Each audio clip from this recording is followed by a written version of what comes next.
15 seconds.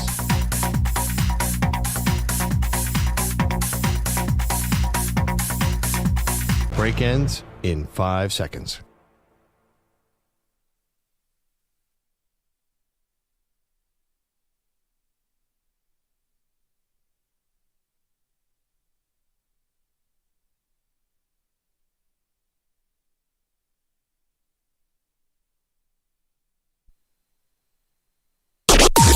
Maggie and Perloff on the Infinity Sports Network.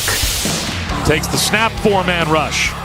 Lobs one left, into the end zone for Garrett Wilson. Oh! One-handed catch! Incredible! Did he get 2 feet down? Oh! He did not! Out of the back of the end zone. They say incomplete.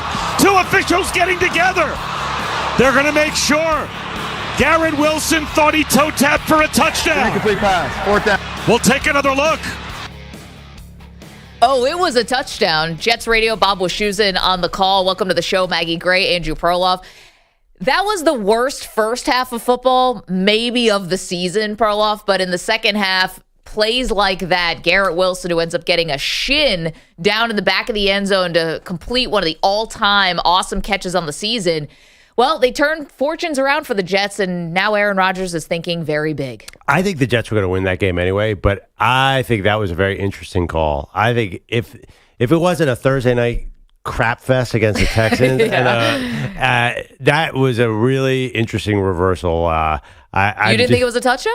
I think it was a touchdown, but I think they easily could have called it the other way and not been wrong. Is that possible? I know it's a total cop-out. I think the shin was down before the knee. But again, this is not what replay was generally made for, not to go to the pixelate. Totally, but it ended up, I think, being the right call. The shin was technically down 1 millimeter before the knee. I will say that if they called him down, it wouldn't have been wrong either. Because you could argue, maybe a millimeter, but maybe not. That would have been just at the season if they didn't complete that. First of all, you have to always err with the offense in that situation. Without a doubt. So that was a good call in that sense. But technically, I'm not so sure it was definitely a touchdown. But by the way, also the home crowd is always going to get that call, I would think.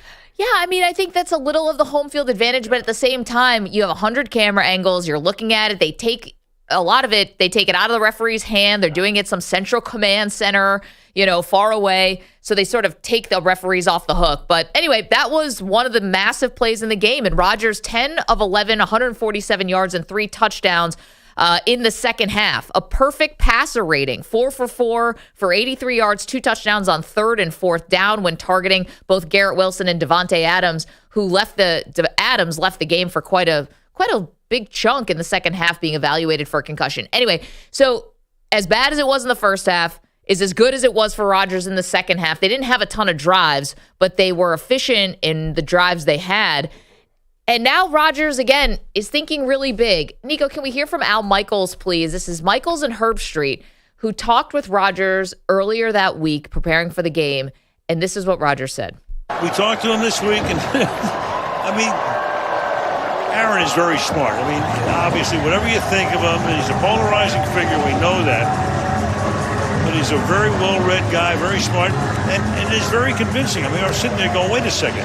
They can't run the table, and then he makes you think they can. Yeah, by the time we're done, we're like, he makes a good point. Yeah, right. They got a shot.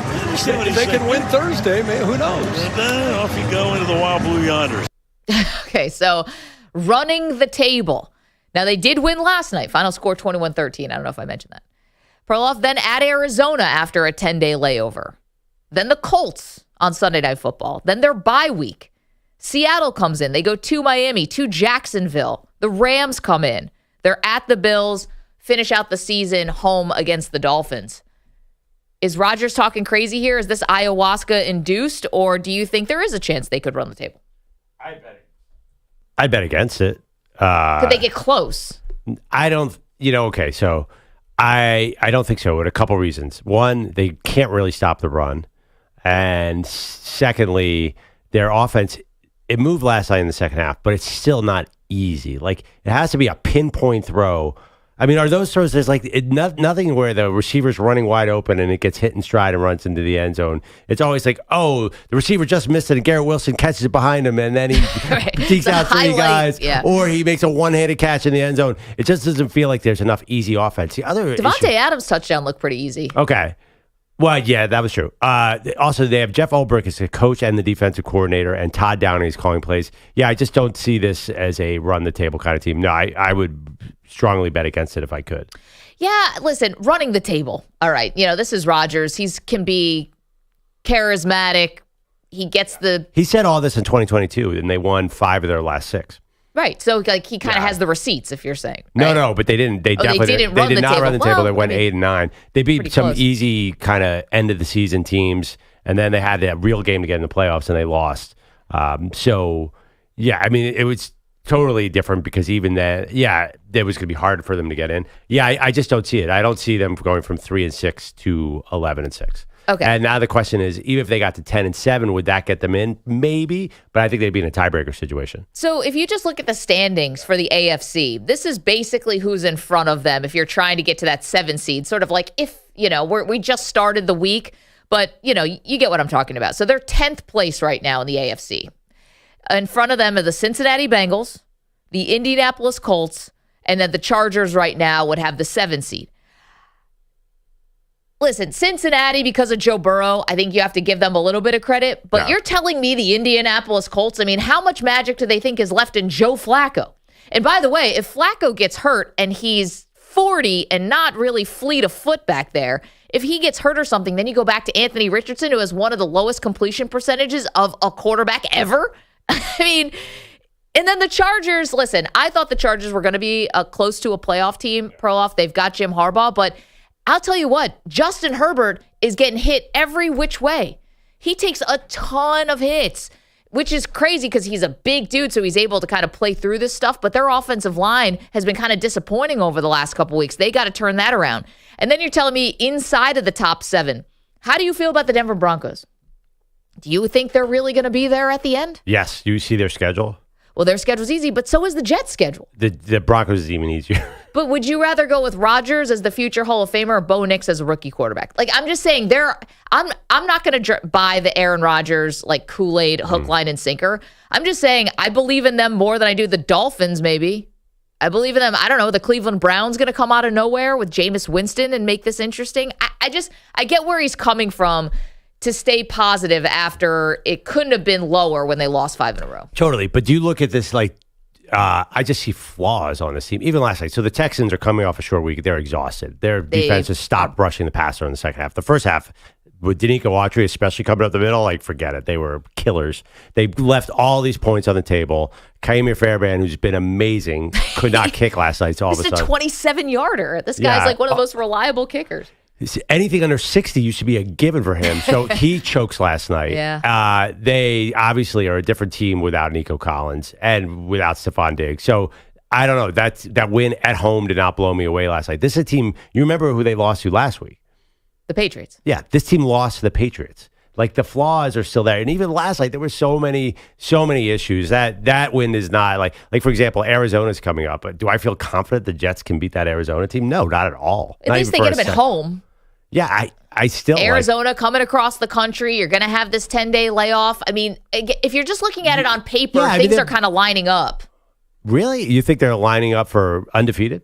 Well, I'm just saying, like, if you look at the schedule, there's no, besides going to Buffalo, where's the really tough road game? You know? Okay, well, let's look at this. At the Dolphins, at the Jags. The Jags just lost to the Green Bay Packers, who had to bring Malik Willis in. Now, Willis has been good, but you think that your starting quarterback goes down and you're at home. Maybe you finish that game out. And they couldn't. Yeah, Colts have to come to them. Oh, I'm sorry. They're at the Cardinals. I apologize. They are at the Cardinals. Excuse me. Yeah, I mean, the Colts, for example, like, man, the Colts will run right down their throat. The Colts going to Flacco saying we want to make the playoffs. But what's wrong with the Colts? I'm surprised. They were pretty good last year. They got a good offensive line. Like, Taylor's coming back. Like, I don't know. That's not a team that I would take lightly at all. I'm just saying, if Joe Flacco got hurt, then they're going back to Anthony Richardson. Even him, like, he's won a lot of games. He does not go down. What's his record as a starter? Anthony Richardson goes down all the time. He's hurt constantly. But you can't like sack him until the last game. Like, what's his record as a starter? It's above 500. I believe. He's had 10 starts and he left 3 of them with injury. There is nothing reliable about Anthony Richardson. He might be the most unreliable quarterback. We love watching him play because of the wow plays, but he is in danger of losing his job, period, permanently. They might draft a quarterback next year. That's not a good situation. Right, but he's 3-3 as a starter and should have been the Texans. Should have been 4-3. Anyway, I think the Colts are honestly. I think the Colts are a little better team than the Jets. Okay, maybe fine, but it still would be a home game for the Jets for that one. Yeah. Again, they go at Arizona. Apologies, they go at Arizona for that, but they do have a 10-day layoff.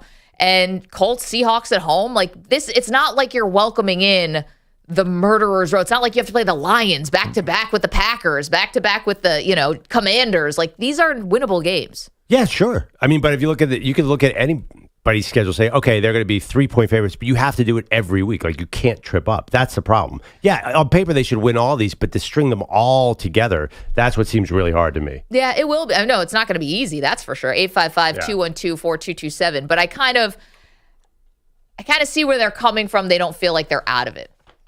I'll give you that. That's it. I mean, listen, that is a rally cry. Hey, I feel like we're not out of it. No, I see. I totally see what you're saying. Listen, baby steps. It's the But Jets, man. They don't have a lot to get to. I feel like even saying that, it feels like you're buying a little Aaron Rodgers Kool-Aid. Here's the one thing that I'll buy about the Rodgers Kool-Aid, okay? He and Davante Adams look like they had never met in the first half. I put on social media, is Davante Adams still living at his house? Because this could be a very awkward ride home. He was throwing behind him. They were not on the same page. Like, wait a minute. I'm sorry. Did you guys have you two at one point were the best wide receiver quarterback duo in the NFL? And then in the second half, once Adams came back from the concussion evaluation, he had that easy touchdown. I'm like, man, maybe this is a little more of what it could look like. Now, granted, the Texans were kind of a mess last night. CJ Stroud was on his back all night. And he was running for his life at other points when he actually didn't get sacked. He got sacked 8 times last night. Well, actually, it's funny, though. Totally. But they were moving the ball at will. They just were screwing up left and right. That's the holding calls. Yeah. The offensive line for the Texans has to get figured out fast because you mentioned about the weapons that have gone down, Diggs, Nico Collins. Him getting the ball out quickly is obviously an issue. Tank Dell has a possibility for the big explosive plays, which he actually connected on a big one right after that Garrett Wilson amazing touchdown catch. And you thought, all right, here come the Texans and wrestle a little of the momentum back. But he can't get the ball out fast. It's either Joe Mixon or CJ Stroud running or holding onto the ball. Yeah. They got to figure that out because the Texans have a lot of expectations this year. Yeah, it does seem like CJ Stroud had trouble, particularly reading this defense or figuring out this defense. That being said, they still should have scored more than 7 points in the first half. That was a total. They screwed up that first half. They should have came into the halftime up at least 14-0, and they left a lot of points on the field. So that opened up the Jets, and they were exhausted by the second half. So I'm not going to actually judge the Texans on that. Their defense. Remember, they came off. They're on the road on a Thursday night after a Sunday game where they played to the final minute. That is a horrible formula for an injured team. So regardless, like the Texans were clearly, we said it coming in, they're dying to throw away a game. They were just dying, and they had at a certain point like, oh man, they're not really engaged in this game. So by the way, the Jets, Davante Adams, Garrett Wilson, star receivers, right? Yeah, awesome. Their highest scoring game of the year is still last week's loss to the Patriots at 22. I mean, they are just not an offense. They're on paper not great. No. And Todd Downing, I think I did a better job. They probably should have scored more. We'll talk about the blown touchdown. Yeah, the Malachi Corley. If you just pull back, like this is just not. It's still a little hard. They had finally Aaron Rodgers made a running play and they called it back. I know. But Scrambles, gets crunched. But the reality is you do not have a quarterback who can move a lot. Even last night was a little better. It's still like, oh man, like there's just like, what if, for example, they go to Miami and Tua's healthy, like. Yes, they can win all these, but to string them all together without a speed bump, a Jetsian speed bump seems very, very unlikely to me. You're right. It's weird in a game to have rock bottom and probably the high point of the season all in the same game. Yeah. That Malachi Corley, if you weren't watching the game last night or you missed the first half, the rookie wide receiver is running in for an untouched touchdown, right? Like he's running in. He could have maybe walked in. Nobody's around him. Drops the football before the goal line. Pat just shook his head in disgust. Yeah. We all wonder when we're watching these games as non-football players, like how? And it was going to be his first career NFL touchdown. I mean, that's not even a good story for the grandkids. I guess maybe because you won the game and if you end up turning around the season, but that is the most embarrassing, boneheaded thing you can do. And it was coming off of the comedy of errors from the Yankee game the night before, and I was like, New York is cursed. But they won the game. Second time in 4 days, because in reality, Kyle Pitts, Atlanta, it was very, very close. Like the officials gave it to Kyle Pitts in a very similar situation.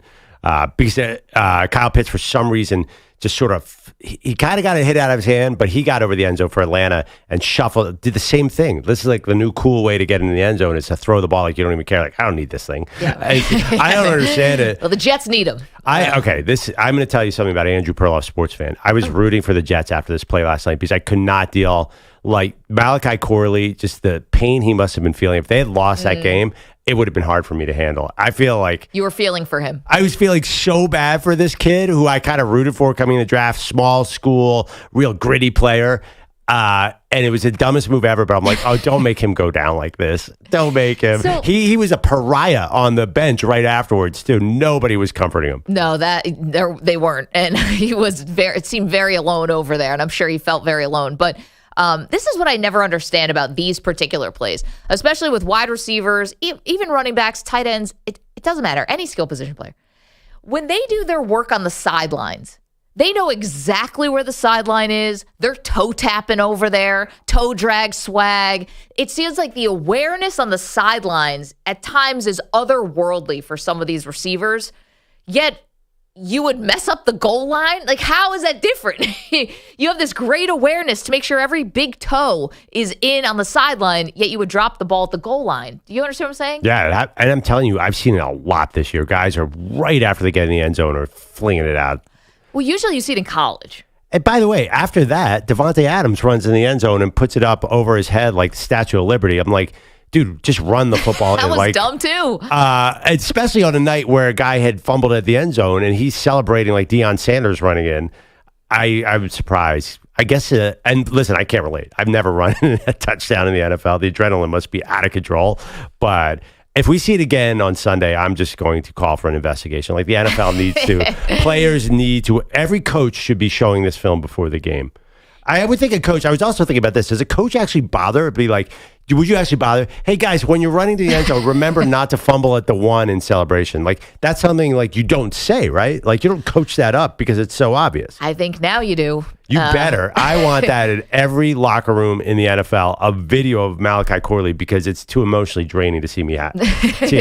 If I lost a bet on that or lost an over, wouldn't you just be so heartbroken? Well, you know our guy, Nick Kostos, who's going to join us later on. Yeah, but he's got 1,000 anytime TDs out there. Anytime TD Malachi Corley. And he's on social media going, yes, bet cash. And then just, oh no. Nick's going to join us around 8:20 Eastern time as he does every Friday to help us win some money. Not on a Malachi Corley anytime touchdown. That's a loser. But other picks that Nick has are awesome. We have a lot to get to. Now I'm curious because we've done this. You and I have never done this before, but we've seen it. Premature celebrations.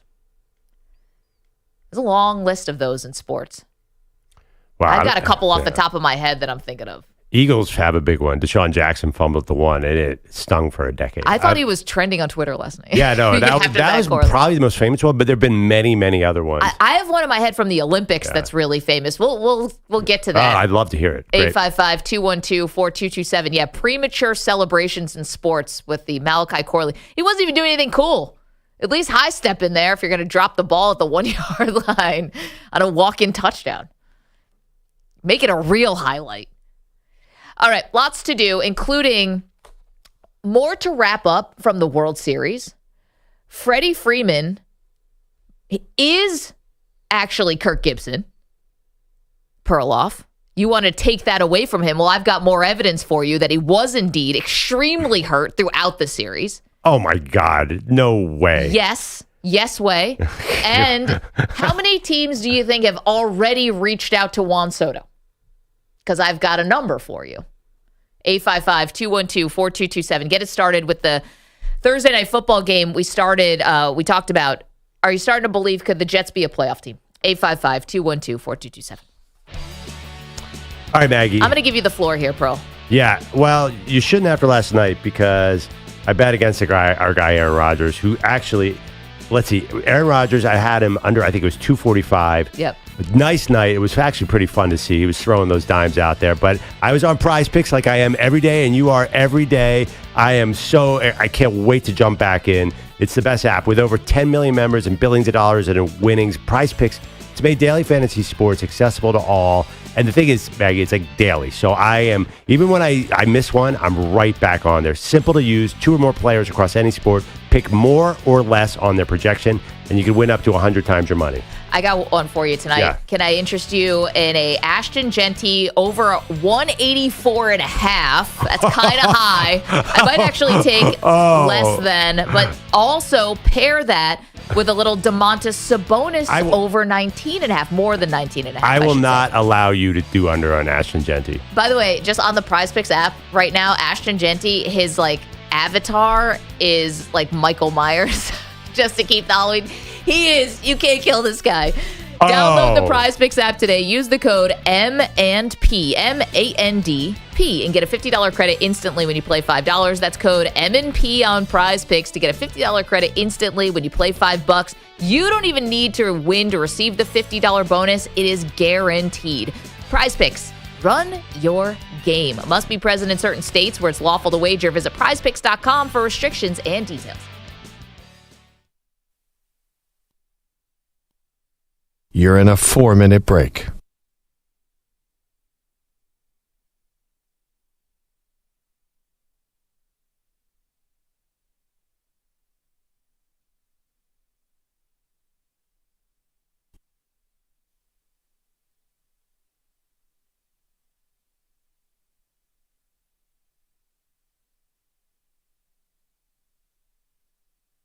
Three minutes, 30 seconds remaining.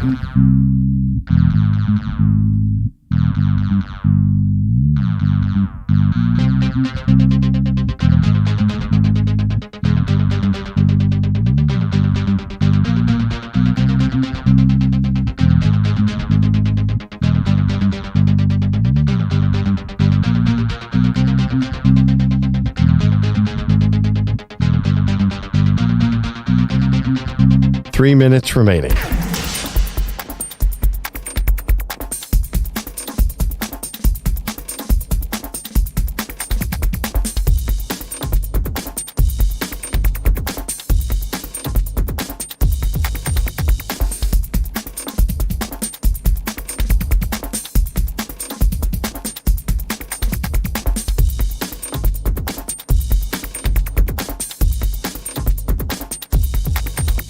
Two minutes, 30 seconds remaining.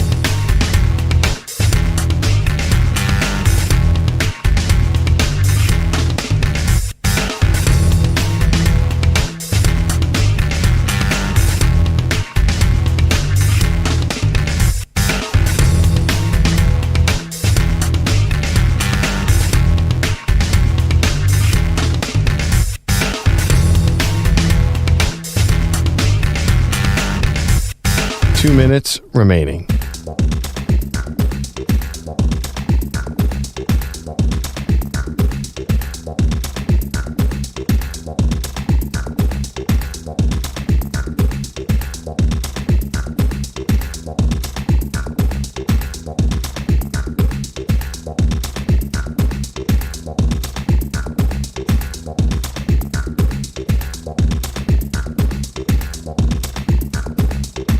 One minute, 30 seconds remaining.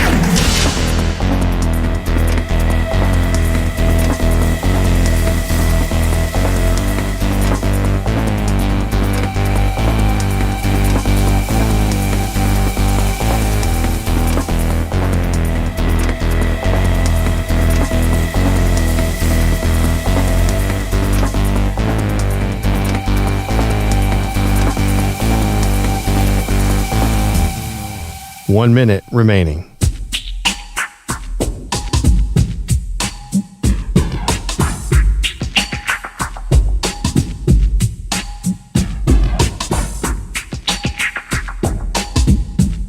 "45 seconds remaining.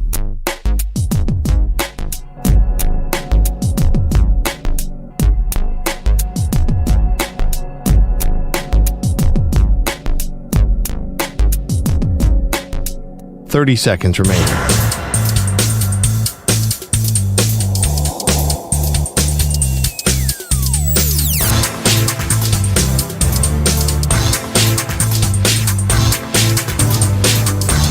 "15 seconds.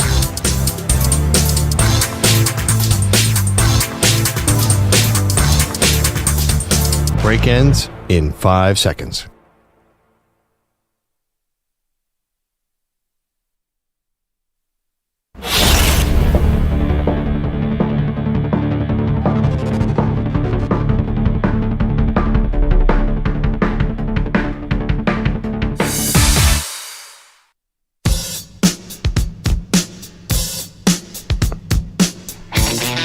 Welcome back, Maggie and Perloff. All right, Maggie, you promised a classic celebration too early, and I've been trying to think of what you might be referring to Olympics. To me, there's nothing more painful. Last night, Malachi Corley, Jets rookie, dropped the ball in celebration at the 1 yard line, cost the Jets a touchdown. Took forever to figure out, but the ball rolled slowly out of the back of the end zone and was therefore a fumble that went out of the back of the end zone and goes to the defense. Why? I actually saw it in real time. I don't know why the Texans didn't see him pick up the ball. That was kind of weird. The whole thing was surreal. It felt like a Halloween night Jets play. But anyway, I thought the that Jets Aaron won it. Rodgers was going to get into a freaking Uber after that. Just get me out of here, Antonio Brown style. Remember we brought back that highlight / low light of Antonio Brown tapping out and quitting. That happened in MetLife Stadium when he was a member of the Bucs. I thought maybe Rodgers like, you know what? Peace. Like, what am I going to do? They showed him on a touchscreen right after that play, and he was actually looking, all right, well, if I go in Uber, the Uber XL is 16 minutes away. Can I get changed and get out of there? Can I get to a Halloween party? Dress as John Wick. We were talking, so too early celebrations that end up costing either you or your team throughout sports history.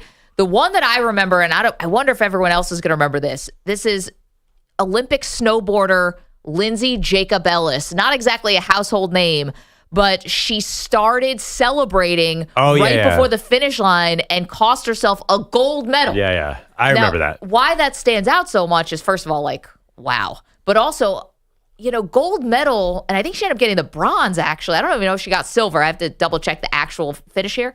But how much money do you cost yourself in future endorsements? Gold medal versus any other color of medal.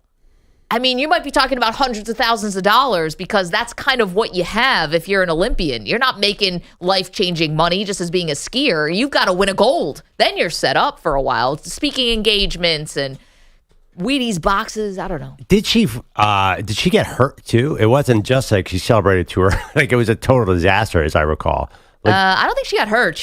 I thought she fell. No. She just like slowed down to celebrate, and you just watched two other women go zooming past her. Hey, Bogusch. Oh, so she pulled a 1 yard line. Yes, I also remember not a household name, but there was but she was being pushed like by the coverage. Like she was a big name in the coverage, and I don't remember why. I don't know if she's blonde and cute. No, but was she trying to win a gold for the first time? Like was it like there was a story about her.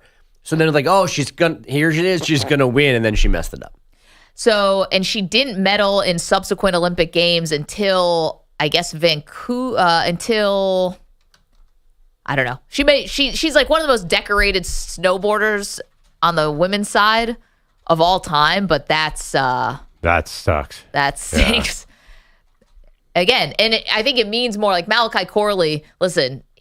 Terrible moment last night. He's a rookie. He could play for the next 10 years in the NFL. He could end up signing a big contract. His career's not over. For her, that's like, you got to think about that for 4 years. He's got to think about it until they play the Cardinals in 10 days. Well, Corley did get on the field, but I don't believe he got a target. So I was wondering, is Aaron Rodgers going to freeze him out ad infinitum? Like, does he get back into the good graces ever? He looked really the thing about him is he's big but not fast. He looked really fast on that run. was like, ooh, this guy looks like a stud. But you already have like more money spent on your wide receiver room than like I've ever seen. So why is Corley in there anyway? I don't know. I mean, hearing Tom Brady now talk about this kind of stuff, if it was Brady, I think he'd be gone till like week 17. Yeah. And you're right. I think Aaron Rodgers was not feeling that. Then again, that last night was the first time I think we saw Aaron Rodgers actually have like a two-headed receiver monster in Garrett Wilson, Devontae Adams. You had started the show by saying, Aaron Rodgers thinks he could run this easy schedule. It does seem unlikely to me. I think that they're going to lose a game that they should win because that's what the Jets do. Mm-hmm. Also, I don't think Aaron Rodgers can move, and I don't think this having your new head coach be the defensive coordinator at the same time, I feel like their coaching staff's a little shaky. Yeah, I mean, they got to C.J. Stroud last night, though. He was on his back, and I think that has a lot to do with the Texans' offensive line being all of a sudden very leaky. But if you're going to rank the 32 coaching staffs, where would you put Jeff Ulbrich, Todd Downing as the play-calling combo / head coach? Well, the Panthers are still out there. No, I don't know. I don't know enough about them. Todd Downing, we know from the Titans, but that was never a wild offense. It doesn't feel like, I'm saying kind of low. I think Jeff Ulbrich is probably gone after this year, most likely. And he's coached for 4 games, and we don't know anything about him. Has it even been that many games, actually? Yeah, he was 0-3, and then they won last night, so 4 games. I don't know. It just feels generally like the fact that Rodgers can't really move. Like, again, is the offense ever look easy? Does it ever look like, little throw? It's like he throws the ball, a beautiful Rodgers pass, 25 yards to the sideline that Garrett Wilson picks right out of the cornerback's hands and gets the first. I don't know. I just think that there's going to be a game that they should win that they will lose. And at Arizona, they'll probably be dogs in that game. Won't they be probably 1.5? Arizona's pretty good right now, believe it or not. I am not so high on the Jets' chances to make the playoffs, which is hardly hot take at 3-6. 855-212-4227. There is a Texans side of this too, which is they're in first place in their division, but they don't look great at all. Andrew Bogusch is here. We have had some CJ Stroud sound for you, but Bogusch is here with headlines. What's up? Good morning, everybody. These headlines are sponsored by Prize Picks. Football season's here, and Prize Picks is the best place to get real money sports action. Download Prize Picks, use code M&P, and get a $50 credit instantly when you play $5. Must be present in certain states where it's lawful to wager. Visit prizepicks.com for restrictions and details. The good news for Malachi Corley, the Jets rallying for a 21-13 win over the Texans last night. So interim coach Jeff Ulbrich could have some fun post-game with that goal line fumble. First of all, you can't do that. And second of all, you owe us one. They owe him one. He owes them one, I should say. The Jets correctly scored 3 second-half touchdowns, all on passes from Aaron Rodgers, 2 to Garrett Wilson, including the remarkable one-handed go-ahead grab early in the fourth quarter. The Jets snapping a 5-game skid by handling C.J. Stroud for the second straight season. The Texans QB just 11 for 30, 191 yards, no touchdowns, sacked 8 times last night. There's plays I got to make, throws I got to make. Times I got to sit in the pocket and just trust my guys. So I really point the finger at me and realize, I got to be better as a football player. The Texans' next game is next Sunday night against the Lions. They could have Nico Collins back from his hamstring injury for that one. Rams receiver Puka Nacua hurt his right knee in practice yesterday, but it's reportedly not serious. But that is the same knee that already cost Nacua 5 games this season. So the Clippers have not won yet in their new arena. The Suns have now won there twice in 8 days. Harden dribbles it off his foot. It goes right to Nurkic. Now the Suns with numbers. Dunn gets it ahead to Durant. Left corner, Booker all alone for 3. He got it. Devin Booker with 32 points on the night, and the Suns are back up 3, 108-105. Just over 5 minutes left to go here at Intuit Dome. That's John Bloom on Suns Radio. Devin Booker putting Phoenix ahead for good after they trail by 21. He finished with 40 in a 125-119 win. Now, it is early, but 40 points is the early scoring record in Intuit Dome, giving Booker the high mark in now 5 different gyms around the league. Phoenix, of course, plus Boston, Utah, Indiana, and now this new one in L.A. The Spurs smack the Jazz 106-88 with Victor Wembanyama posting 25 points, 9 rebounds, 7 assists, 5 blocks, and 5 steals in just 33 minutes. And the Bucks are 1-4 after a 126-99 thumping in Memphis. We are already doing baseball hot stove. The Braves are sending outfielder Jorge Soler to the Angels for right-handed starter Griffin Canning. Second time that Soler's been traded since signing a 3-year, $42 million deal with the Giants last offseason. And hockey last night, career goal number 858 plus 2 assists for Alex Ovechkin in the Caps 6-3 home win over Montreal. Guys, back to you. All right, I got a spread. Got a spread on Jets-Cardinals. You guys want to guess? 2. It's the game next week. But who 2? Who's favored? Cardinals. It's funny that we have to ask. No, it's apropos. Oh, okay. Then I'll do Cardinals minus 1.5. It's Jets plus. Jets are +1 and -1 at different. DK has a +1, and then Caesars has them at -1. So it's all over the place right now to open up. And actually, I definitely can't bet on this. I just looked at my DraftKings app, and there's 9 Week 11 games next week, and that game is not on there. But it seems like this is a toss-up. So the Jets at Cardinals, that's a toss-up. So we were talking about the Jets' schedule. They're not, like, right now, they don't feel like they're going to be easy wins. So that means they're going to be close games. And can they string together all these close wins? I just feel like they're going to trip up and do something Jetsian. And you know what I'm basing that on? 50 years of NFL history. Oh, that's all? Yeah, we're talking about receipts. I have receipts. I have a butt fumble as evidence. Oh, that was long ago. Okay. That was long ago. But I have Malachi Corley dropping the ball to the 1. How about that? That was 8 hours ago. I can't believe that he did that. I mean, how did the fans just not get up and leave at that point? Big win, though. So, you know what? Let's be positive about the Jets today. Like Aaron Rodgers. I said I can see it. You can, maybe not running the table, but I see why they're optimistic. I do. I think Rodgers is that way. But think about it. You need a little time to get used to a new head coach. You need a little time to get Devontae Adams fully worked into the offense. I mean, luckily they got a new kicker. That helped last night. By the way, that guy, the first extra point that he tries, was the extra point? Yeah, the first extra point he tries doinks off the side but goes in. I mean, that was the tide turning. Maybe that was it. Much, it's the opposite of your boy Capobianco harming Mookie Betts did not trigger a Yankee rally, but Riley Patterson doinking and in, that is the turning point for the Jets. That's how they went out. Garrett Wilson catch, but yeah, maybe that too. Have you ever heard of that guy, by the way? Riley Patterson, is that his name? He I had heard of before. The other guy they signed this week, I had never, ever knew existed. Usually you know the journeyman kicker that gets signed. You're like, oh, I remember him back in New Orleans 3 years ago or something. I did not know. I didn't remember the Jets guys. Riley Patterson was the Lions kicker for most of the year last year, wasn't he? He was? I'm pretty sure. I thought it was, no, because Bates is a rookie. Yeah, no, I the guy thought got hurt. But the other guy's last name starts with a B. Badgley, but Yeah, he got no. There was a year where he got hurt, and they had to replace him, and That's true. And that's what they didn't. Remember, they didn't kick field Against the goals partly 49ers, because of that. Yeah, so last year Riley Patterson was the place kicker for Detroit. Hit 15 of 17 field goals and 35 of 37 extra points. And he's not there because they just went back to the other guy? Well, they drafted Jake Bates. Oh, right, they drafted him. He's a rookie. Oh, wait. And then did he go to Cleveland in the middle? He kicked, I think, a couple games for Cleveland in the beginning of last year. So I think that's where he started because it does say here. No, he went to Cleveland. Well, we got to make sure we get this 100% correct because I'm sure everyone listening to us from coast to coast wants to know exactly where Riley Patterson has been and where he has kicked. I think he's a fake person, this Riley Patterson. It's like a fake, it's like you made up a kicker name. It sounds like someone made up who goes to Notre Dame. That's Riley Leonard. But this sounds also like someone who goes to Notre Dame. Definitely.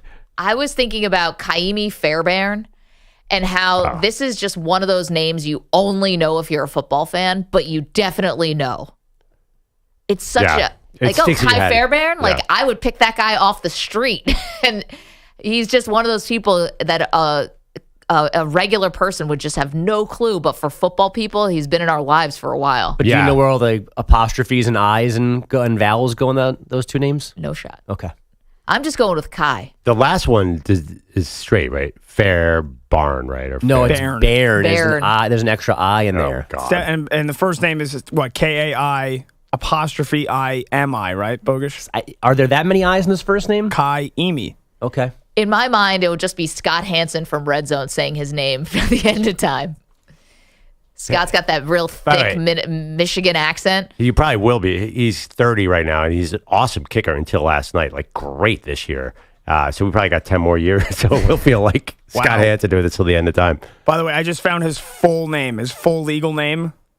Absolutely mind-blowing. You want to go for it? No. You have no chance. No shot whatsoever. His name, by the way, is John Christian Fairbairn. But he's Hawaiian. Yeah. So his Hawaiian name, it's Kaimi no Ialuakoamika. And then like 18 other syllables. I mean, that's not bad, Pat. No, but you only Are did you part anywhere of it, close? right? I have no idea. It's like literally the name that becomes Kaimi is like, I'm not kidding, it's probably 14 syllables. Well, he's awesome either way. Last night, not so much. 855-212-4227. All right, I got an update for you on Freddie Freeman. Perloff was trying to throw cold water on Freeman being Kirk Gibson-like and how injured he was, yet becoming World Series MVP. I've got more evidence for you that this guy is superhuman. He might be superhuman, but the analogy will not work, and there's nothing you can do to convince me of this. Hold on 1 minute. 855-212-4227. You're in a 5-minute break.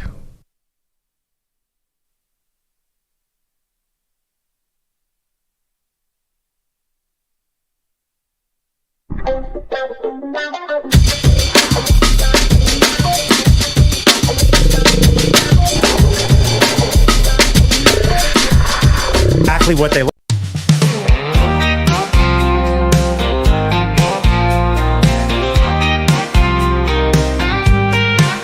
Oh, Peter Belotti's pissed as hell. Giselle's got sick or she didn't fucking tell. Had Brady's baby, Tom don't know. But where the hell's Peter? No show after no show. He's bitching about Giselle, her secret kid. But his own damn job, he's nowhere he hid. Bogusch keeps wondering, where's Pete today? Left us hanging again, like every damn day. Dropping F-bombs, talking Tom's mess, while his empty chair just adds to the stress. Bogusch is stuck, covering his slack, looking around like, will Pete come back? Swear like hell by Tom's mystery son, but showing up to work, he's gone, he's done. Forget Giselle and Brady's life. Peter's job's a real mystery, his endless strife. Yes.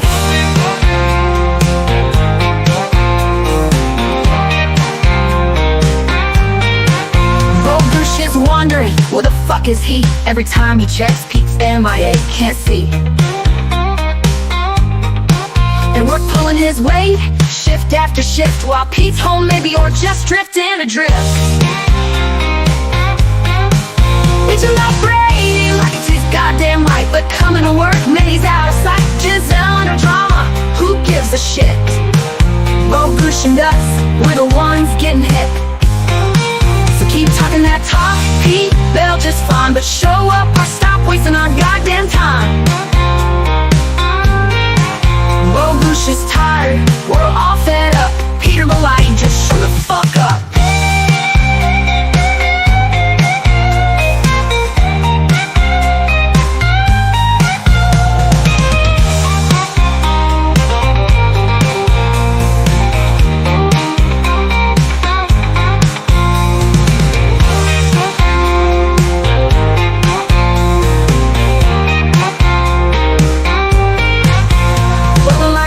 About Tom's Mr. Son, but showing up to work, he's gone, he's done, he's gone, he's gone. Bogusch is still in Brady's life. Peter's job's a real mystery, his endless street, his endless strife. Swearing like hell about Tom's mystery son, but showing up to work, he's gone, he's done. Forget Giselle and Brady's life. Peter's job's a real mystery, his endless strife, his endless strife. His endless strife. His endless strife.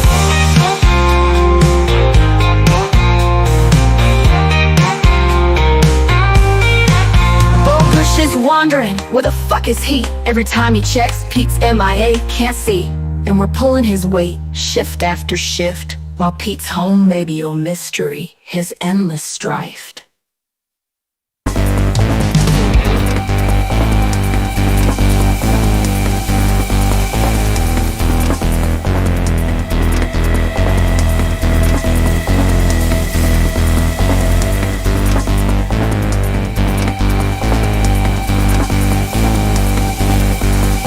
1 minute remaining.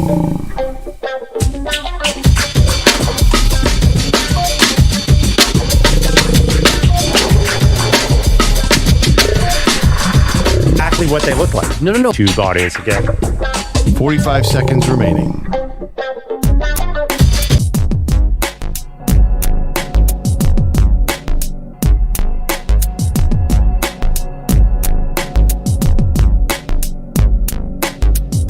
Thirty seconds remaining.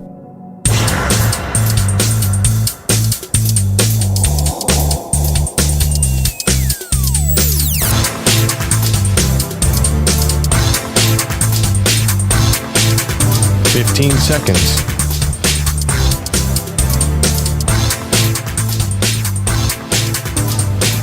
Break ends in 5 seconds.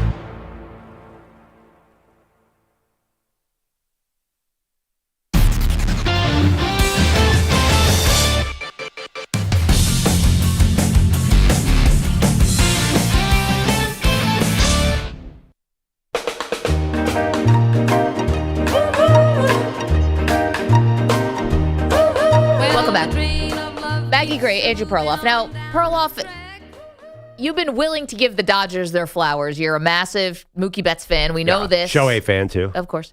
But you were hesitant to really give Freddie Freeman his full due of being an injured player coming through in a very clutch way. You said the Kirk Gibson stuff did not apply because he looked too healthy. Yeah. He was basically stealing bases by the end of the series. Okay. What if I told you, 30 for 30 voice, what if I told you that not only was Freddie Freeman dealing with a bum ankle that did seem to get a little better as the series went on, he also had torn rib cartilage, according to an article by Jeff Passan. So he was playing this entire postseason with broken rib cartilage, an injury that generally sidelines players for months at a time. Despite that, he was able to slug his way to a World Series MVP award. Now will you put him in the same category as Kirk Gibson? No, of course not. I mean, Torn why not? rib cartilage. Because Gibson had, I'm reading what Gibson had pulled his left hamstring and a swollen right knee, wasn't supposed to play, limped out with 2 outs in the 9th inning and had 1 at bat and then basically went away. Like that, Freddie Freeman, he was limping earlier especially in the LCS, but then by the end, he beat out. It's the key play other than the home runs was beating out a fielder's choice. Like he was nothing like Kirk Gibson was a shell of a man. Freddie Freeman was not that. He was gutting it out, dude. That's what makes this even better. But you have to. If he was smart and he really cared about his legacy, he would have claimed that injury, sidelined him after the Grand Slam. Just leave. No, apparently his father. Freddie Freeman's dad, who's oftentimes sitting in the first couple rows behind home plate, so he kind of becomes part of the broadcast. He said, sit out because of the broken rib cartilage. Yeah, told him to sit down. He said, Dad, no. I mean, this is legend. Also, don't forget the fractured finger that he played through and the ankle, not to mention the son. His son, that's obviously way, way super serious. So I don't want to even include it here in this stuff. But this is all stuff that adds up to the legend and the lore. Acknowledge it, Perloff. I mean, it was you gotta leave after the Grand Slam. Otherwise, it's gonna be remembered. He was awesome. I mean, he hit a home run in 5 straight World Series games. It's never been done. Yeah, and a walk-off Grand Slam in Game 1 had never been done. Yeah. No, he was too good. I'm sorry. Too good. Does this have anything to do with the fact that he was a Phillies killer, so you don't want to give him the credit? No, Nico's got it. No. I'm a sucker for the Freddie Freeman lost his mom when he was in Little League. I've watched the Freddie Freeman doc. I have no problem. It's not a Chipper Jones situation. I understand what you're saying. We all hate Chipper Jones, Mets fans, Phillies fans. We can all agree that guy was a pain in the neck. Him naming his kid Freddie Shea Freeman, because he owned Shea Stadium didn't help. It doesn't raise to the level of pure Braves hatred for me. No, I just think, Freddie Freeman, he doesn't need the Kirk Gibson thing. He can say, I had one of the great World Series performances on my own, not because I was injured, just because I was awesome. Great World Series performance, ... and he was hurt. It adds to it, guys. It does. It separates him. It puts him in a different category, different class. You got to hand it to him. Do you know how many bats Kirk Gibson had in the 1988 World Series? One. Yes. One at bat. Okay, he came in, hit that home run, and went away. But here's the thing. They might not win the World Series without Freddie Freeman. So he had to keep playing. Shohei was hurt. I know. I understand. I'm being facetious, of course. He wasn't as injured as Kirk Gibson. Kirk Gibson had both legs hurt. Man. Both legs. He hobbled out. He could barely get around. He had a home run with pure upper body strength and tenacity. It was, and I'm sorry, Freeman, not so much. If Perloff had torn rib cartilage, we wouldn't see him for 6 months. Well, the second you hear your quarterback has a rib injury, you're like, oh, he'll be fine. Rib injuries, that's not the same. I mean, Kirk Gibson was basically had crutches to get to the plate. Freddie Freeman, he's still out there. He was still playing in the field, too, by the way, with the torn rib cartilage because Shohei had a DH. This moves him up on my list. No, listen, I'm not saying anything bad about Freddie Freeman. He was amazing, but he's not Kirk Gibson. He's not Willis Reed. He's not the third person in that. They're like, remember when Willis Reed came out limping against Wilt Chamberlain? Do you remember when Kirk Gibson came out against Eckersley? Nobody's going to say, and then Freddie Freeman. I think this gets him in the conversation. Do you guys think that he belongs in the same thing? Willis Reed, Kirk Gibson, Freddie Freeman. Who doesn't fit that? Okay, but now that you know about the torn rib cartilage, broken rib cartilage, and the fact that I think it's better because though Willis Reed, that's one game. Kirk Gibson is one at bat. Willis Reed, I think, what did he play? 15, 20 minutes of that game? He didn't play the whole game. The fact that Freeman gutted it out in a 5-game series and continue to produce. There's a whole different. There's a whole different category for those guys who had injuries and performed. There's a million. It's the NFL. Think about the NFL. How many guys that got out there in heroic? Ronnie Lott cut off a finger to play in the NFC title game. Freddie Freeman would have cut off a finger. yeah, right. Is it in the conversation? Baseball. I mean, listen. Noodle on Shohei that for a Ohtani second. had to hold on to his little whoopee brace Oh my God. while he was out there. Don't even compare it to football. Let's not do that. His whoopee, his shoulder? His dislocated shoulder. Freddie Freeman should have milked his injuries the way Shohei milked his shoulder separation. Fair. And then we Crazy would have had more empathy for him. Oh, my goodness. All right, wait. Let's put a pin in that for a second because I'm told on the line is D in Portland who wants to make a show bet with us. Good morning. Hey, D. Yes, I do. Once again, look at that. One game, they've won, and the Jets, you guys are already they're going to make the playoffs. Didn't we they just lost to the Patriots a week ago. D, don't lump me in with Maggie on this one. That's Maggie, I'm sorry. That was you. I didn't know who it was because I turned it on late, but I kind of got the vibe that you guys were already. Anyways, I looked at the schedule, and yeah, they do have easy opponents, but in NFL, they're not just going to lay down. So I will bet you guys, if I lose, I will send you guys a Rudy Fernandez Blazer jersey if I win. If I lose, you guys can send me whatever, with you guys' assigned names, if you guys want to. Wow. I didn't think today was going to start with a Rudy Fernandez option. D. That thing's going to be worth a lot. You're on. A lot of money here soon. You're on, pal. I'm taking it. Mark it. Boyle. Right now. Yeah. 6:52 a.m. on the East Coast. D in Portland and Maggie Gray now have a show bet. Jets make the playoffs. I'll send you something. I'll send you something cool. And if I win, you send me a Rudy Fernandez Portland Trailblazers jersey. Yes. All right. Wait, thanks. can I just that. suggest alternate stakes for 1 second? Yeah, go ahead. Okay. Yeah, go ahead. D, what if the Jets don't make the playoffs, Maggie has to spend 48 hours in a dark room? No, I'm not doing that. I'm not doing the darkness thing. I'm going to come out a different woman in like a bad way. And it won't be cool. I'm not going to find anything in there. Maggie has to go to Peru and do ayahuasca. Oh, no. Imagine I pack my bags like, bye, family. I'm off for a mind-altering spiritual experience in the Costa Rican rainforest. Maggie has to appear on the Pat McAfee show once a week for the rest of time. I don't think I'd survive. D, you're on, pal. Appreciate you calling in. No, I can't do the darkness stuff. First of all, I'm afraid of the dark. So Who that's has a number Rudy one. Fernandez jersey? I'm like, Rudy Fernandez. He started, 10 games in his 4-year NBA career. If you could get any Blazers jersey, who would it be? I've got my top two just off the top of my head. One would be Arvydas Sabonis, and the other would be Rasheed Wells. Yeah, I'd also take a Bonzi Wells. Dame Lillard would be nice, too. I was going to say, you wouldn't want Dame. Dame is I'll take a Lillard. I feel like likable. everyone's got it, though. I want something a little off the beaten path. LaMarcus Aldridge? He's not really my kind of guy. What's wrong with LaMarcus Aldridge? Great career. But give me Sabonis. Sabonis. He's your kind of guy? Totally. Former Eastern Bloc dominating, came to the NBA 10 years too late. Listen, I think he would have come earlier if he could have. It was the Cold War.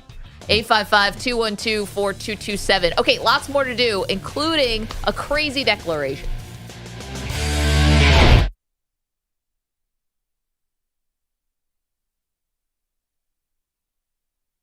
You're in a 5-minute break.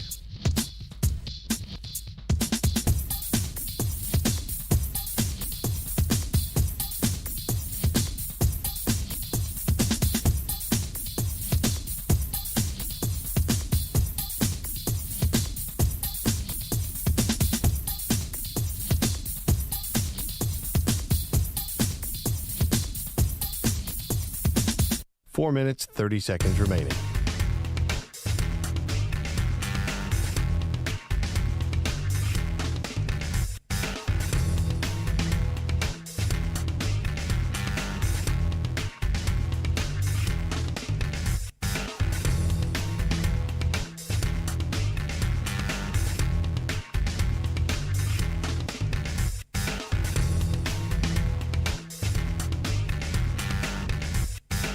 Four minutes remaining.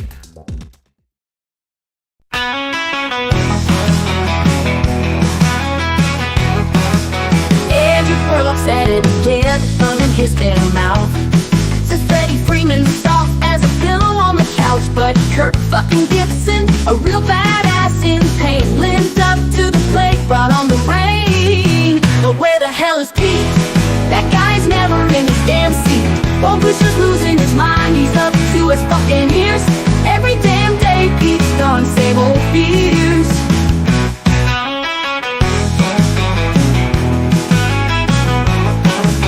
Perloff's yelling Freeman's weak, a total joke. While Kirk's on one leg, swinging like he's provoked. But fucking Pete nowhere to be found, living his best life while we're grinding down. Seriously, Pete, where the hell did you go? Leaving Bogusch to wade through this shit show, while Perloff's ranting about legends with guts. Bogusch is fucking fed up with Pete's lazy struts. Freeman's a fraud, Perloff shouts with flair, but Pete's still gone, does he even care? Gibson dragged his ass, gave it his all, and here's lazy ass Pete missing every damn call.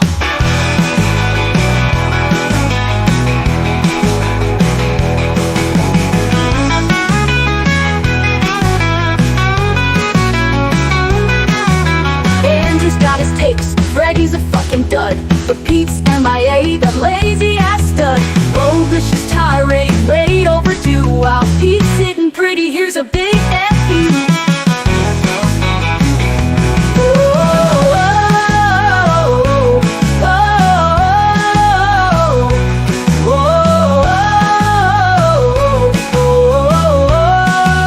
Perloff's yelling Freeman's weak, a total joke.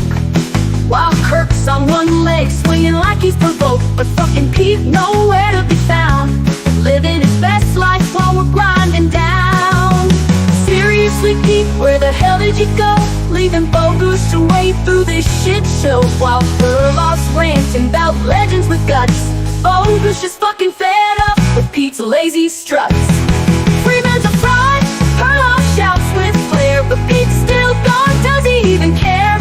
While Gibson dragged his ass, gave it his all, and here's lazy ass Pete missing every damn call. Freeman's a fraud, Perloff shouts with flair, but Pete's still gone, does he even care?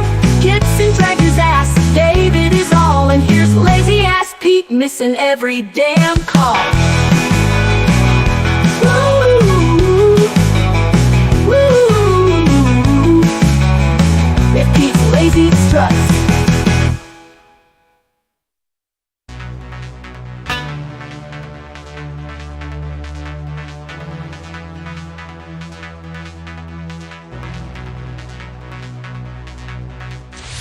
Five seconds remaining.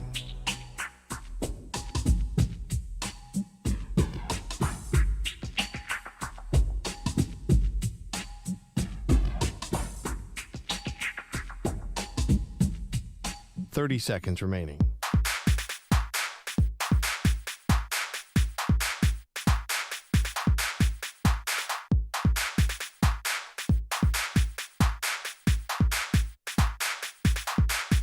Fifteen seconds.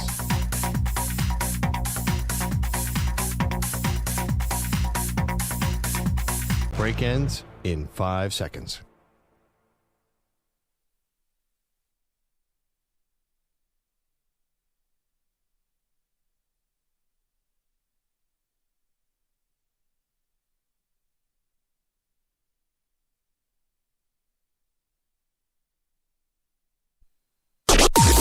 Maggie and Perloff on the Infinity Sports Network.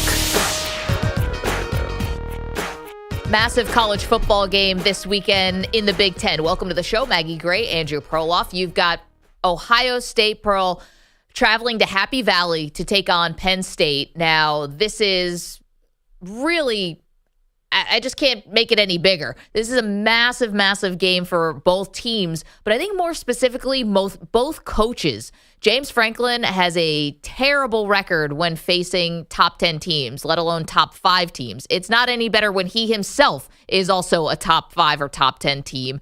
And Ryan Day, obviously you had the last second loss against Oregon, but they did not look good against Nebraska. And Ohio State has a $20 million roster and a $20 million coaching staff. They're calling it the, richest team money can buy or what have you. Who do you think is feeling more pressure heading into this game? Ryan Day of Ohio State or James Franklin of Penn State? For me, it's James Franklin, because if James Franklin, you're facing a wounded, cold Ohio State team.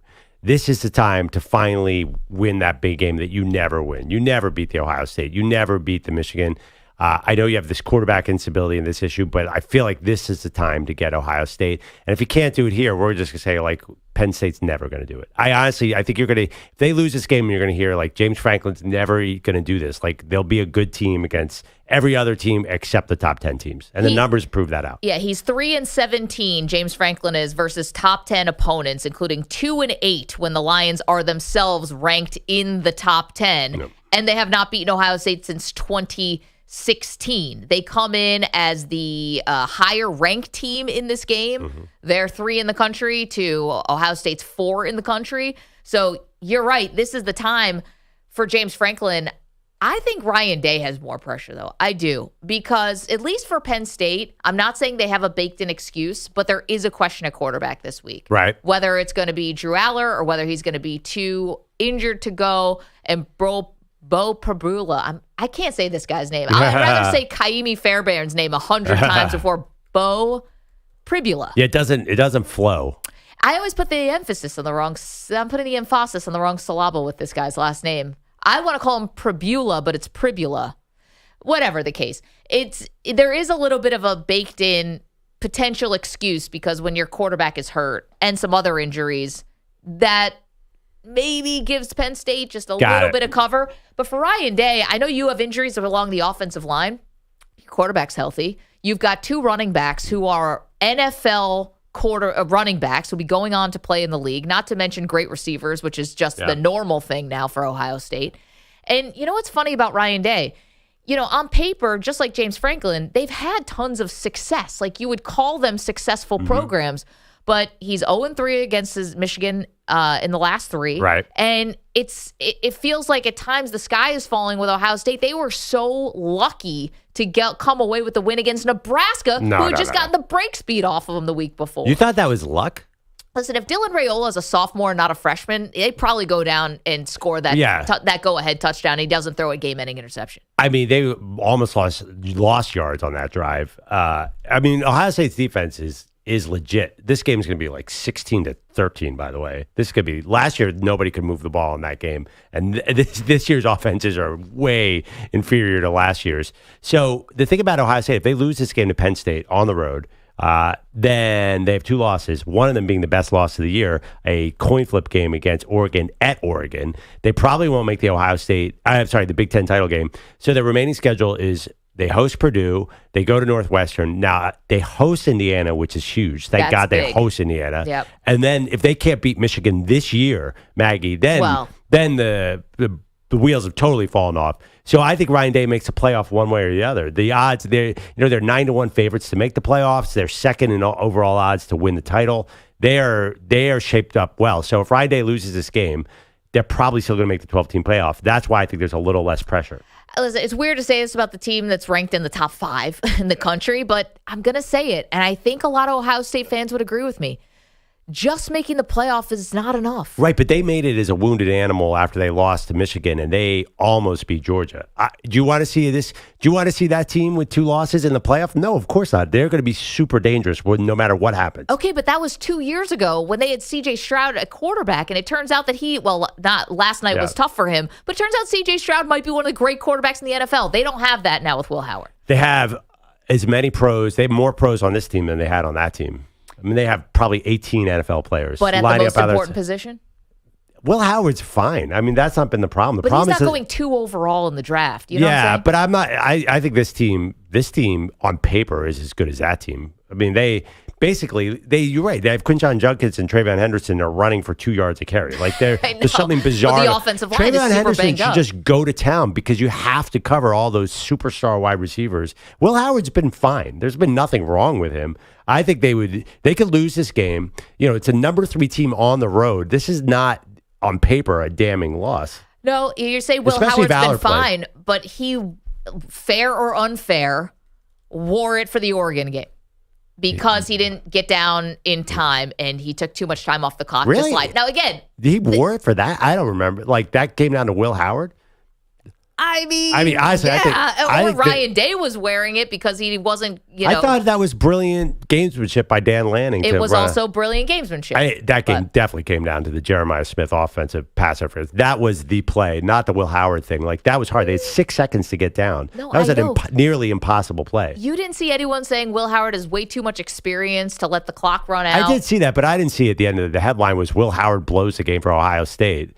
I saw more Dan Lanning brilliantly runs down the clock. But to me, it was Ohio State got right down. They would have been at the 21-yard line, but that was a 50-50 call on Jeremiah Smith, and they called it. So regardless. No, listen, and now Oregon's the number 1 team in the country. So you can't say that it's like, it's I guess like a quote-unquote good loss, but now it's left you with no margin for error. And again, the Big Ten. No, they totally have margin for error. Well, you lose to Penn State. You're fine.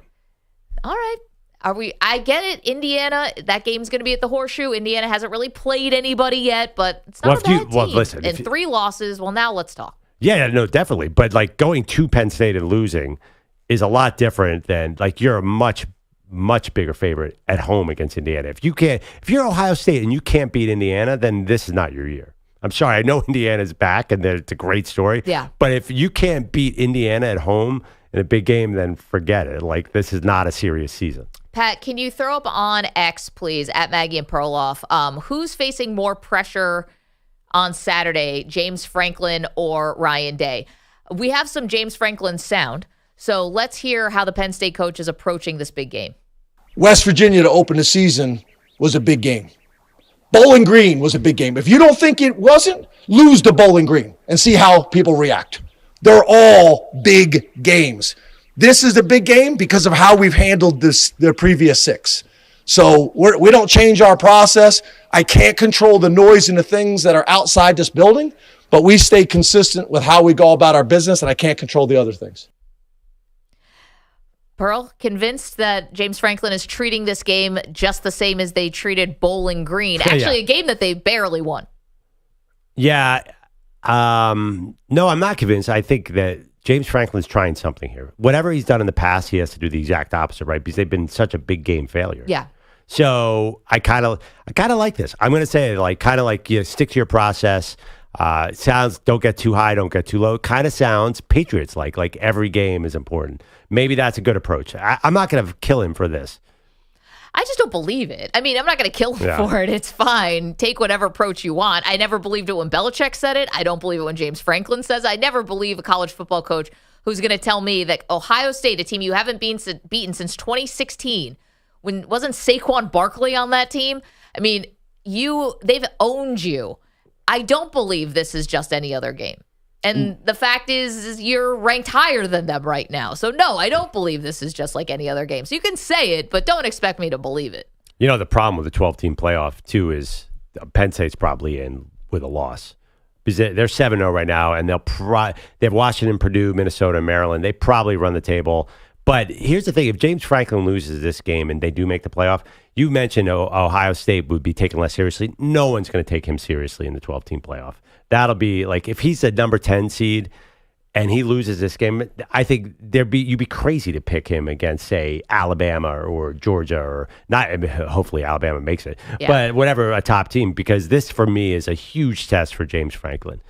And again, I said the same thing last year, and he just keeps failing these tests. I'm not even sure they should trip into a win over a top 10 team. I mean, what's different about them this year that feels obviously different is the offense feels different with Koltanecki now coming in to run the offense, and it does feel different. But again, you might have a backup quarterback. Who knows? Drew Aller is a game time decision. By the way, just for the betting side of this, and Nick Kostos is going to join us in a little over an hour, and we'll certainly be breaking down this game. Penn State is a 3-point underdog at home. As far as your over-under, Pearl, 46.5. So you don't think a lot of points are going to be scored in this game. That could be an easy win for you. Yeah, no, I think last year was 20-12, and it was basically the only reason that the Ohio State got to 20 was Marvin Harrison Jr. was a god on the field. I would think that this would be I think Penn State has a killer defensive line. I think they're going to destroy that offensive line. Nebraska looked like a legit defense against Ohio State last week. So I think it's going to be, I would definitely go under that game. What's your hunch on how this plays out? I mean, you have to know the quarterback. Obviously, that's hard to determine. This is why this is actually going to be a stay away for me. We'll make our picks later on in the show. This is going to be a stay away for me. I think there's juicier, as far as betting is concerned, there's juicier options out there. Yeah, Pat, you look like you want to say something. Yeah, I was just going to say, if Drew Aller doesn't play, Bo Pribula, it's just that I know he played well in the second half last week against Wisconsin, but this is just such a drop-off now to ask him to do this against a defense of the caliber of Ohio State. I think if Drew Aller doesn't play, it's Ohio State. You have to hammer Ohio State. There was a funny visual that I was reading an article about it that Bo Pribula was walking around the other day without a shirt on, right? He was trying to his practice, and he was soaking up some vitamin D. It's been unseasonably warm around here in the Northeast. It was 80 degrees last night on Halloween, which is nuts for around here. So he's walking around Perloff without a shirt on. So up comes his offense coordinator, Andy Koltanecki. And he's like, maybe I should take my shirt off too. And we're just going to have a little walk in the field here with two guys, no shirts on. Andy Koltanecki, I would describe his physique as Andy Reid-like. Unfortunately, no photo evidence of this exists. He's that big? Andy Reid's gigantic. You know. See, he's in the same vein. I'm just saying he doesn't look like Perloff. You know, he's not Perloff-like in his physique. You know, tall and thin. He's a little more football coachy. 855-212-4227. Okay, here we go. Let us know who you think is facing more pressure this weekend, tomorrow. Is it James Franklin of Penn State? Is it Ryan Day of Ohio State? Yeah. And we're not even going to mention the whole Chip Kelly of this thing. Mention it. Guys, has anyone lost his fastball more in 10 years than Chip Kelly? Like, does anything he does offensively scare anybody anymore? What happened there? Yeah, that's a great question. I mean, he was riding high. He was unstoppable when we first met each other. Yeah. Like, that was like the Chip Kelly offense was the creme de la creme. Oregon flew up and down the field. And that he was an innovator. He was, something so different. Went to the NFL, didn't really work. Now it feels like a grind, his offense. Yeah, that's true. It was so fun at Oregon. Maybe it's a uniform. I don't know what's going on. Chip Kelly's offense is not doing it for me. 855-212-4227. All right, there you go. Who's facing more pressure? Is it James Franklin of Penn State? Is it Ryan Day of Ohio State? It's Maggie and Perloff. Coming up next, which college football team is on major upset alert? Got that for you next. You're in a 5-minute break.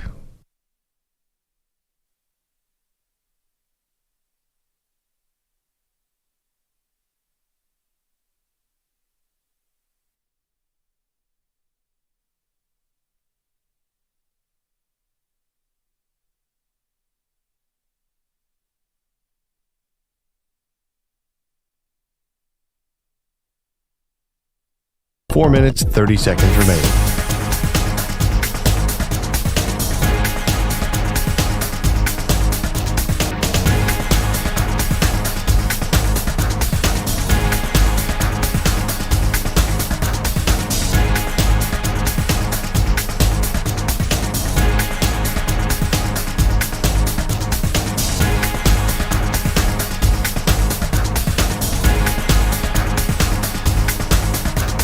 4 minutes remaining.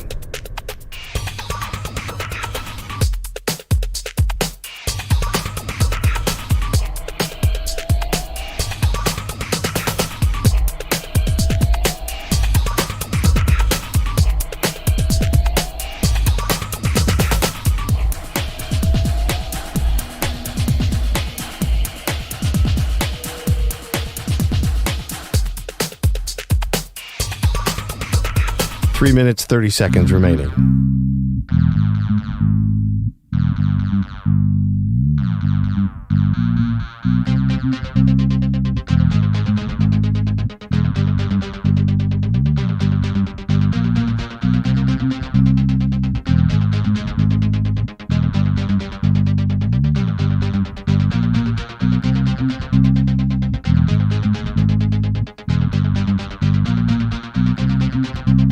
Three minutes remaining.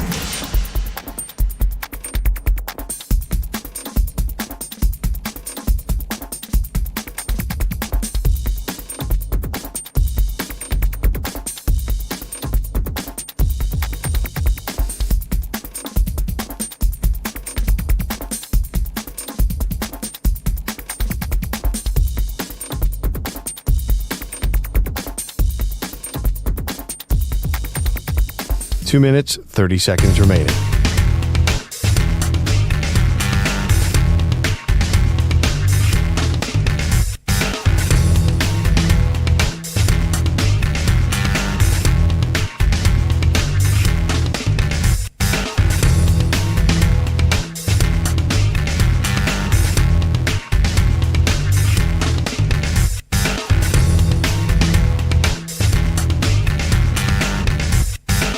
Two minutes remaining.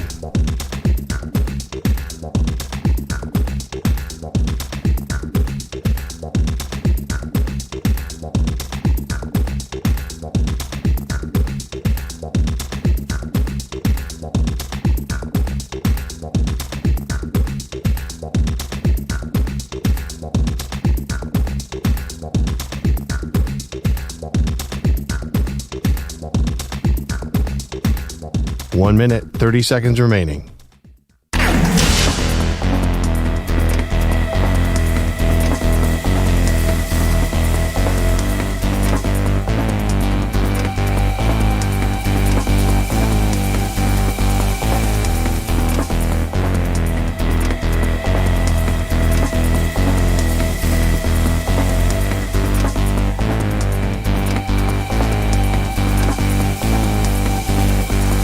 One minute remaining.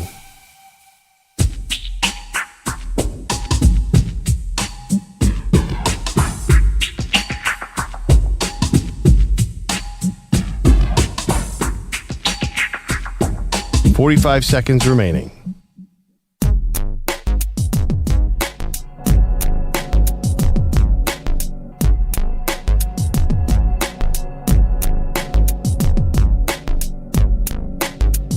.30 seconds remaining.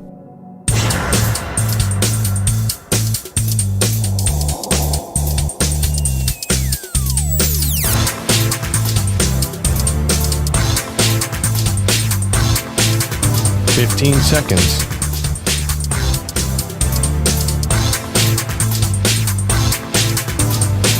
Break ends in 5 seconds.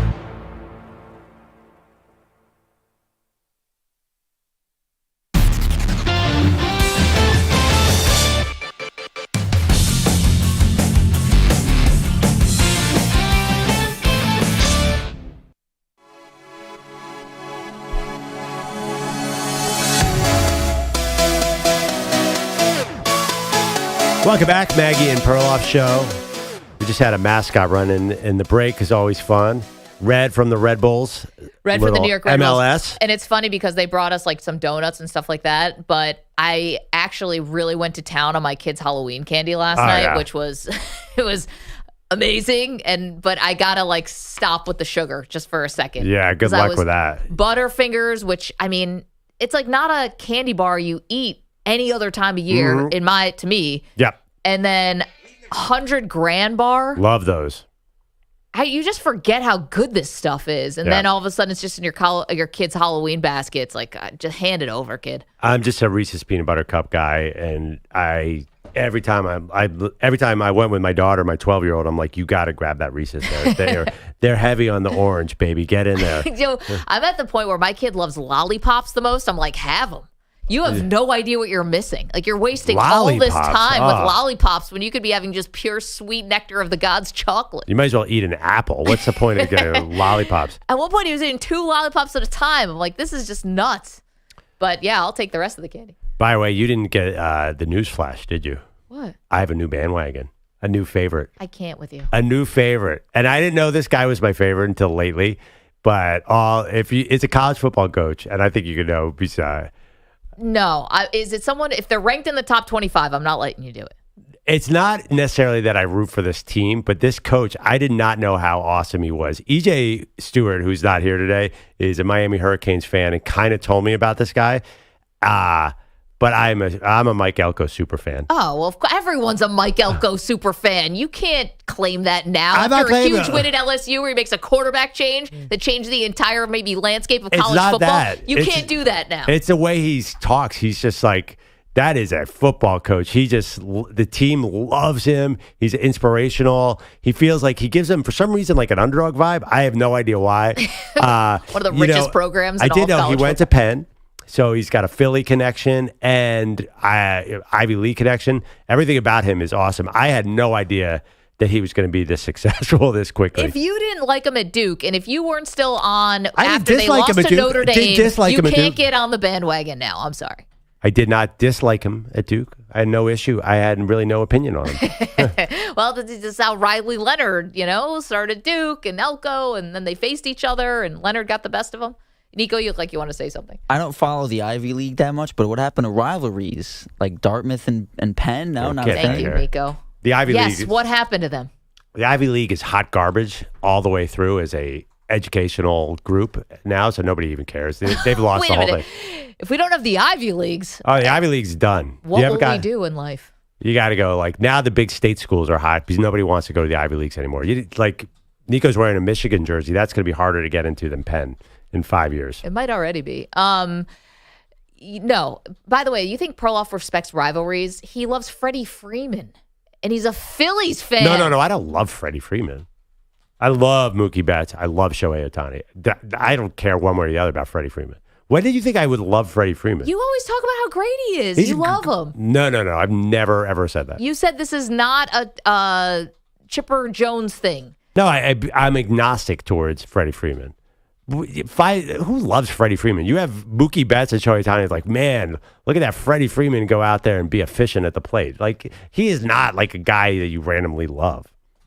What are you talking about? He's got this incredible story. You mentioned it yourself. Yeah, he's like a feel-good story, but Shohei Ohtani that's a guy you root for. He's exciting. Freddie Freeman's good. Oh, my gosh. Is it Halloween still? What's going on? Freddie Freeman, the World Series MVP, historical moments in the postseason, MVP, by the way. This guy is a walk-in Hall of Fame. Stories unreal. Sad story, losing his mom. His dad's with him every step of the way. His son is sick. He's doing this thing with multiple injuries. But you're not into Freddie Freeman? I feel like we just talked about this and you said you were. No, it's like a nice story. But like, if you're a neutral fan and you like Freddie Freeman more than Mookie Betts, you should have your head examined. Mookie Betts is awesome. No? Wait, are you talking about? I can't co-sign this take. I don't understand where this is coming from. Wait. I've always said Mookie Betts is, I've been saying all players, he's 100% Q rating. I don't care if you root for or against his teams. Like, he is so likable that he surpasses even the Red Sox-Yankees rivalry. Like, Mookie Betts is like the perfect athlete.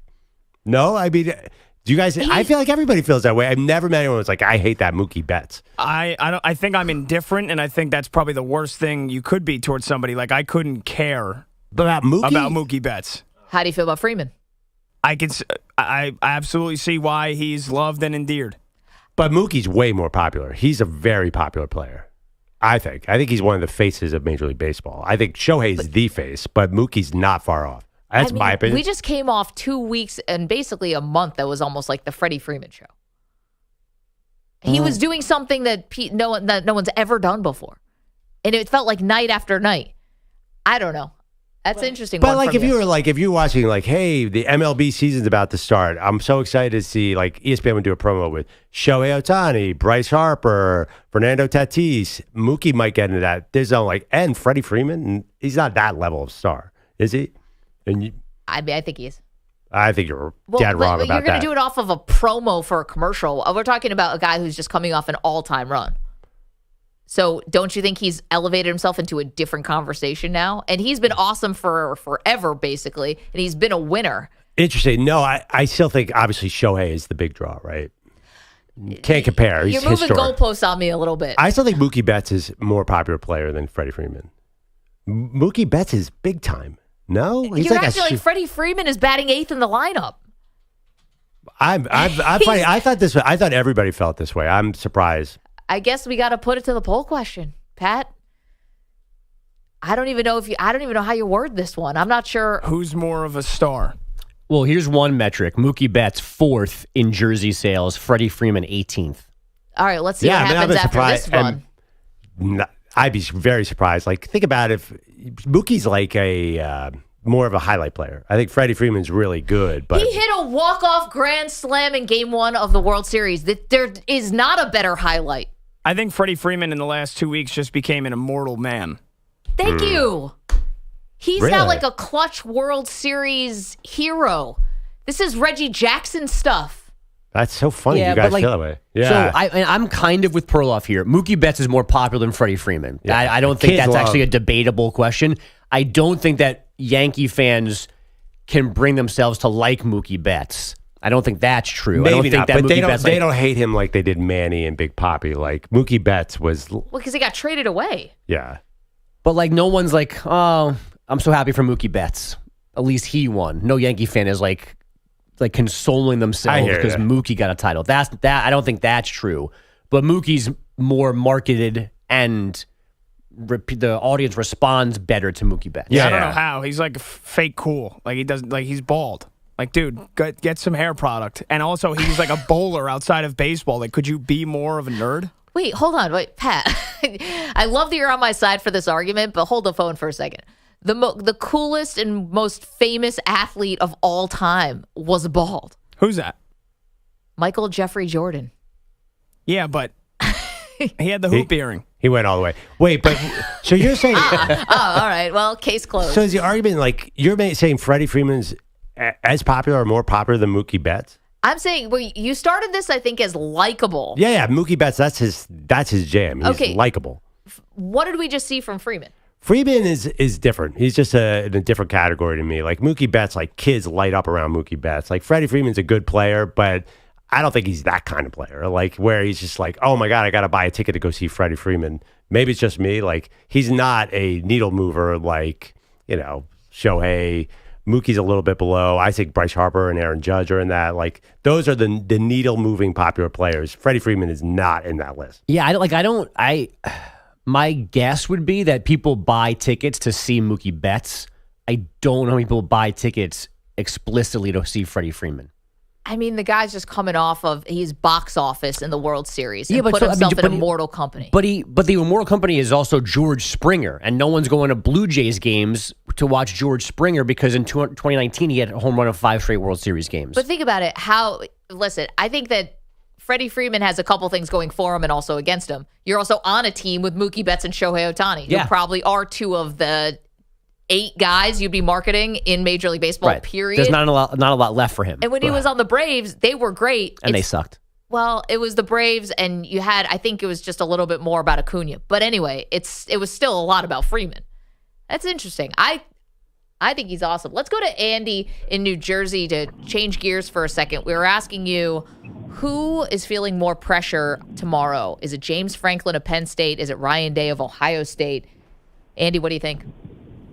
Good morning, guys. Happy Friday. Pretty torn in this game, honestly. I've got a freshman at Alabama, so that's been a lot of fun this year. But my son graduated Penn State a couple of years ago, and we've had the joy of watching us lose these big games every single year. I'm cautiously optimistic only because they came back against USC in the second half where they looked horrible. They survived. I don't say survived. They won the trap game, I think, at Wisconsin. However, we've had the joy of watching us lose every single year. This team should do well. Bo is pretty mobile, and maybe he can get it done. I want to say that they're going to win. They're going to be at home. Do I think Franklin has pressure? I don't. I watch this guy every time we lose a big game, and it's kind of like, okay, I don't think he's going anywhere. I think if Day loses this game, I think he's got big trouble and probably looking for a new job. That's my opinion.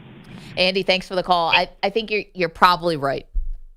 I don't know if Ryan Day loses the job if he loses this game necessarily, but he already has this weird relationship with the hot seat when it comes to Ohio State fans, Perloff. So I don't think anything is a given. Well, he's got to beat Michigan, obviously. Well, if he can't beat Michigan this year, then. Yeah, so that is the real metric for Ohio State coaches beating Michigan.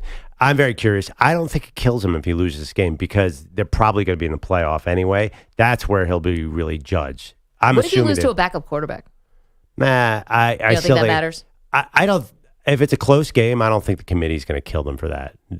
I mean, they're the number 3 team in the country on the road.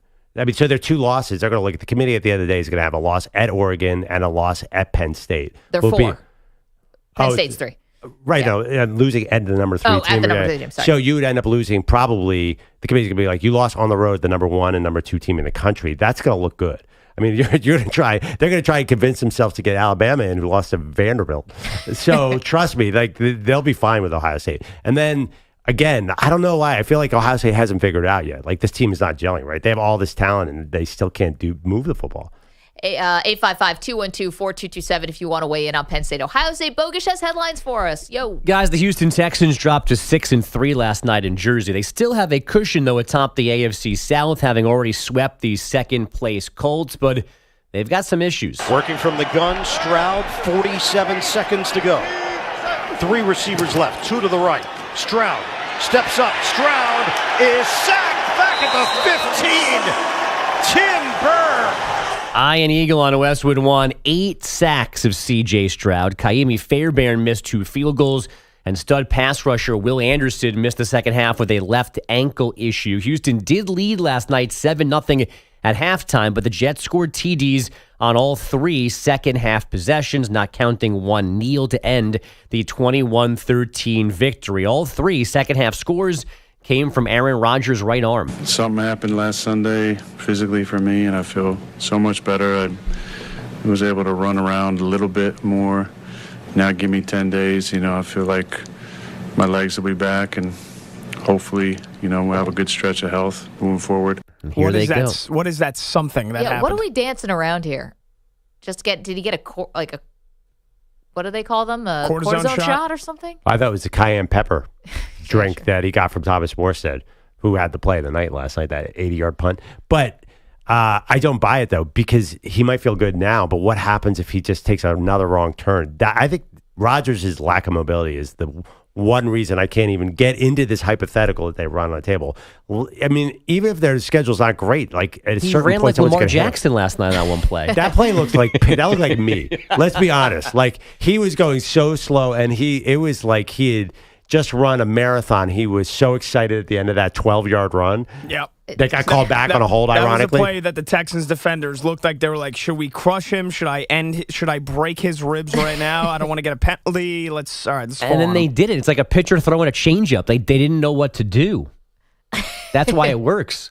Like in the cartoon when the ball comes in so slow and the guy swings like 14 times. That's what he's doing. He's going slow, so they're out of rhythm. That's why it works. Here guys they are come, just falling behind him. The fact that got called back, that was one of those, just give it to him. 40 years old out there running into the teeth of the defense. Just give it to him. I know. I didn't think he was going to get up from that, by the way. I know. It's not his upper body. You can hit his upper body as hard as you want. It's those legs that are terrifying. Because he got hit, I think, near the shoulder pads.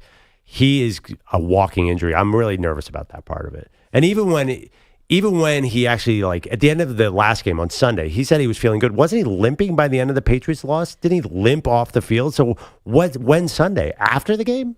Well, I don't know. He's dancing around something. Something happened. Something hurt Sunday. And he's all of a sudden magically better now. I thought he said he figured it out on Sunday. Yeah.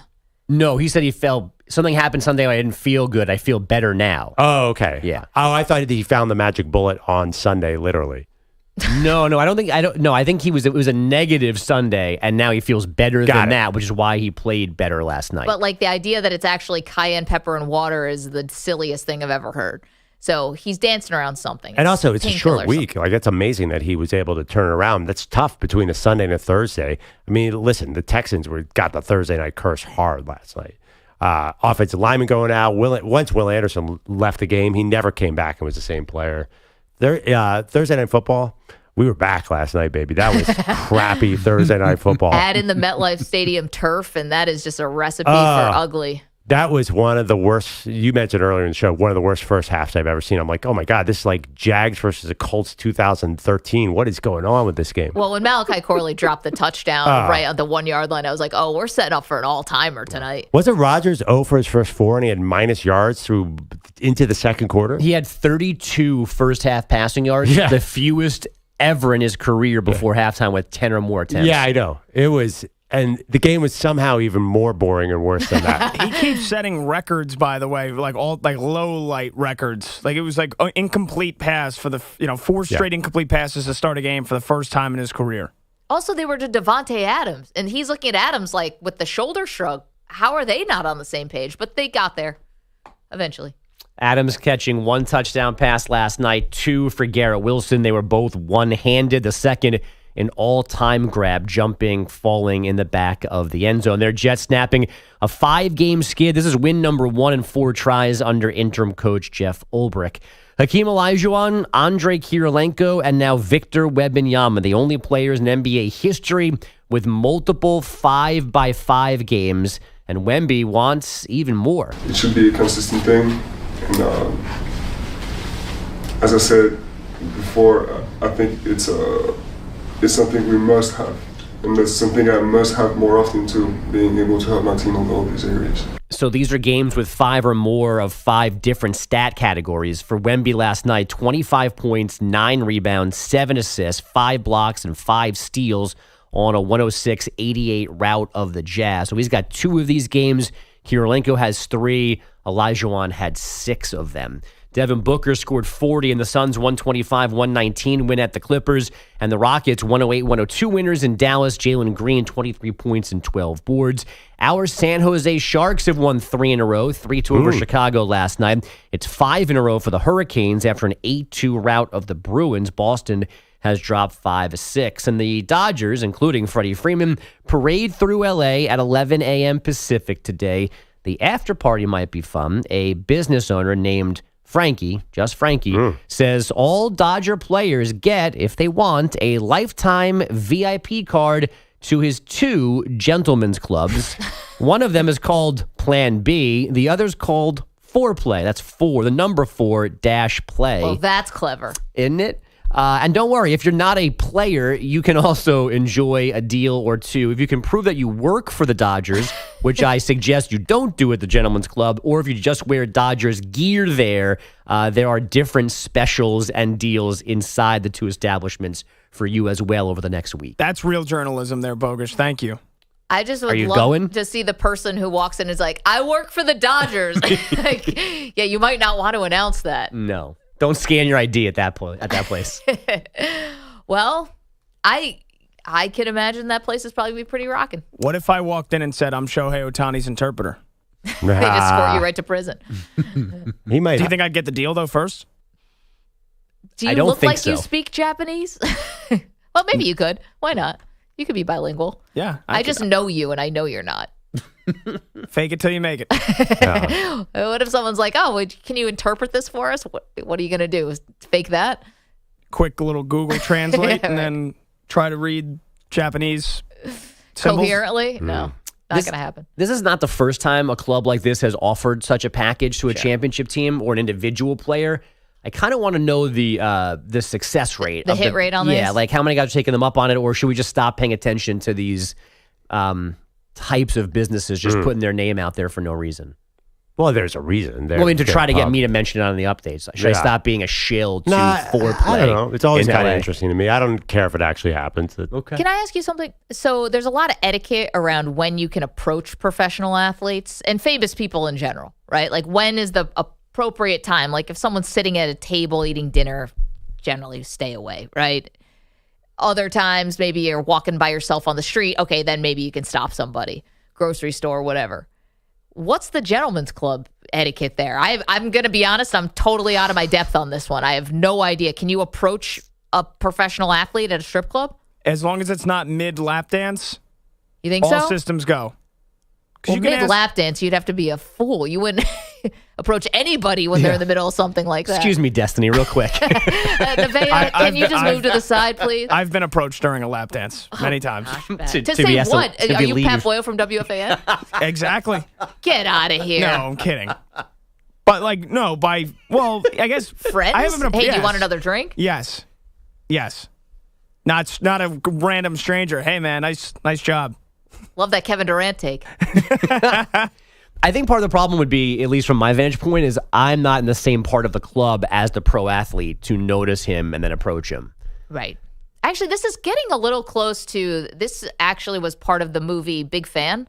They weren't in a strip club, though. They was at a nightclub. Do you guys not remember this one? Patton Oswalt is in Big Fan. I know the movie. I've never seen it. Yeah.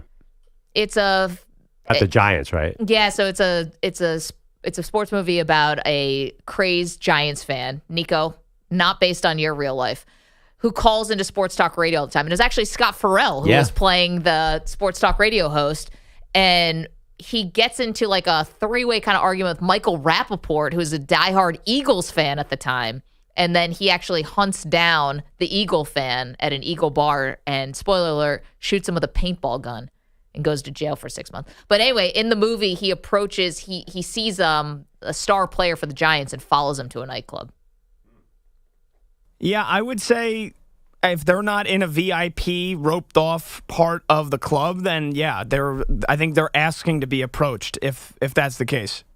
All right. Like if you have all that money and you go to a strip club or you go to and you're in the regular club and you're in the regular section, you're asking for fans to come up to you.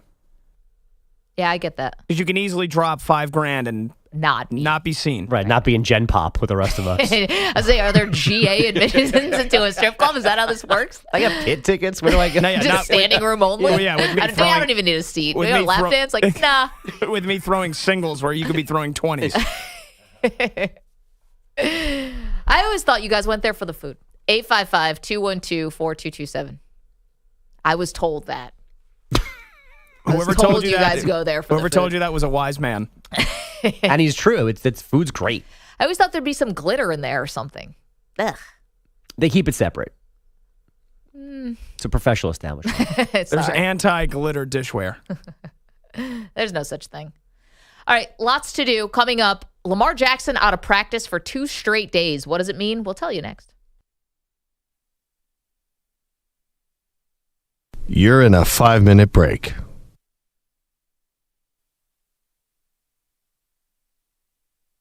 He's got his takes.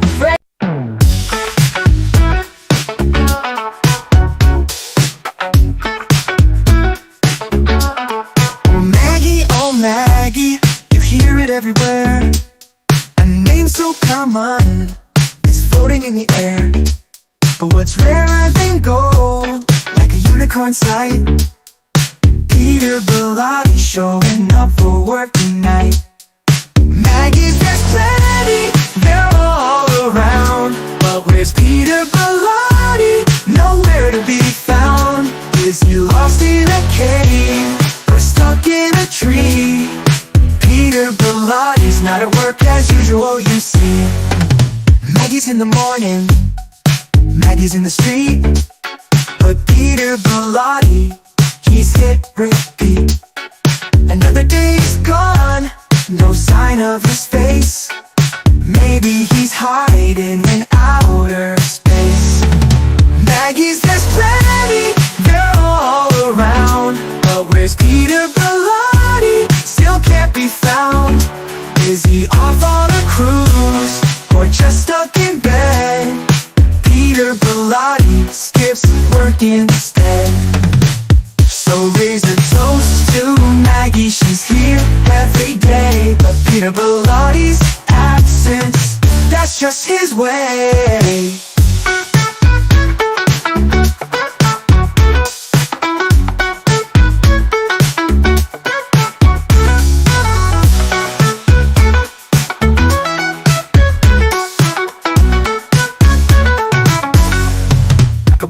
bloody.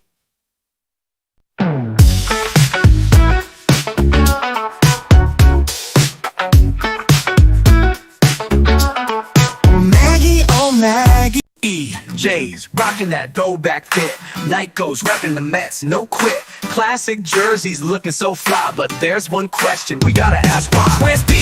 He's not here today. Missing in action, always MIA. EJ's got the old school style. Nico's looking fresh like a jersey owl, but P's nowhere in sight. Oh, what a plight! It's just another day of P missing work, alright.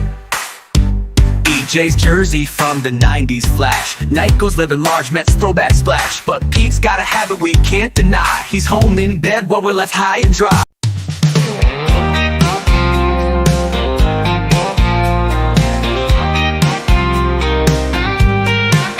Oh, Peter Belotti's pissed as hell. Giselle's got a secret she didn't fucking tell. Had Brady's baby, Tom don't know. But where the hell's Peter? No show after no show. He's bitching about Giselle, her secret kid, but his own damn job he's nowhere he hid. Bogusch keeps wondering, where's Pete today?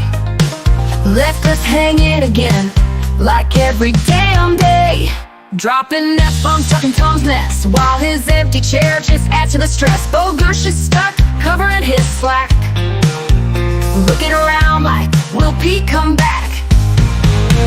Swear like hell by Tom's mystery son, but showing up to work, he's gone, he's done. Forget Giselle and Brady's life. Peter's job's a real mystery, his endless strife. Yes.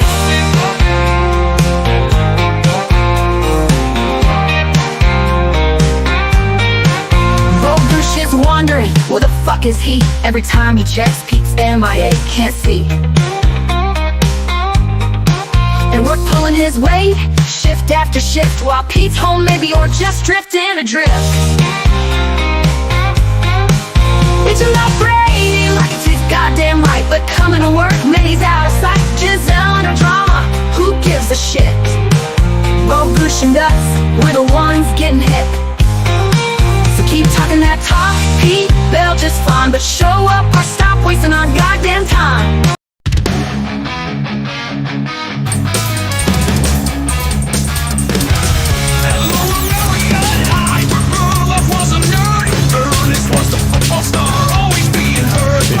About the past, let's get to Pete. The guy who skips work like it's a track meet. Or his Pendleton, who the king. Perloff's the one who's doing his thing. Speaking of kings, let's talk about Pete, who never shows up, his presence is beat.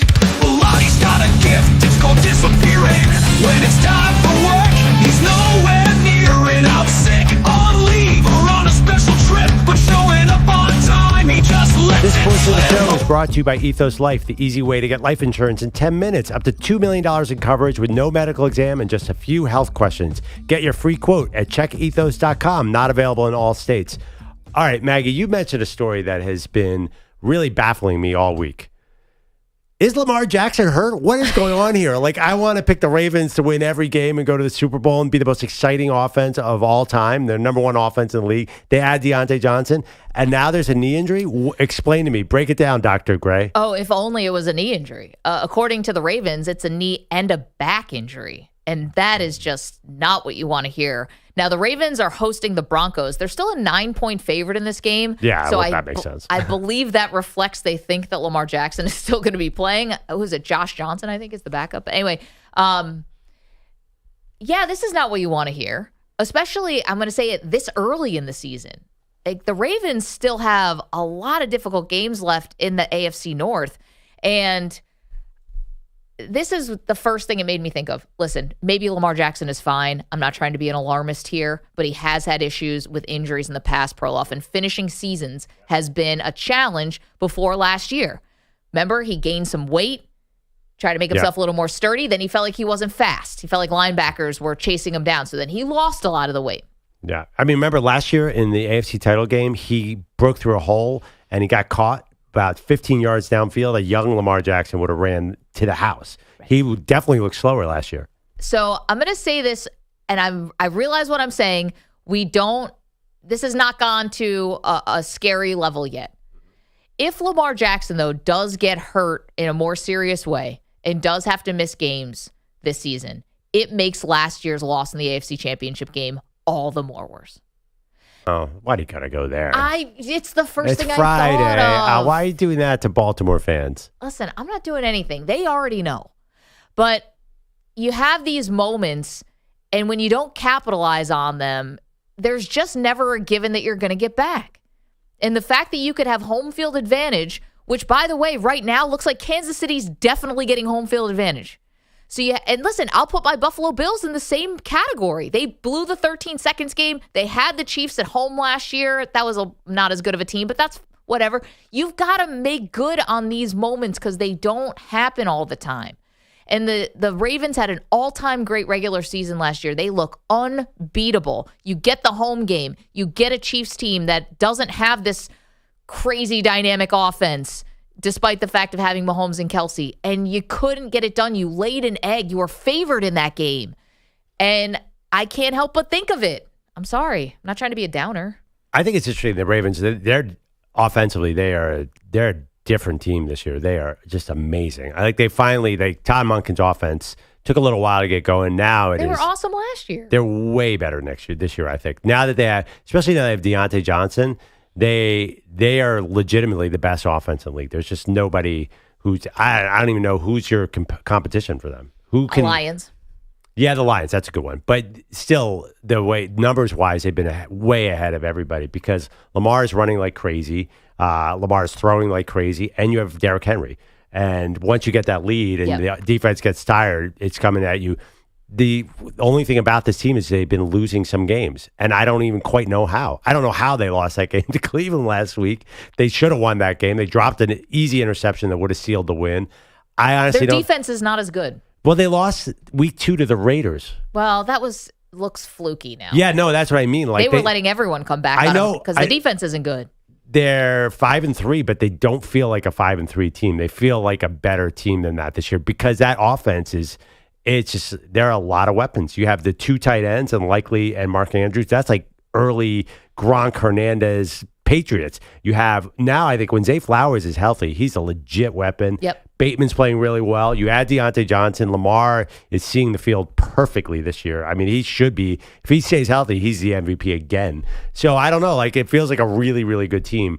It doesn't, but the defense is not what it used to be. So you're right. Maybe last year was a missed opportunity, but I think this offense is significantly better than last year, believe it or not. 855-212-4227. So Wednesday, they called it a rest day, and that's why he missed practice. Then yesterday, they said it's back and knee. So obviously, we'll see what happens He's this week. Definitely But playing. again, it's still a 9-point spread. Usually, Vegas catches up to these kinds of things. And even with a rookie quarterback on the road, you would think that spread would come down if Lamar's not playing. Might be a little bit of a look ahead. They have a Thursday night game against Cincinnati, who they really should have lost. That's the one game they should have lost. And, Cincinnati could be desperately fighting for their playoff life. So they have a couple big games. I think they're going to be fine. You just need Lamar at the end. And I don't know about this home field thing you keep mentioning. Is it the same anymore? Well, that's going to have to be a bigger discussion. I want to get to our pal Phil in Pennsylvania because, Phil, I've got an update for you. Good morning. How you doing? Good morning, guys. How you doing? Phil, what's the update? Here's the update. The Randall Cunningham jersey, along with several other fun presents and surprises for you, has been put in the mail. Well, thank you. I appreciate it. You're welcome. Thank you for letting us borrow your Randall Cunningham jersey for over a year. No problem. I just have a quick question for Perloff. Back in 2017, the Eagles added Jay Ajayi mid-season to help the workload with LeGarrette Blount. Yeah. Do you think the Eagles might be able to pick up running back in the last year of his rookie deal to help shoulder the burden with Saquon so he's not overused heading forward into hopefully a deep playoff run? I love that idea, Phil. You know what's funny? They keep talking about a wide receiver for the Eagles who traded for Jahan Dotson earlier in the year and still could use another wide receiver. But I love that idea because every time Ken Gainwell, the backup to Saquon, gets the ball, I can hear the groan, "Don't give it to Gainwell." We love Kenneth Gainwell. That is a good idea because we were just talking about Lamar Jackson. Phil, Maggie, I'm so worried Saquon's going to get hurt. It keeps me up at night. You don't do that. Thank you, Phil. Wait, and what's the keep rap? a lookout for the package, okay? Yeah. Even more so than Lamar, what is the rap on Saquon Barkley? But he's knock on wood. The reason we brought up Lamar is because he's been out of practice the last 2 days. Saquon Barkley is fine. You got to reduce his number of carries. Bill's 100% right. Howie probably just thinking the same way. Coming up, Perloff says he has a story for me. What could it be?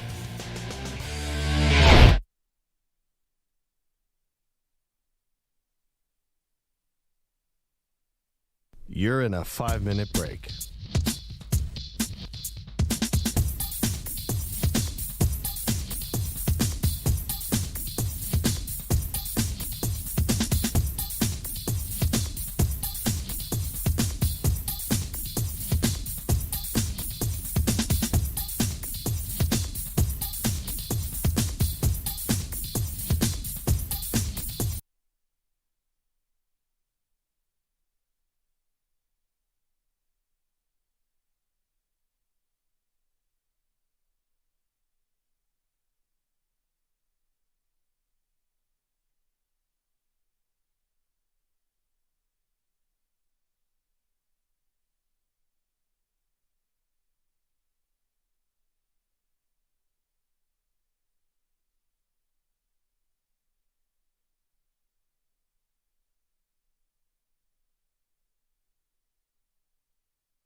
Just lets it slip.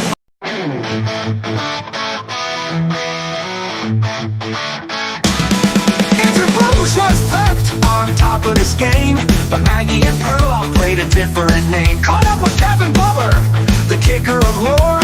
But where was Peter Bellotti? He's out the door. Peter Bellotti, where could he be? Off on an adventure, sipping iced tea.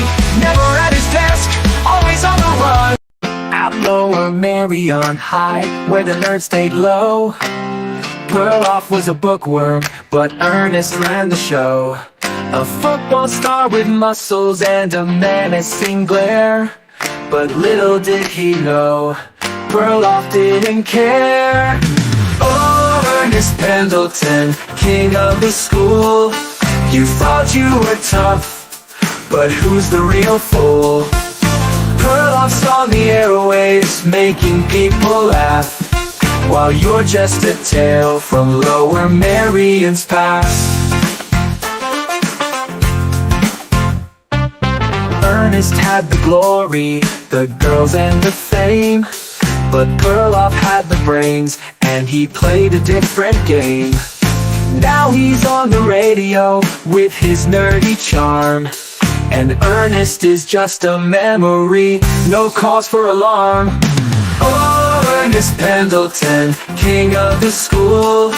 You thought you were tough, but who's the real fool? Perloff's on the airwaves, making people laugh, while you're just...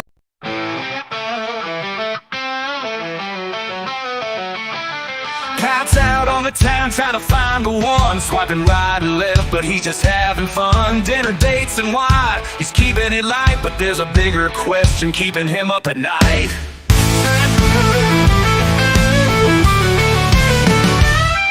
Is it time to give or time to wait? Does he help someone out or stick to his fate?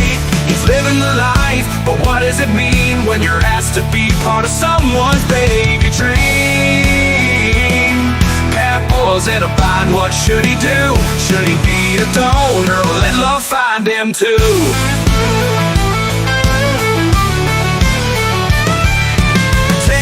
Coming from all his matches, but the sperm bank's off for man it catches. Could his DNA bring joy to a stranger's home? While Pat's still out there looking for his own. Is it time to give or time to wait? Does he help someone out or stick to his fate? He's living the life, but what does it mean when you're asked to be part of someone's baby dream? Pat boils got got a secret, it's tucked away. Hidden cameras in his place, recording all day. When his date walks in, they don't know the deal. They're part of his own reality reel. Oh, Pat's got a show, but no one's aware. Every room's wired, but he's acting all fair. Dinner and wine, a romantic pursuit, but the cameras are rolling, ready to shoot. She thinks it's just a nice little night, but Pat's setting angles, getting the light. Sit on the couch, he says with a grin. Unbeknownst to her, the cameras begin. Oh, Pat's got a show, but no one's aware. Every room's wired, but he's acting all fair. Dinner and wine, a romantic pursuit, but the cameras are rolling, ready to shoot. On the Infinity Sports Network. Shotgun for Rodgers. Takes the snap. Rodgers off his back foot. Throws it to the right side. A rainbow. Caught by Adams. He's going to take it all the way. Touchdown, Jets. Big play. And that connection, Rodgers to Adams, does the trick on Halloween. Who's better than Iron Eagle? Westwood won. Jets get the win last night, 21-13. They needed that, Perloff. Of course, Davante Adams and Aaron Rodgers connecting after they looked completely lost and not even close to being on the same page in the first half. They connect for a massive touchdown at the end of the game. They snap a 5-game losing streak. But last night's game, I think, is interesting in some ways. What's really interesting is what does this mean for the Jets? Because Aaron Rodgers was very open about telling the broadcasters he thinks that they can run the table now the rest of the season. Yeah, that's great. I mean, what's he supposed to say? Well, you don't have to say that. You can say one game at a time. That's what we're used to saying. Yeah, Rodgers said the same thing in 2022 when they won, I think, 5 of their last 6 against mostly injured teams and then blew it in week 17 to miss the playoffs, said 8 and 9. I don't buy. I mean, honestly, the Texans handed them that game last night. If the Texans had been able to take advantage of one of their countless opportunities in the first half, they should have been up 17-0 or something. But the Texans were so out of sorts last night. I'm not taking too much away from that win last night. And by the way, this big triumphant win was a 21-13 win over the Texans on a short week with no Nico Collins and no Stephon Diggs. Like, they are going to have to win a lot of close games. Like, they're not going to blow anyone out. So, and eventually, the way the NFL works, if you're in a close game every week, it's going to be really hard to run the table. I understand that. The running the table feels a little rich. However, there were some things last night, regardless of who the opponent is. Rodgers throwing a touchdown pass to Davante Adams. And by the way, they connected on a big 4th down, where it was a 4th and 2 earlier in the game, too, that led to a score where... That's the one he got hurt on, right? And he ended up getting hurt, but again, they connected on a 4th and 2, kept the drive going, and he ended up coming back into the game. So it was more than just that touchdown is kind of what I'm illustrating. So getting him involved, the Garrett Wilson heroics in terms of this amazing catch that we're now going to be watching all season long is one of the great highlights of the year. And the defense was able to get home on Stroud. Now, I understand the Houston Texans offensive line has been a real disappointment this year, and they've been hurt. And they lost their right guard last night. But Stroud is one of the best young quarterbacks in the league.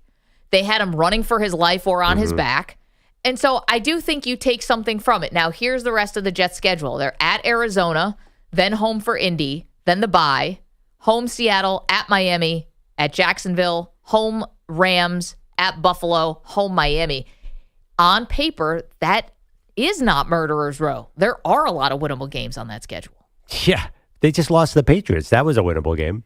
That is true. Now, they did say that was rock bottom, so I don't know if there was I don't think any speech at this point is really going to do anything, but is there just guys getting more familiar, getting comfortable with this new head coach and Jeff Ulbrich, and obviously working Davante Adams in a real way?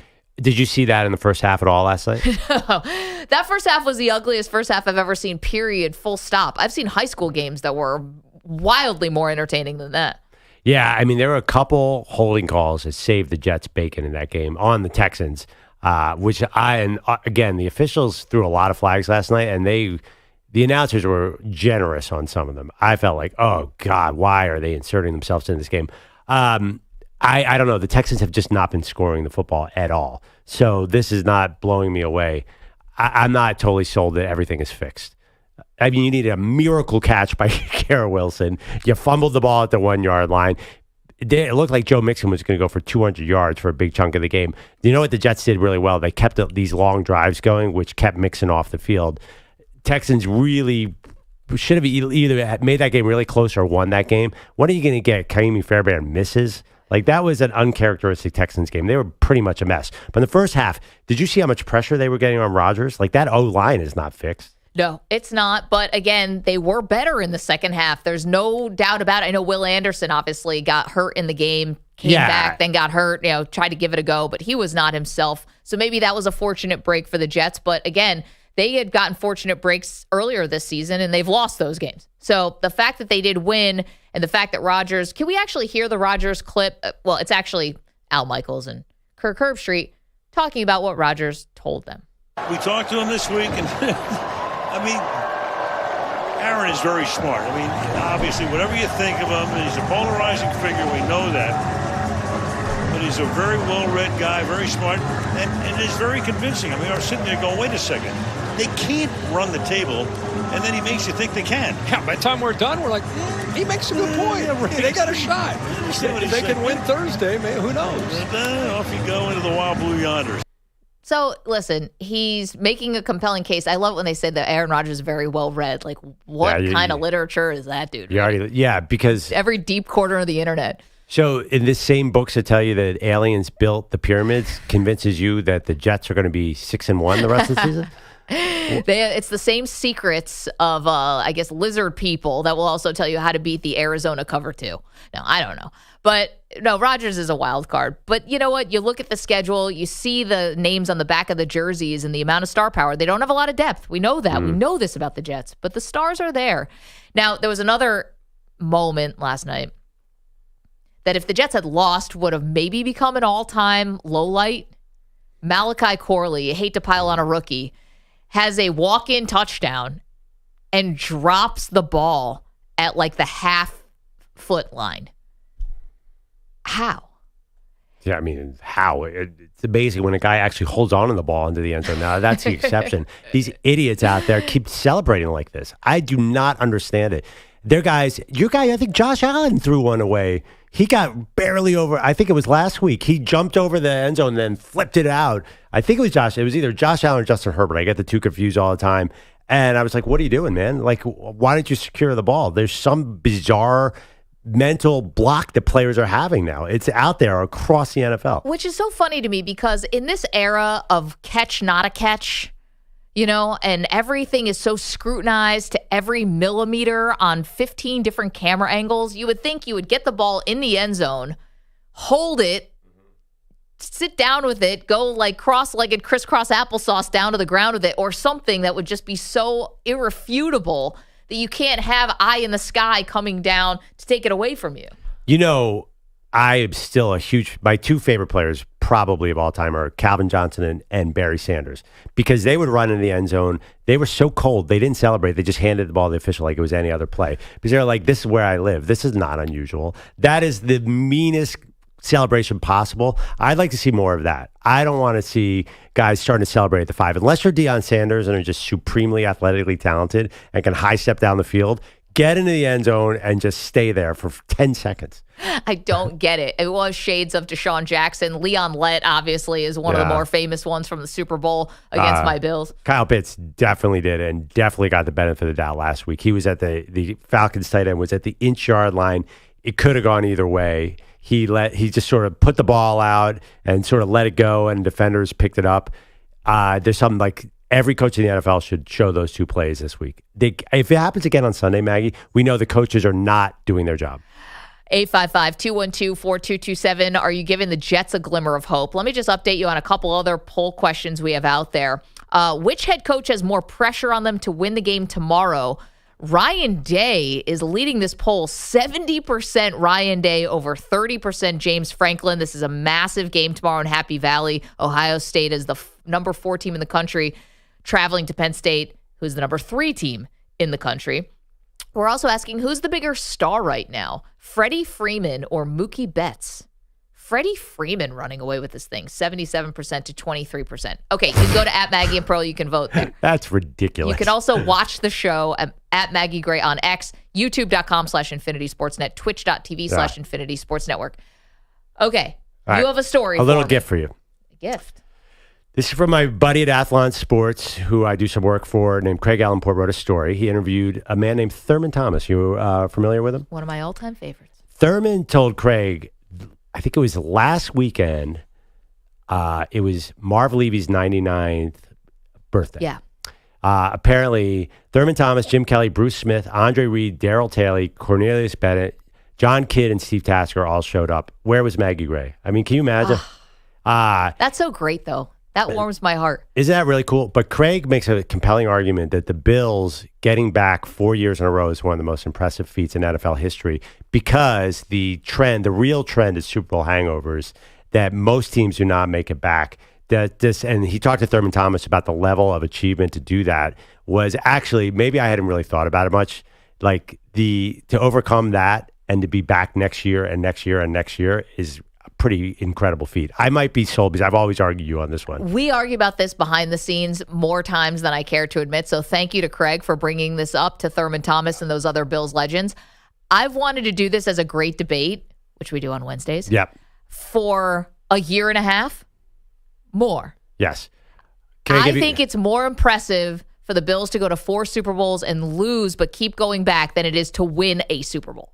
So, do you know how many teams have lost a Super Bowl and gotten back to the Super Bowl the next year since the Bills did it 31 years ago? Only one team, the Patriots. Oh, yeah, of course you knew this. You had this. This is one of the big tenets of my argument. Do you know how many teams have done it in NFL history? That I don't know. 4. The Dallas Cowboys back in the day, the Dolphins in the 70s, the Vikings in the 70s, and then the Broncos in the 80s, which was was Bills-like. Remember Elway would get there every year and then get killed? So it is nearly impossible. And Craig's point was that the Niners have a tough road ahead of them this year. Oh, that's where that was going? I thought this was just it was tied in, go Buffalo argument. It was really, it was, because it was talking about Thurman Thomas, talking about like really what it takes to do that. That makes it seem like a much harder assignment for the Niners to me. And again, I'm flip-flopping a little bit here because I thought the Niners just had so much talent that there was no Super Bowl hangover. Like, they'll be fine. They just can figure it out. They got Kyle Shanahan calling plays. But it's just amazing when you look at the history, how many little things get in the way. Absolutely. I mean, the 49ers, we want to take it to the Niners. It's felt snake-bitten from the offseason. You know, you have multiple players with contract holdouts. Some we knew, some we didn't know. We didn't even know that Christian McCaffrey was unhappy with his contract. Then all of a sudden he didn't go to OTAs and he gets an extra boost. Trent Williams, obviously Brandon Ayuk. Now Ayuk's out for the year. Everything that could have broken right feels like it kind of broke wrong for the 49ers. Now they've avoided some, I guess, major injuries with Debo. But still, this all feels tough for them. And now let me ask you this. Is it just injuries or is it Super Bowl hangover? In the sense that, like, was some of the success of last year, did that cause some of the contract issues of the summer? Like this is, and maybe the emotional letdown of that, or is it just bad luck with injuries? I think it's both. And it's funny, Draymond Green, I thought, had said something really poignant about this on one of his podcasts where he says it's so hard because you go all the way to the championship, you lose, but you still lost a lot of your offseason.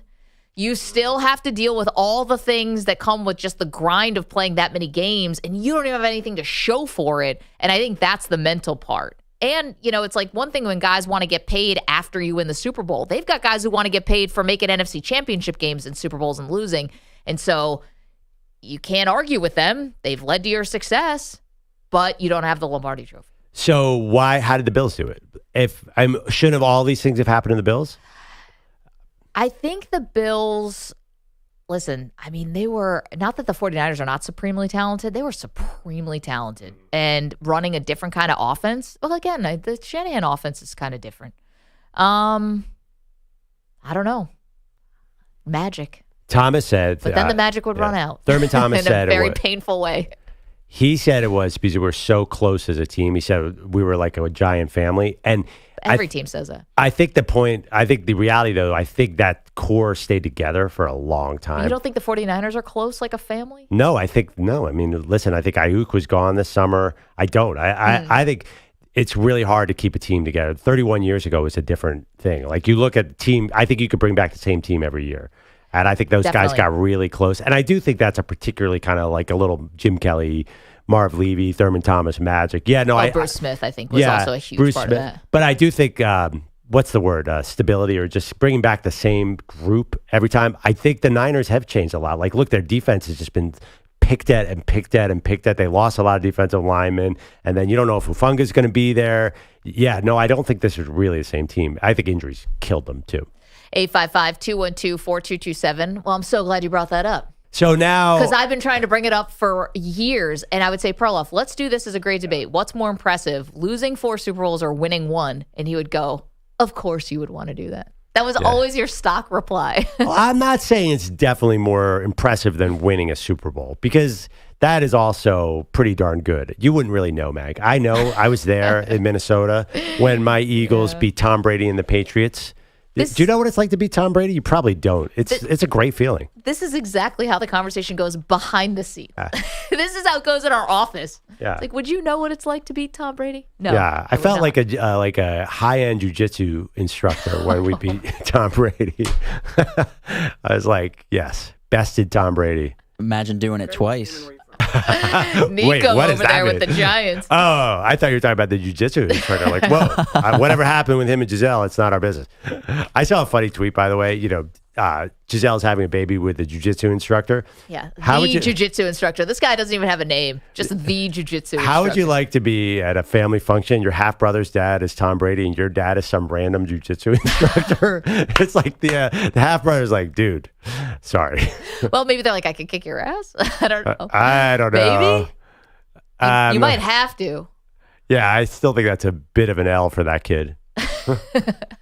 My dad's Tom Brady. But who's your their dad? moms are all Giselle. Like your mom's That's one of those pretty good. famous supermodels. You're right. That's not bad. That's kind of cool. It's not bad. Yeah, but one kid's dad is Tom Brady, and the other kid's dad isn't. Well, that's what Perloff's saying. Yeah, you get Tom Brady, I get the jiu-jitsu instructor, but I mean, I think if you're a boy and if you're a 10-year-old boy, they don't care as much about Giselle as they do the quarterback. Maybe the 14-year-old boy will be more into Giselle. Well, that's his mom. And if Tom's son has any shred of the athleticism that he has, then I'm sure they'll take out an insurance policy on his arm. So if the Brazilian jiu-jitsu's kid kicks his ass, then he's going to get sued for $1 million. That got very detailed. It's extremely real. Pat, it looks like you put some work into this topic. Well, I picture that happening. Yeah, you're going to kick my ass? My dad's going to sue you. Oh, man. That's the lamest retort of all time.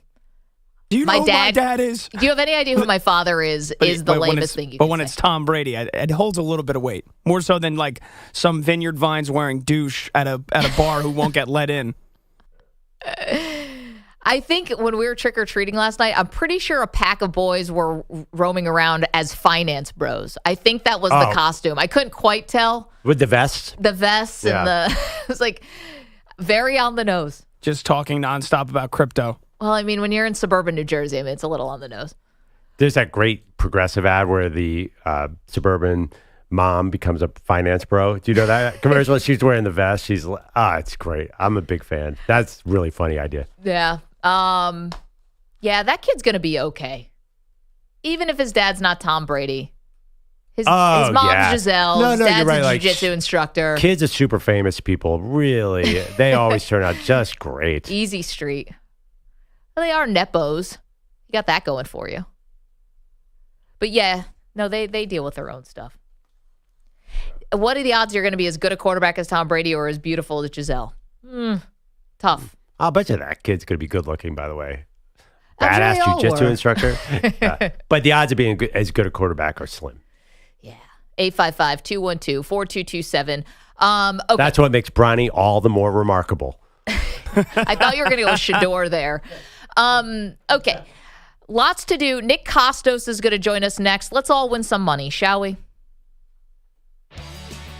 Okay, sports fans, listen up. This is important. 1 in 8 men will be diagnosed with prostate cancer, and bladder leaks can be a side effect. That's why Depend is teaming up with the Prostate Cancer Foundation to encourage screening, because health is a long game and it's yours to win. Now, here is the cool part. Through November, Depend is contributing up to $300,000 to prostate cancer research by donating 40 cents for every purchase of shields, guards, and Real Fit products. Void in Mississippi. Learn more at depend.com.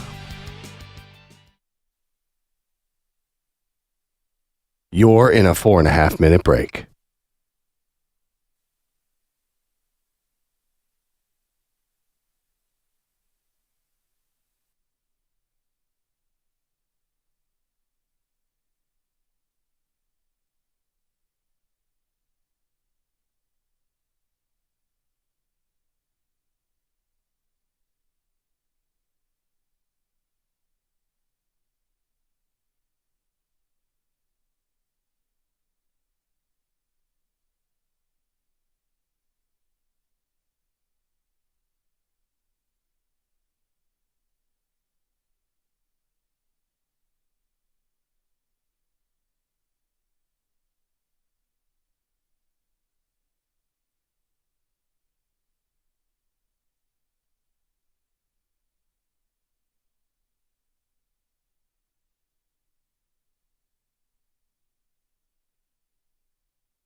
Okay. I don't see a read.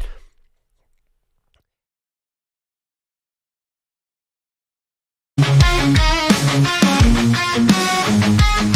was scrolling through my calendar today, realized we missed a major holiday. Andrew's birthday came and went. Oh no, we're a couple months late, don't you know? Happy birthday, Perloff. Happy birthday to you. We're just a little late, but our wishes are true. We hope your day was awesome, even though it's past. We're celebrating now, and that's gonna last. I'm feeling guilty, feeling blue. Forgot my own bro's birthday, what am I to do? But Maggie reminded me, and now we're on the case. Better late than never, with a big smile on our face. We're not the only ones who are MIA. Peter Pilati's always out, it's just his way. He's always working from home, or so he claims. Or we're starting to think he's just playing video games. Yeah, Pete, if you're listening, we're on to you. We're celebrating Andrew's birthday, and we wish you were here too. Happy birthday, Perloff. Happy birthday to you. We're just a little late, but our wishes are true. We hope your day was awesome, even though it's past. We're celebrating now, and that's gonna last.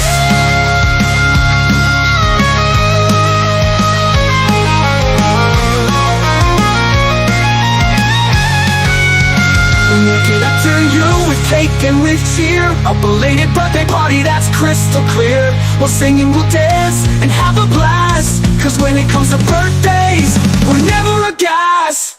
Happy birthday, Perloff. Happy birthday to you. We're just a little late, but our wishes are true. We hope your day was awesome, even though it's past. We're celebrating now, and that's gonna last. We'll make it up to you with cake and with cheer.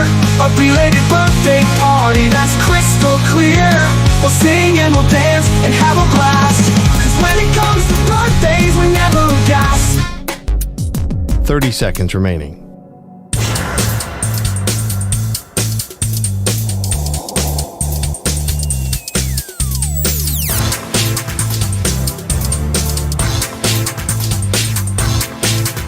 Fifteen seconds.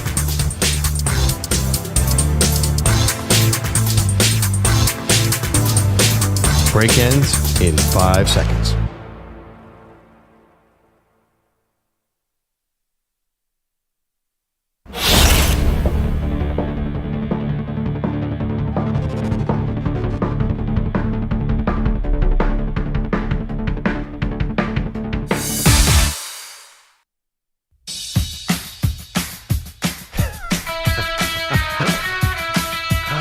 Oh, welcome back, Maggie and Perloff Show. It is Friday, and we still have many unsettled debates. Maggie and I are really entrenched in our positions on a couple, I would say, very, very important sports topics.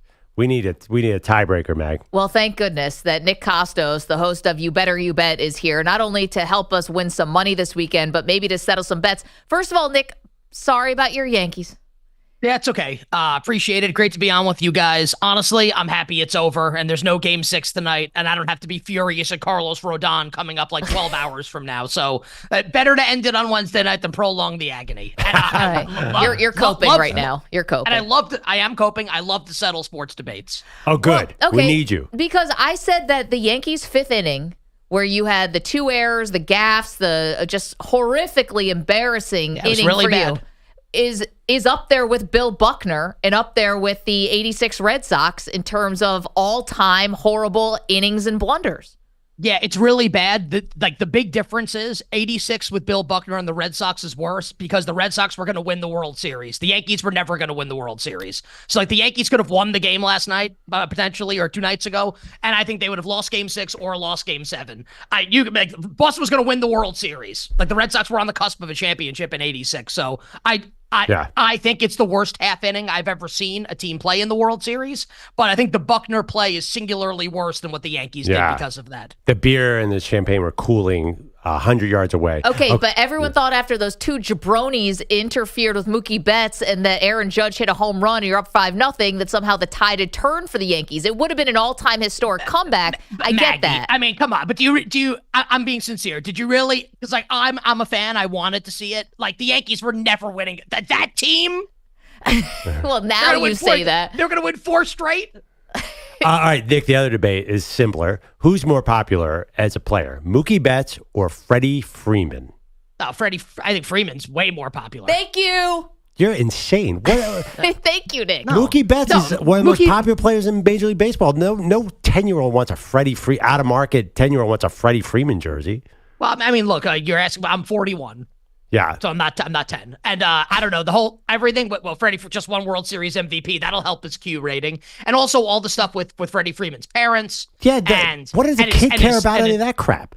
Okay, so maybe, but you asked me what I think. I think for the people I deal with, like Freddie Freeman. This must be a New York thing. No. I love it. Perloff makes Freddie Freeman seem like he's Tim Duncan, like the big fundamental. The guy hit a walk-off grand slam. This is the highlight, and he kept homering. It's not like he's laying down sacrifice bunts here. Yeah. This is exciting adrenaline stuff. Okay, wait. Well, I mean, it's like that it goes to me. That was some big time shade at Tim Duncan, by the way. Oh, Perloff hates Tim Duncan. He always clowns Tim Duncan. To me, it goes Shohei, Bryce Harper, Aaron Judge, Mookie. Those are the 4 horsemen of baseball popularity. Freddie Freeman on the jersey list behind Jose Ramirez, and I have to. Yeah, I'll take the L here, and I think that actually Perloff is right, and Maggie, you and I are incorrect about this. I think I like Freddie Freeman more because the stuff with his son, and he seems like such a great guy. So I like Freeman more, but I think Perloff's probably right. That Mookie Betts is more Kostos, popular. don't relent here. We're winning the poll 70-30. Freddie Freeman is the bigger star right now. But let's get to the bets because we got to tap into Nick's expertise here. And let's start with college football. The big game of the weekend, Ohio State traveling to Penn State. We don't exactly know who's going to be playing quarterback for Penn State, so a lot up in the air. Nick, how would you bet this game? Yeah, I think Drew Aller's going to play. I think Aller's going to play based off what we've seen in practice the last couple of days. So not 100%, but my guess is that Drew Aller plays. And if and when it is confirmed that Drew Aller plays for Penn State tomorrow against Ohio State, I'm going to bet Penn State plus the points. And I may be the idiot, and I say that sometimes with bets that I make, right? Because James Franklin has been a big game loser at Penn State. This is the classic game that James Franklin loses. I think that Aller might just be so good that James Franklin's badness can't overcome how good his quarterback is. So at 3.5, I think it's an easy bet for me on Penn State. I would even bet Penn State plus 3. If it went below that, let's say Ohio State closes minus 2.5 and Aller plays, I would not bet Penn State plus 2.5. I need to get 3 or 3.5 to feel confident about the bet. I think Penn State is way live in the game as long as Drew Aller plays. Nick, do you have any futures in college football? I know it's October 31st or November 1st now. All the top 10 teams to me seem like very close. Have you made any bets on a champion this year? Oh, I have a ton of bets on the Heisman Trophy, which I feel like I feel like that's going to go well. The college football playoff, I feel like because this is the first year of it, and I'm starting to get really pumped for it. Like I know ESPN did like its mock show the other night, and I watched the whole thing like with popcorn. Basically, it was like the new Avengers movie. Like I don't think people understand. I did this on my show the other day, how awesome this is going to be when the bracket actually comes out, like how cool this is, and how much fun it's going to be to bet on and how much fun it's going to be to watch. If you made me bet right, gave me $100 that I had to bet a team to win the college football playoff right now, I'd bet Georgia, which is a really lame answer because Georgia's the favorite. I just don't know how you can watch and think that Georgia's not the best team, like had a bad half against Alabama, otherwise basically blitz everybody. So Georgia would be my bet. And if I had to take a longer shot, because right now, Perloff, the betting market says it's basically a 4-team race. It's kind of same with the Heisman Trophy, which is a 4-player race. But in the national championship market, Georgia, Ohio State, Oregon, and Texas. Those are the 4 teams with by far the best odds to win the championship. If I had to go beyond those 4 teams and take a team at like 14-1 or higher at worse odds, I'd actually take Penn State because I think the upside of the quarterback is so high. Nick, what about your Heisman? Okay, so where are we at? So I have so many bets at different prices. So let's see if we can have an analysis of the market right now. So Oregon's Dylan Gabriel is the favorite, followed by Colorado's Travis Hunter, Miami's Cam Ward, Boise State's Ashton Jeanty. Jeanty obviously has had an unbelievable season, had the game-winning touchdown last Friday night against UNLV. I don't think Jeanty can win unless like he just nukes down the stretch and has 250 yards in every game. He strikes me as 100% like a bridesmaid and never a bride. He'll be invited to New York. He will never win. So that leaves us with 3 more. Gabriel, Hunter, and Ward. And look, you want to make a case for someone like Carson Beck. I think it's unlikely, or Cade Klubnik. So let's talk about the 3 guys at the top. I would say that Ward is way more likely than Gabriel. Ward has better stats than Gabriel, and Ward is getting pushed really hard right now by Miami. And like the Miami Twitter account, the Miami Instagram account, etc., because he has better stats. Miami has gotten past all the tough games on its schedule. Miami goes undefeated and wins the ACC. I think Cam Ward just wins. I think he wins. He's plus 300 right now. But if Cam Ward doesn't win, Colorado's going to be favored in all its games the rest of the season, most likely. Colorado's got a chance to go 10-2. And what Travis Hunter is doing is it's actually incredible, where he's like the best receiver and the best cornerback in the Big 12. Like he's actually both. This is not like a media-made creation. He's actually awesome. So I think if Cam Ward slips up, I actually think Travis Hunter would be the player that wins. I think it's Hunter or Ward that wins the Heisman Trophy. 10-2. It still feels like a lot. There feels like a lot of games. This team lost to Nebraska. I mean, well, they're going to be look. They could lose, just like dealing with the information they've got. Like the market says, they're more likely to win than lose those games. So we'll see where we end up. Wait, and we've talked earlier in the week. Shedeur, any chance he has a hot month and they go 10-2? Yeah, because all those votes to win the Hunter. Heisman. Yeah, all those votes go to Hunter. Yeah. I mean, he's got 21 touchdowns, 6 picks. If he just goes bananas, he gets to 40 touchdowns. Okay. No, it'd be incredible. You should bet it. He's 50-1. That's all we would talk about is Colorado football. If they're 10-2 and make the playoff, that would be just like 80% of the media. I know. I think the only way that Shedeur has a chance is if Travis Hunter gets hurt. Yes. And then they're taking away his best weapon. So how's he going to win the Heisman? In which case, Colorado doesn't win all those games without Travis Hunter. Exactly. For people that are interested, I'm trying to find here. Sorry to do this in the moment. To make the playoff, I think Colorado is like plus 600 to make the playoff right now. So like they're not a team that's like projected right now by the betting markets to be one of the final 12, but it's not like the odds are not insane on Colorado to make it.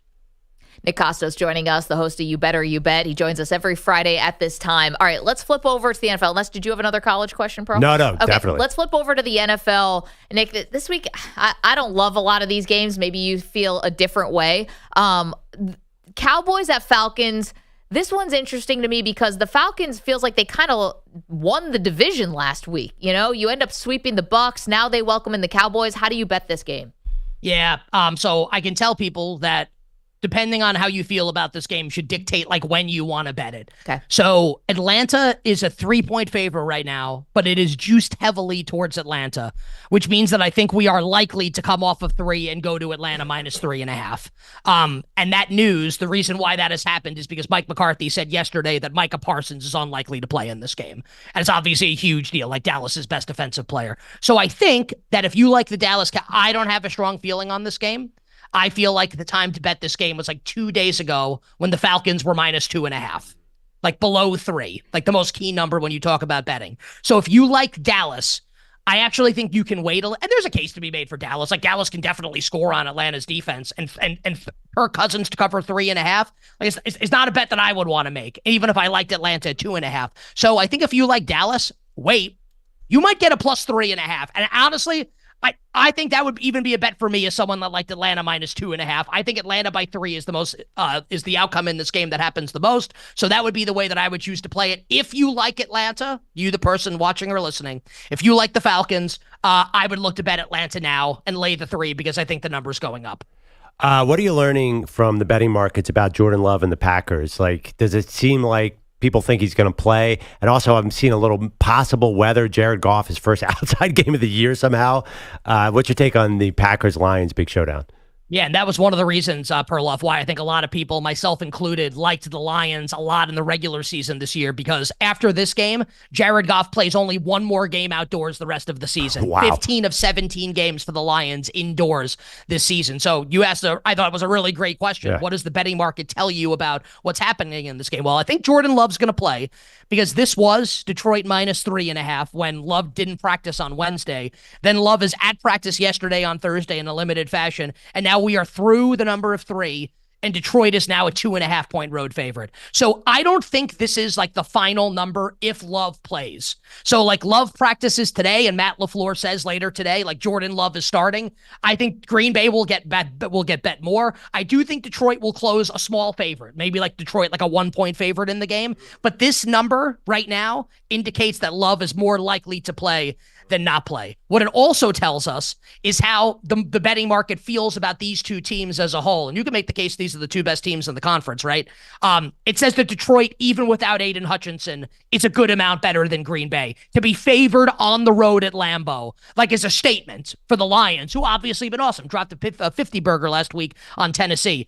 The way that I want to play this game, and actually a lot of people that I respect are going contrary to my opinion. They like Detroit.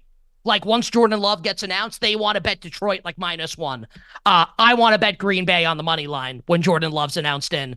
I think he's better than Goff. I think he has a huge game. This is kind of just my opinion, and that's a dangerous way to bet. I think the Packers are better than the Lions, and I'll put my money where my mouth is, and maybe I'm wrong. But I do want to offer the context that a lot of sharp people I deal with will be betting Detroit in the game on Sunday. Man, I'd love to see some of Nick Kostos' text threads with some of these sharp bettors. That'd be fun. 855-212-4227. Give you the number. Nick Kostos is the co-host and host of You Better You Bet, which we absolutely love on BetQL. He helps us out every single week.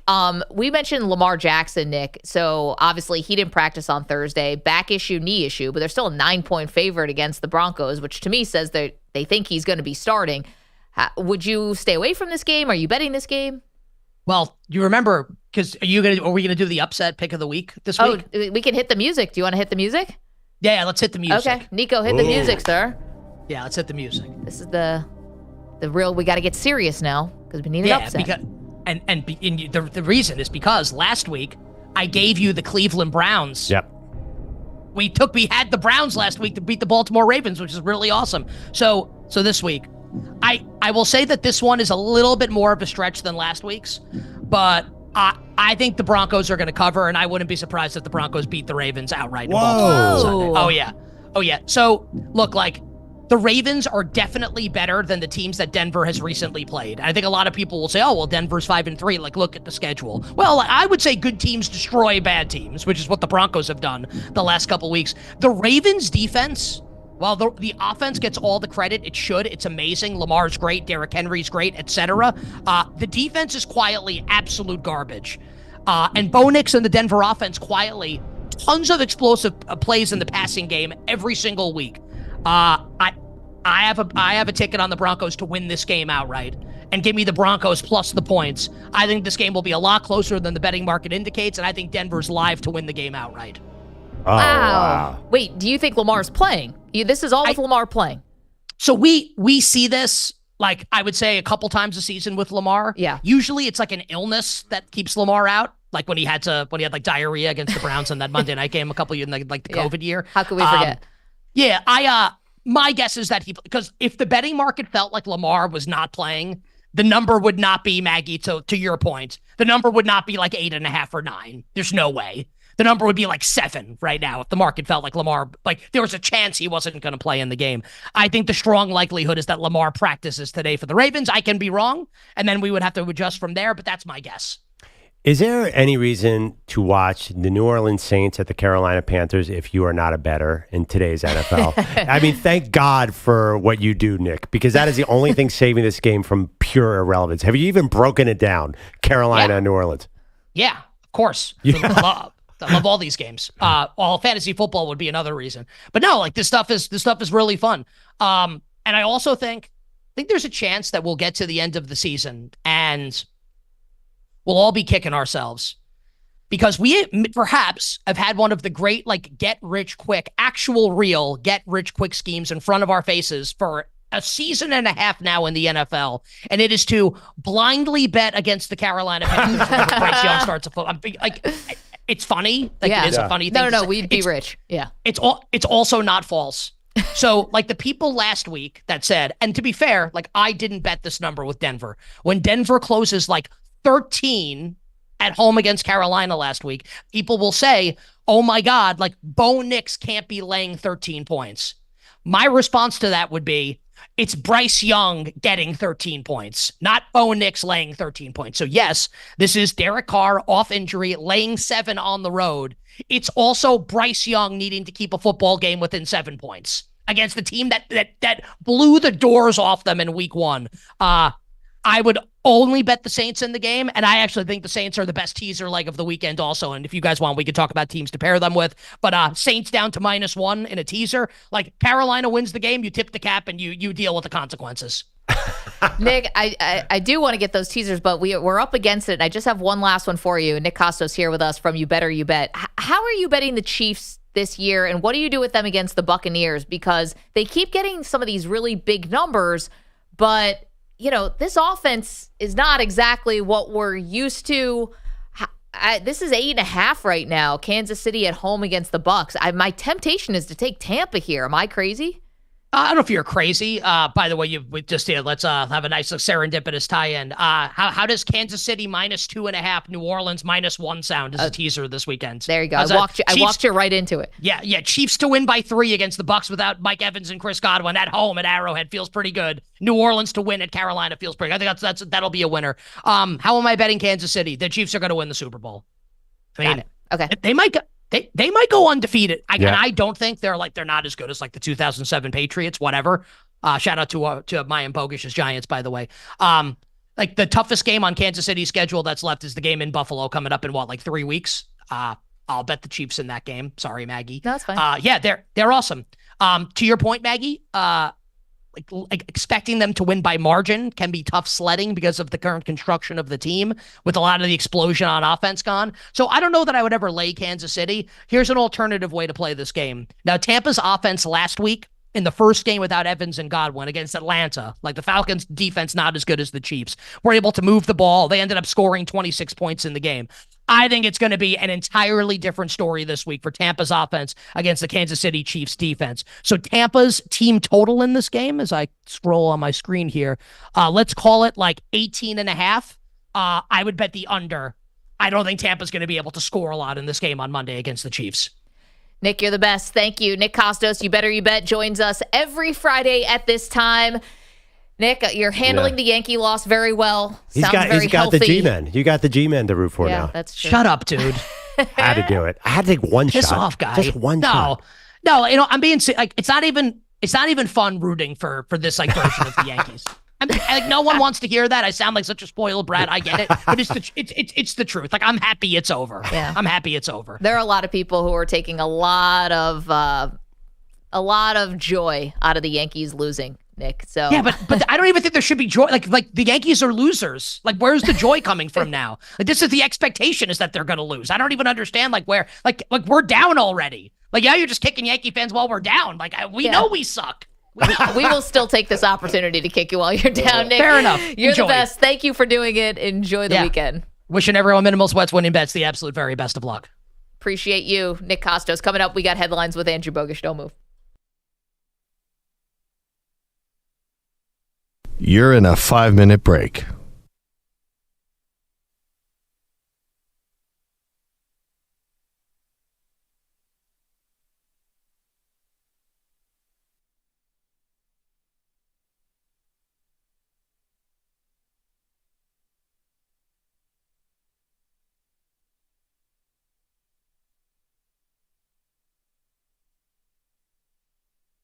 Four minutes, 30 seconds remaining.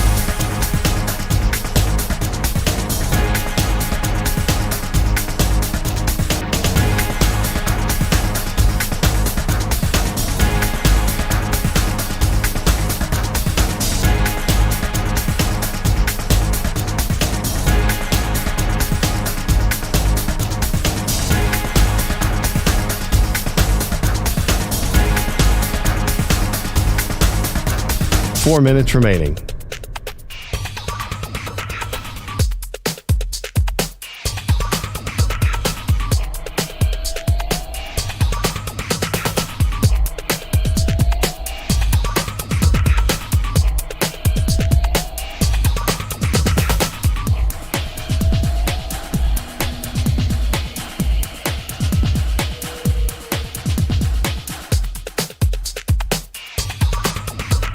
Three minutes, 30 seconds remaining.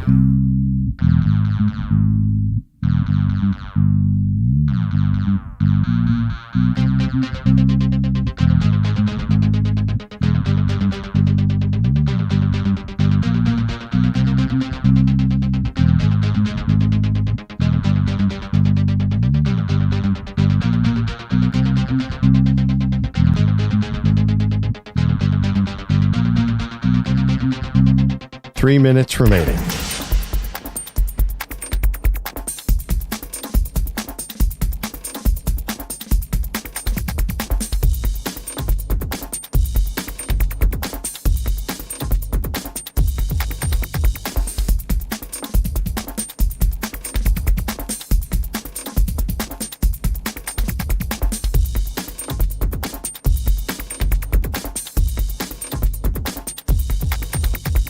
Two minutes, 30 seconds remaining.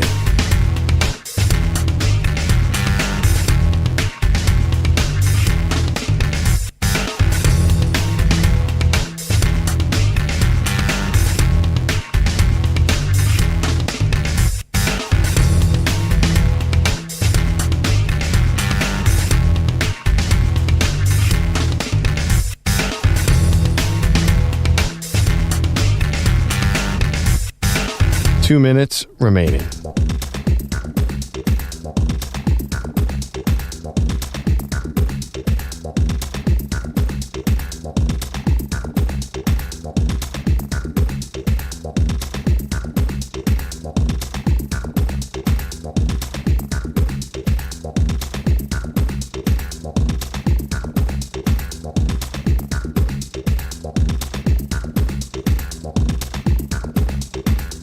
One minute, 30 seconds remaining.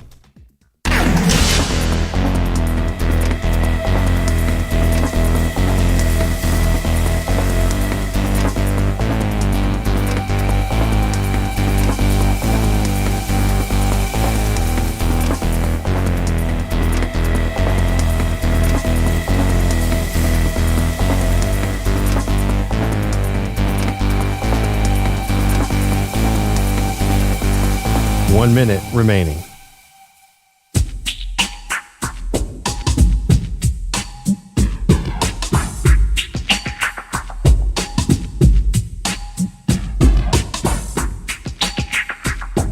.45 seconds remaining.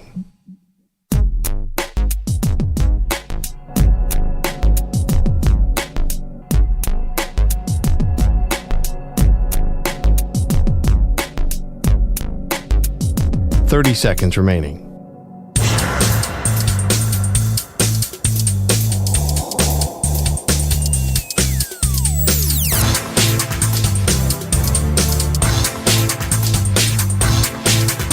15 seconds.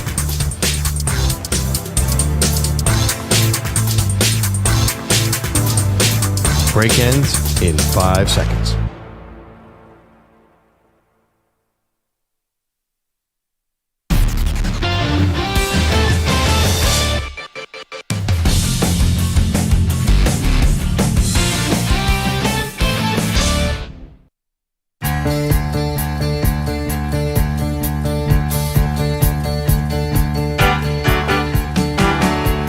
Welcome back. Maggie Gray, Andrew Perloff. We're just recapping some Halloween stuff with Andrew Bogusch, who, by the way, so yesterday, everyone, great job. Put on their costumes. Obviously, Perloff, again, keeping his streak intact of not safe for work costumes that need to be pixelated in all photos because they are offensive. But Bogusch, you got so much good feedback on your pinata costume. Anthony Gallo said this is the best costume that's ever been worn in the history of the radio station. Did he go all time? I thought it was just for this year. Either way, I was honored for that comment. I got a lot of love and attention in my neighborhood walking around yesterday. Kids, parents. There was one, I think, possible like sexual advancement after I let some kids whack me to get candy. Wait, were this all going south? Sorry, there was a mom that said, "Thanks for letting us hit that."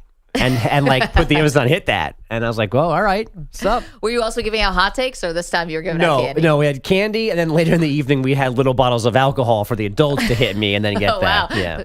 Throwing out Fireball? That was one of the nips, yeah. So we learned Bogusch is a Hundo P masochist here. I was gently flogged by people with a wiffle ball bat Wow. yesterday. Wow, when you said it was the greatest night of your life, I was not really sure why. You've done a lot of Halloweens before, There but now it was. makes a lot more sense. Well, congratulations to you. You got some headlines for us. And they're sponsored by Mint Mobile. Switch and get half off unlimited premium wireless at mintmobile.com/score. The drab MetLife Stadium in New Jersey doesn't bring much to the table, but it is apparently a hotbed for ridiculous catches. Rodgers in the pocket. He's going to throw. Left side. Looking. End zone. No way. What a grab. Garrett Wilson. It's incomplete. Kamari Lassiter in coverage. Good Iron Eagle call ruined by an eventual incorrect incompletion call. Replay deciding that Garrett Wilson's shin came down in the end zone before his knee touched out of bounds. So it was a touchdown, making interim coach Jeff Ulbrich very happy. Oh, my goodness. I mean, I was talking to the ref when they were reviewing it. I'm like, just for the sake of posterity, you have to say that's in, just so it goes down in history. It would rival the Odell catch. It was amazing. That OBJ catch, which I think is now 10 years old, was in that same end zone, but the front right corner.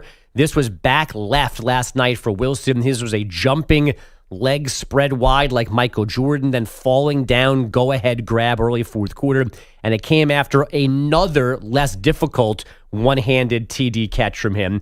Aaron Rodgers also hooking up with Devontae Adams in the second half to rally the Jets to a 21-13 win, ending their 5-game skid. The Texans, meanwhile, dropped to 6-3. C.J. Stroud sacked 8 times, his 59.2 QB rating, the third lowest of his career. And on the defensive side, Will Anderson missed the second half with an ankle injury.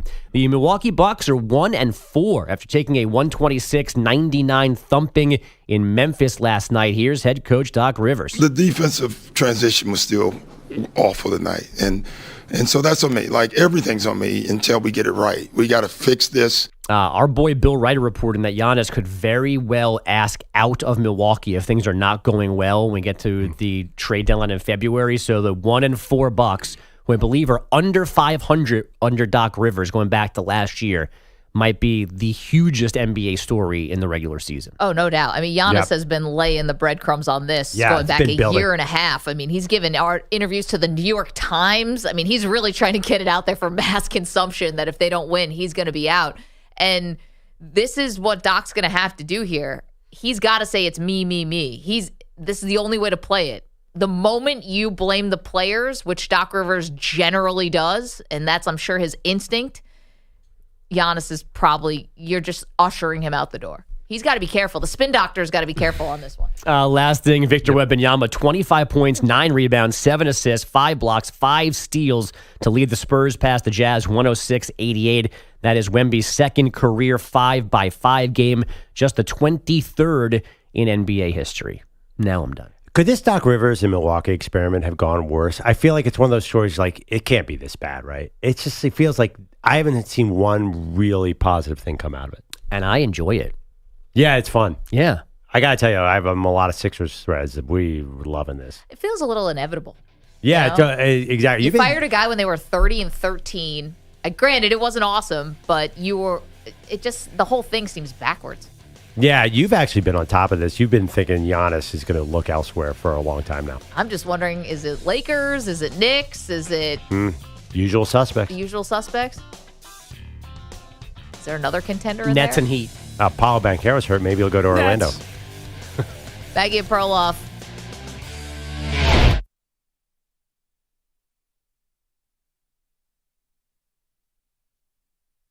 You're in a 5-minute break.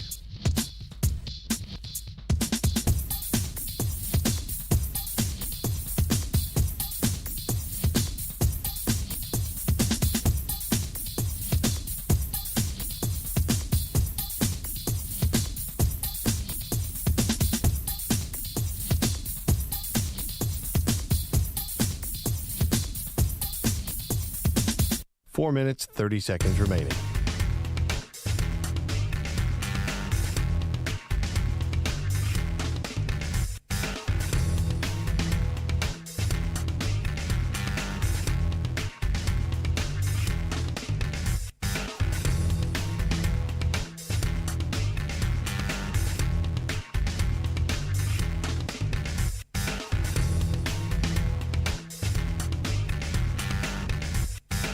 Four minutes remaining.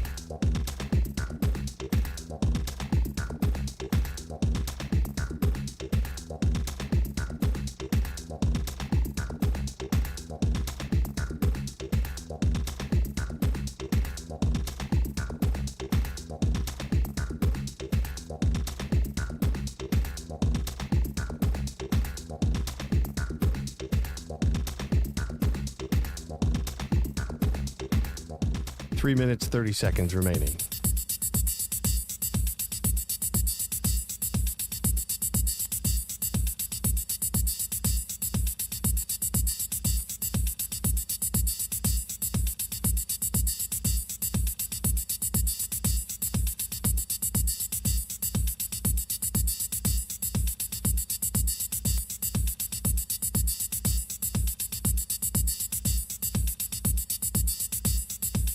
Three minutes remaining.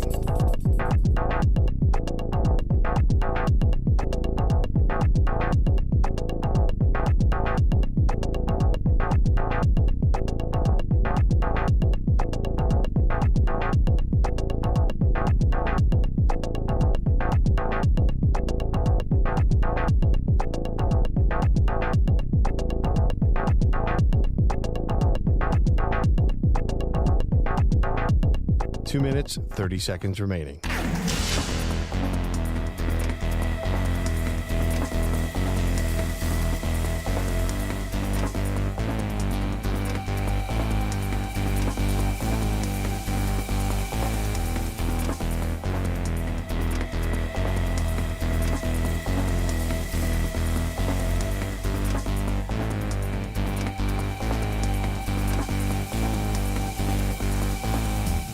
Two minutes remaining.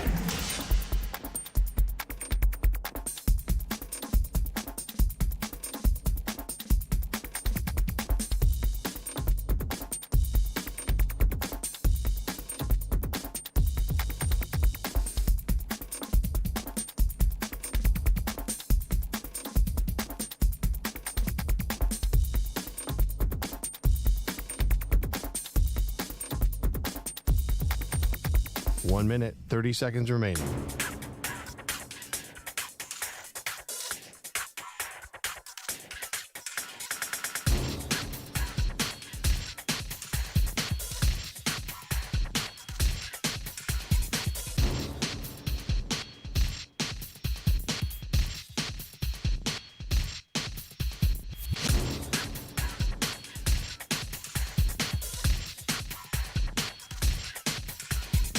1 minute remaining.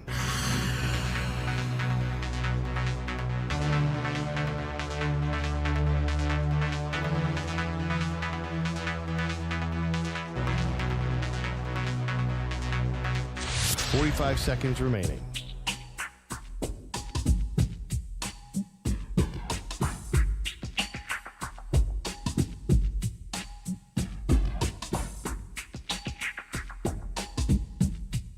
$30 seconds remaining.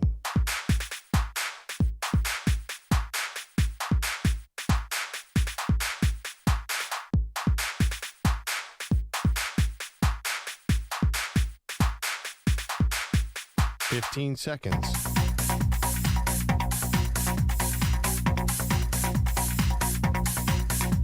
Break ends in 5 seconds.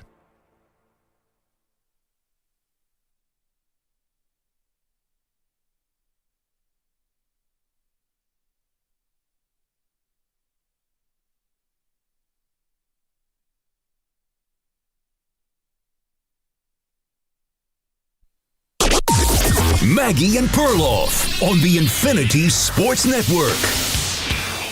Shotgun for Rodgers.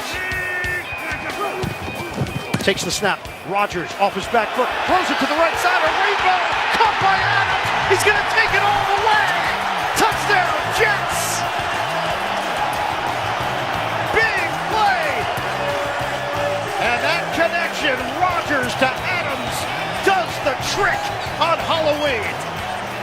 No one better. Ian Eagle on Westwood One. Welcome to the show. That was quite a turnaround last night for the Jets. It looked as awful as it could possibly look in the first half, but the Texans weren't able to take advantage of some of the Jets' miscues. So they're only up 7-0 at halftime, Perloff. And then Aaron Rodgers, to his credit, put together a really solid second half. He was almost perfect, had a perfect passer rating, in fact. 3 touchdown drives, an all-time catch to Garrett Wilson that at first was ruled incomplete. Then it looked like the shin was down, and now he's got a catch that rivals Odell Beckham Jr. All those years ago. And, of course, Davante Adams. That's a sigh of relief. Yeah. Because if they had lost this game, what is Davante Adams doing there? Rodgers made his bed, but then he convinced Davante Adams to ask for a trade, or however this worked out. Maybe Davante Adams didn't need a lot of convincing. And at least now there's glimmers of hope. Yeah, we were confused about how the Jets were favored in this game. And C.J. Stroud obviously just does not like playing against this defense. Remember, he got killed against it last year. He, for some reason, whatever the scheme the Jets have is just, he had to extend plays, and he was not comfortable with his sort of scrubby receivers because Nico Collins is out there. So the Texans had a lot of opportunities in the first half. Joe Mixon was running really well, did not take advantage. That's really where the game was lost. They should have went into halftime with a 2-touchdown lead. And I said when the Jets are hanging around, that is not good for the Texans. Then they just totally ran out of steam in the second half. By the way, the Jets, I have a totally random question. Yeah. How good is Breece Hall? Because I feel like Breece Hall is very effective, but I sometimes wonder if he leaves yards on the field. Like sometimes he makes some wrong decisions. I feel like he should really be shredding it with this Jets line. Like there's a scenario where that offense is really good, where Breece Hall is running, you're throwing Davante Adams and Garrett Wilson, and yet the most points they've scored this year are 22. You're right. I mean, they have this sort of, it's not necessarily a two-headed monster. They've got this rookie and Braylon Allen that they also seem to like as well. But yeah, Breece Hall, if you play fantasy football, Breece Hall was supposed to be not the next Christian McCaffrey, the current Christian McCaffrey. He was supposed to be the guy. He went first in a lot of fantasy drafts and things like that. Has not lived up to that. He was supposed to be a breakout star this year, and you see flashes. You see and last night you saw the flashes with Garrett Wilson and Rodgers, and you see flashes with Adams. I just don't know they can sustain this. There's going to be a trip up. They're going to lose a game that they should have won. So this is the big takeaway from the Jets game last night. If you didn't watch it, don't worry. It wasn't all that amazing. You can watch the Garrett Wilson highlight on social media. But this was Al Michaels and Kirk Herbstreit on the conversation they had with Rodgers before the game. We talked to him this week, and I mean, Aaron is very smart. I mean, obviously, whatever you think of him, he's a polarizing figure. We know that. But he's a very well-read guy, very smart, and is very convincing. I mean, I was sitting there going, wait a second. they can't run the table, and then he makes you think they can. Yeah, by the time we're done, we're like, he makes a good point. Yeah, right. They got a shot. If they can win Thursday, man, who knows? And off you go into the wild blue yonder. This is why Aaron Rodgers will make an excellent cult leader one day. He is very convincing to get you on his page and his side of things. I kid, kind of.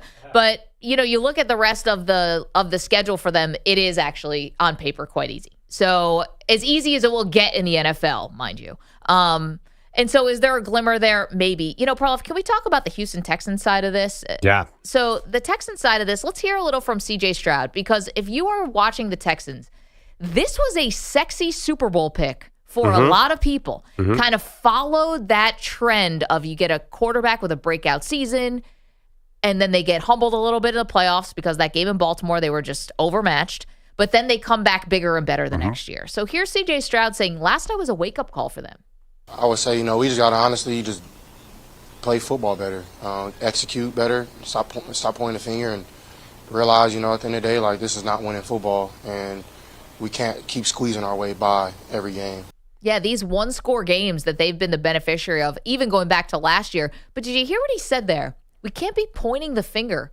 What's going on behind the scenes with the Texans? Because rightfully so, I think DeMeco Ryans is a great coach. We give him a lot of credit for this turnaround of the Texans and all the positivity. But I thought that was an interesting way to put it.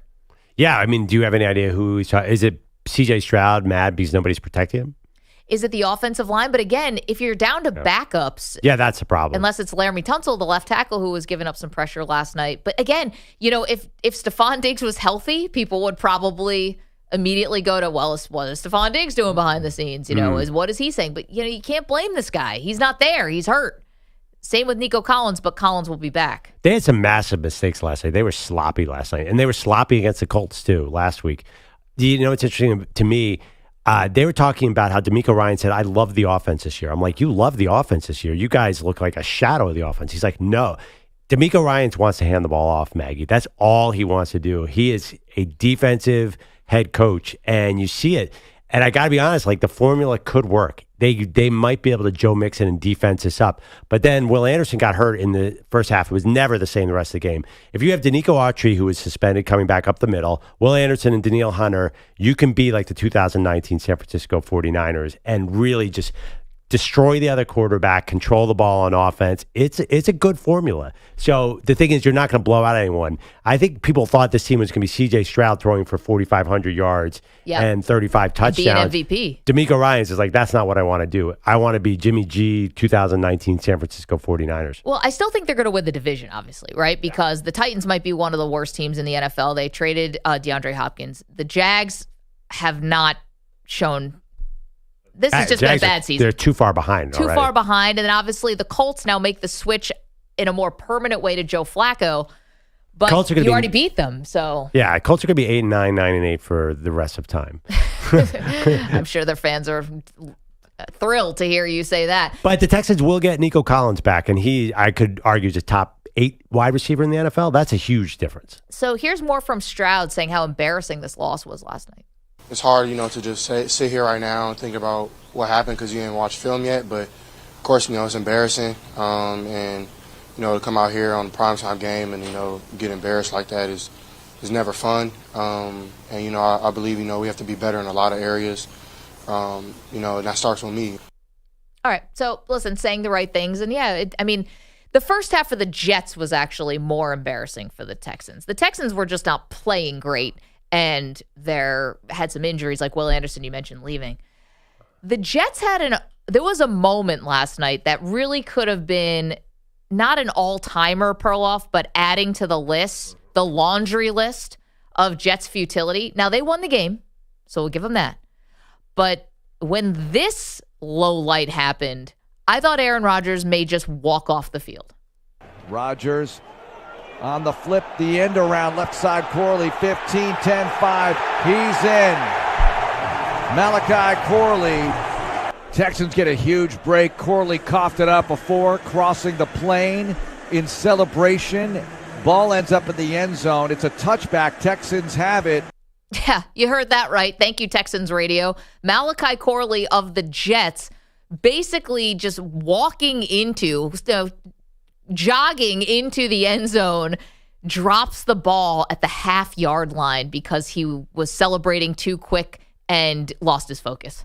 That's not good, huh? How does this happen to professional athletes? No, he didn't lose it. That's not what happened. I think it was a cool celebration.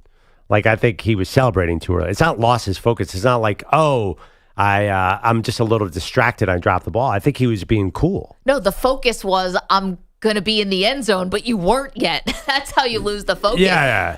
I just don't understand with professional athletes. And add on top of this, that would have been his first NFL touchdown. How do you botch that? I mean, you can't live this down. And there could be a real serious consequence. I don't think they're going to cut him. They could, but they probably won't. This is just so embarrassing for him. It's not even embarrassing. It's beyond embarrassing. Like, kind of makes him, it colors the rest of his career. Because Deshaun Jackson did this, and he was already a star. He was awesome. Like, there's no way they were going to cut him. But I feel like Malachi Corley, I mean, how many catches does he have? Does he have a catch? Oh, I don't know. Like a couple? I know he didn't get another target the rest of the game. Well, I mean, of course not. They already have Devontae Adams, Mike Williams, and Garrett Wilson. Like, that guy, he better be really good on special teams. But Alan teams. Lazard got put on IR, so maybe you're thinking, all right, opens the door for him. Yeah, He's got one catch on the season. One catch, okay. He better be. I'll bet you 0 touchdowns. Oh, we forgot to ask Kostos about that. Nick Kostos joined us. He had the Malachi Corley anytime touchdown. You know what? We already buried him over his Yankees. We'll give Nick a pass. I was thinking about if you're Malachi Corley, like, you got to prove it in your run blocking. The worst thing that could happen is, like, I'm going to open up some holes and then get called for a holding on a touchdown. Like, I was like, Malachi Corley, you got to be super careful. Like, just don't screw up anything else. Because now I look at that guy as like, oh, he's a mistake about to happen. When he dropped that ball before the end zone, I was like, oh, it's Halloween. I know what the Jets dressed up as, contenders, but they're not. But then in the second half, Rodgers puts together this great, very efficient half of football. They end up winning the game. He thinks they can run the table and make the playoffs. Let's go to our pal Adrian, who's in Maryland. Adrian, what do you think about the Jets? Hey, guys, TGI Friday. Hey, this is the ultimate case of prisoner in the moment. The Jets running the table. We're talking about a 3-6 team, and we're acting like they were undefeated this last night. So they're basically going to have probably 7 wins at the most. Hey, Perloff, I got an investigation for you to do for me, okay? Hit me. All right. So I'm watching the the Eagles game last week, and the ball goes to the sideline, and Big Dom has some headset on. What's that about? Can you find out for me what's going on there? Wait, Big Dom is basically the security guy for Nick Sirianni. Look, Maggie, he had the headset on that the coaches wear. Yeah. No, Big Dom's running. He's running the team. Are you implying some kind of Connor Stallions? Big Dom has tapped into the Giants' headset communication? Because I'm down with that theory. I need you to investigate for me and get back to me about that, because I seen it and I started laughing. I was like, what does Big Dom have headset on for? Is he calling plays or something going on here? Is it plugged in? Are we sure? I don't know. Maybe it's not plugged in. Maybe it's just a prop. It could have been a Halloween prop, right? Adrian, we love it. Thanks so much for weighing in. Yeah, Big Dom became a celebrity because, like an idiot, he messed with Dre Greenlaw in a big game where the Eagles were playing the 49ers last year, and he got suspended. Well, then it was revealed that Big Dom is shadow running the Eagles. He is the most important human being on that side. Is it a shadow? I think it's right out there. Investigative report. If I found out anything negative about Big Dom, everyone I know would kill me if I revealed any of this. He is like there's certain people who are just sports gods in Philadelphia. Yeah, obviously, Dr. J, Chase Utley, Allen Iverson, Big Dom. Like, that's what we're talking about. The Mount Rushmore. Big Dom's on it. He wouldn't even fit. No, Big Dom is, I don't know who's more popular in Philadelphia. I'm not sure who the mayor is. He's more popular than Jalen Hurts. I'll tell you that right now. People can't stand Hurts. The starting quarterback in Philly is always the most hated person. Big Dom, 100% approval rating. Like he's like the guy who gets the sandwiches, isn't he? Big Dom. He's the fixer. He's the guy you call when someone gets pulled over for speeding or worse. We all know that there is another layer of things that go on in an NFL team behind the scenes. Like what the coach has to deal with that we don't know about. Like that's what Big Dom does. I mean, it's like is he doing a great job? I'll ask you. Yeah, I mean, what have you heard any trouble coming out of Philly recently? I mean, Except for the head coach takes all the slings and arrows. I don't know that the players are getting in any trouble. I had an article before the season started that Nick Sirianni and Jalen Hurts can't stand each other, can't be in the same room together. Yeah, Where was Big Dom on that one? When was he running interference on that amazing moment? I just know nobody's getting. I can't remember a story where a guy's gotten arrested or anything like that. I'm sure it's happened, and Big Dom has buried it. He's the fixer. He's the wolf of the Too Eagles. busy eating superside hoagies. Say, he must be VIP at Wawa. That's one thing Andy Reid does and did very well in Philly. Like, he could quash off the field trouble like no other coach in the history of the league. Like, there was more going on that we do not know about. Yeah, you think, like, isn't it amazing that Kansas City has had this trouble-free run for this long? It's not trouble-free. Yeah. Guys are getting in trouble. It just, for some reason, barely sticks to anybody. Yeah, they have their own Big Dom. I think Andy Reid has a fixer, too. The guy used to follow him around. I don't remember. I'm not sure he's still there. But every team has a Big Dom. I'm sure Buffalo has a Big Dom. Have you guys, by the way, heard of the nicknames they're calling Nick Sirianni in Philadelphia? No, what? What do you got? So they're 3-0, right, since he shaved his head. Bick Nick is one of them. Or Baldiani. I've got boots on the ground in Philly. That's what I've been hearing. I kind of like Bick Nick. So, Maggie, you've been thinking that Nick Sirianni might be on the hot seat. Is he off the hot seat officially now in the Maggie Gray hot seat rankings? No way. Nick Sirianni is just one stupid press conference away from being right back on the hot seat. Because you want to know the nickname that I was hearing for him after he shaved his head? Britney Spears.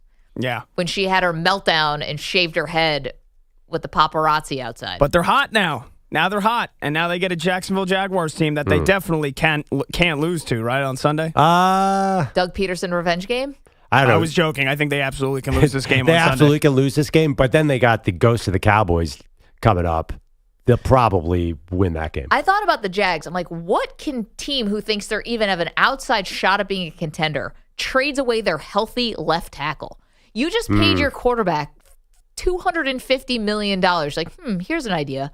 Let's get rid of all the protection for him. Yeah, Cam Robinson, though, they've never loved that guy. Like, did they draft somebody over him? They've got a guy behind him that clearly they like, but that just doesn't make any sense to me. Yeah, I would look at his PFF grades and think twice about that. 855-212-4227. Okay, you're welcome to weigh in on not just the Aaron Rodgers telling Al Michaels they're going to run the table. We've got a couple other poll questions out there for you. Who is feeling the most pressure this weekend, and specifically tomorrow? Is it Penn State's James Franklin, or is it Ohio State's Ryan Day? Right now, Ryan Day is winning this poll, if you can call it that, 69% to 31%, that Ryan Day is under more pressure. Then we asked you, who's the bigger star right now? Freddie Freeman or Mookie Betts? Freddie Freeman winning that poll, 77%. And our next guest can weigh in on this with some authority. All right. Coming up next, the radio analyst and radio Hall of Famer, the great Suzyn Waldman, is going to join us from the New York Yankees. So we'll get a little post-mortem on the Yankees. We'll get her thoughts on the Dodgers as well, as she had an up-close and personal view of that World Series win for L.A. Don't move. Maggie and Perloff. You're in a 5-minute break.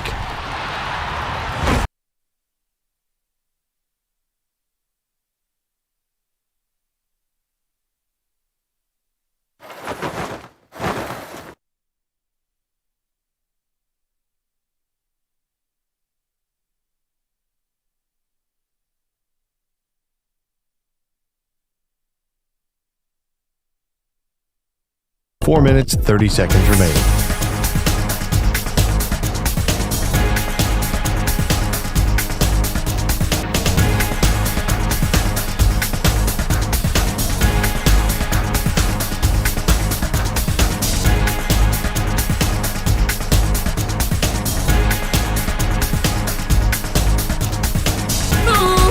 Scrolling through the tube, watching Maggie and Perloff, getting in the groove. Found a viewer in the chat, his name's Delta 9 Brian. Spitting fire comments, he's the #1 fan. Got his fingers moving, tapping non-stop. never gonna fly.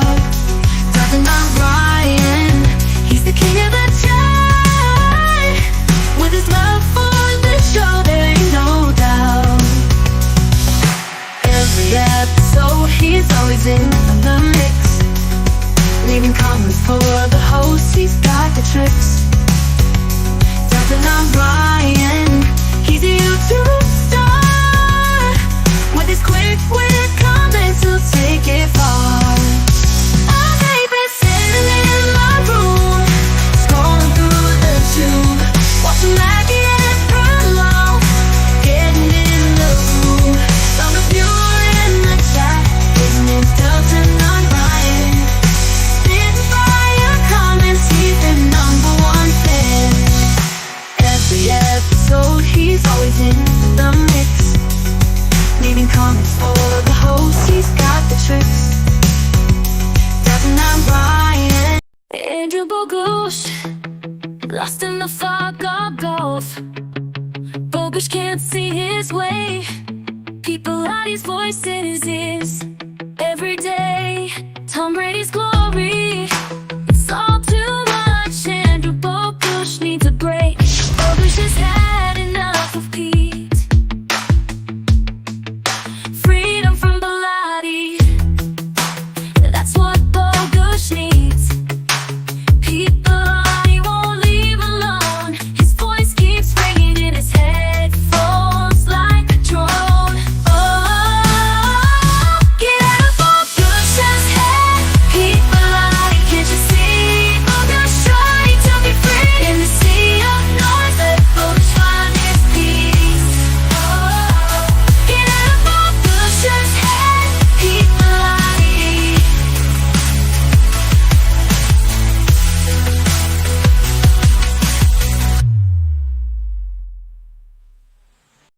Andrew Bogusch.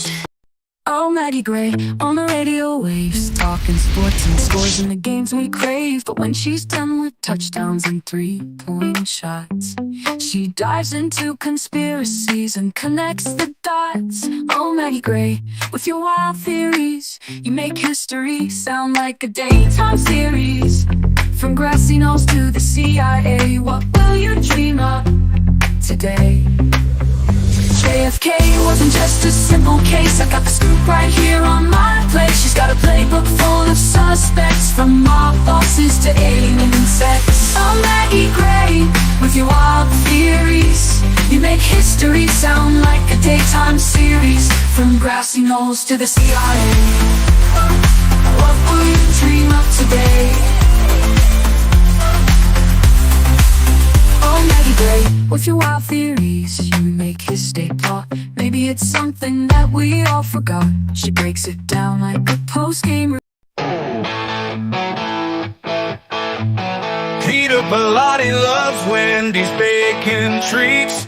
He dances with joy every time he eats 15 crispy seconds. strips of happiness, that's no lie. Beers and bacon, heaven reaching for the sky. Wendy's bacon makes Peter so glad. One bite, he's the happiest lad. Crispy, crunchy bacon delight.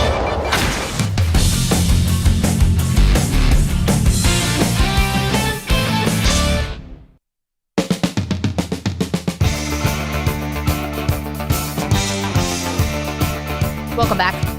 Maggie Gray, Andrew Perloff, Radio Hall of Famer Suzyn Waldman will join us in just a few minutes, do a little Yankees post-mortem. But first, Andrew Bogusch is here with us. What's up, Bogusch? Hey, guys. C.J. Stroud talked earlier this week about finishing October strong with a win last night at the Jets, so his Texans could hit the final 2 months of the regular season feeling good about themselves. Didn't happen last night in Jersey. Stroud sacked 8 times. Kayemi Fairbairn missed 2 field goals. Will Anderson hurt his left ankle, and the defense allowed 3 second-half touchdowns. Head coach DeMeco Ryans. We didn't come out and we didn't execute well enough to win the game. We didn't make plays in the second half to win the game, so that's frustrating. But that's the NFL. Like, if you want to win, your playmakers have to step up and make plays, and that's what we have to see moving forward. I don't know if you guys discussed this yet this morning, but there's video of DeMeco Ryans seemingly denying a post-game handshake with Aaron Rodgers, just kind of I didn't walking see that. away from, like, Rodgers is following Ryans while he's talking to other people, And then finally Ryans turns around and Rodgers is right there, and he just quickly breaks eye contact and walks right past him. Why? Ooh, I don't know. I want to know that. What's the backstory there? Is it possible he didn't? I can't imagine he didn't realize it was Aaron Rodgers. Maybe somebody like behind Rodgers got his attention first, but it looks like he brushes off Rodgers. But I have no idea what that would be about. I mean, maybe D'Amico Ryans is listening to the McAfee interviews every week and just doesn't like them. It's possible. Yeah. Usually you fake that stuff for the You're cameras. in the NFL. If there was some kind of political reason or something, you wouldn't be able to shake hands with anybody after the game. There are many different political opinions. No safe zones? Yeah, but like a defense coordinator, would they have ever really interacted in any meaningful way? I can't. Or any big games against each other? I mean, oh, sure. Really? Yeah, I mean, definitely. Like, you mean players or as coaches? As players. Oh, yeah, not much as players, but as Oh, maybe something going back to San Francisco versus Green Bay as a defensive coordinator? yeah, that Maybe? I think could have happened. That was years ago, though. Now that'd be a really long grudge know. to hold. I don't know. We watched Sean Payton sticking it to the Carolina Panthers for Is some that true? reason last week that we couldn't figure out. Division rival, but He said he okay, was running former. out the clock. Actually, Sean Payton would do that to anyone now. He's just like, fully buying into the Sean Payton jerk narrative. The Jets, by the way, snapping a 5-game skid with this 21-13 victory. Rodgers 2 touchdown passes to Garrett Wilson, 1 to Devontae Adams, all after halftime. First win in 4 tries for interim coach Jeff Ulbrich. One of my strengths is to block out the outside noise, but it gets loud, and this team took a lot of shots externally, and the way they just stayed together and worked and kept a positive attitude and just galvanized as a unit. After their many byes, the Jets are in Arizona. The Texans play the Lions next Sunday night. Rams receiver Puka Nacua hurt his right knee in practice yesterday. That's the same knee that cost him 5 games already this season, but reports say this issue is not serious, at least for the time being. Tom Coughlin, Mike Holmgren, Mike Shanahan, George Seifert are semifinalists for the Hall of Fame. There are 9 coaches total on this list. One of them eventually pushed forward by this special committee for consideration for enshrinement. Victor Wembanyama, 25 points, 9 rebounds, 7 assists, 5 blocks, 5 steals in the Spurs' 106-88 win in Utah. Devin Booker scored 40 as the Suns won in the Clippers' new building, 125-119, and the Grizzlies dropped the Bucks to 1-4, 122-99. The Pittsburgh Penguins finally won again, thanks to Sidney Crosby. Now taken by Crosby on the far side, cuts in through, he shoots and scores! Sidney Crosby, the overtime game winner, his 3rd of the year, his 2nd winner for the Pens, and they take this one 2-1 to end the skid. A 6-game skid to be exact, a 2-1 win over the Ducks with Crosby scoring both those Pittsburgh goals. And you guys can rest easily. The Big 12 says none of its football games were compromised by those unencrypted helmet communications that we discussed yesterday. The teams getting their equipment upgraded, so those conversations will now be encrypted and harder to steal. Harder to steal. Still possible to steal. Oh, yeah. But Just a now little it will more take work. some work and professionals. I'm going to be honest. I am really surprised that Connor Stallions is not employed right now by someone bigger than whatever high school team he's defensive coordinator for in Michigan somewhere. You watch that documentary, this dude's got his P's and Got Q's. skills. Yeah, I don't know, dots the I's and crosses the T's. But you have to understand, there are probably 100 Connor Stallions out there who aren't getting caught. Not getting caught is Right. probably the most important skill for that kind of position. Yeah, so you're saying he might be the worst of Yeah, the yeah, Connor actually, Stallions? right. He's the worst. My bad. I mean, the dude was wearing like a disguise on the sideline. It is funny. Like, that came out, and there are a bunch of other schools are like, yeah, Michigan, I can't believe you're doing that, kind of looking sideways. Slowly peeling off their fake mustache. 84% of college football teams steal signs. Some random guy just disappears into a bush. Yeah, You're like, honestly. whatever happened to that guy? Yeah, God, I can't believe stealing signs. How dare you? Hey, make sure you don't get caught when you steal all the signs next week. Well, that's a lot of sports, right? Like we do this in Oh, yeah. baseball all the time where before they outlawed like sticky stuff on your hands, people would rarely call each other out for that. Yeah. Because like all of a sudden one manager calls out another one and your fifth starter's over there like, do. Yeah. Well, I mean, the outrage over the Astros scandal was the Astros are just the idiots who were banging a garbage can that you could pick up on Twitter. Like everybody, yeah, how many teams were stealing signs? Probably over half the league, I would imagine. Why wouldn't you? Because there's legal ways to do it too. Like generally, like, yeah, I think the most important, we've figured it out. The most important thing about a cheater is not getting caught, not how good you're cheating. Is that what we figured out? Is that the moral That's of the story? That's the moral of the story. All right. It's college football. There are no morals. You might be right about that. Speaking of one of the odd situations in college football, so Georgia's playing Florida this weekend, obviously, right? This is a massive game. Georgia backup quarterback Jaden Rashada. Do you know what's interesting about this game? Yeah. He's currently suing Florida head coach Billy Napier in an NIL dispute. The fact that Jaden Rashada is saying that they promised him lots of money that they were never able to come through on. So the backup quarterback for one team is suing the head coach for the other team that they're playing. It doesn't get any more college football than that. Yeah. That's the underbelly right there. I mean, Jaden Rashada is a poster child for everything that can possibly go wrong with NIL. It is true. Luckily, it all happened with him. I mean, that's interesting. Hopefully for Georgia, he will be playing. Like, he's not even the backup, is he? He's so young still. That is true. Yeah. Bogusch, thank you so much for all those headlines. Let's turn our attention now to a woman who is in the Radio Hall of Fame. She's been called a trailblazer. She's been called an inspiration, and that's just by me in the last hour. Suzyn Waldman is the radio voice of the New York Yankees. Suzyn, thanks so much for joining us. How are you? I'm okay, Maggie. How are you? We're going to talk Yankees. I thought we were talking Patriots today because you guys are talking football. We don't really want to depress you. We don't want to depress you too much. No. We got a quarterback now. We just have to keep him healthy and get people around him. Are the Jets running the table? Because now that's what I hear. After last night, the Jets are going to run the table and make the playoffs. Okay? Is that what we're on to? You know what? I mean, Suzyn, if you're buying everything Aaron Rodgers is selling, I've got some beachfront property in Idaho for you.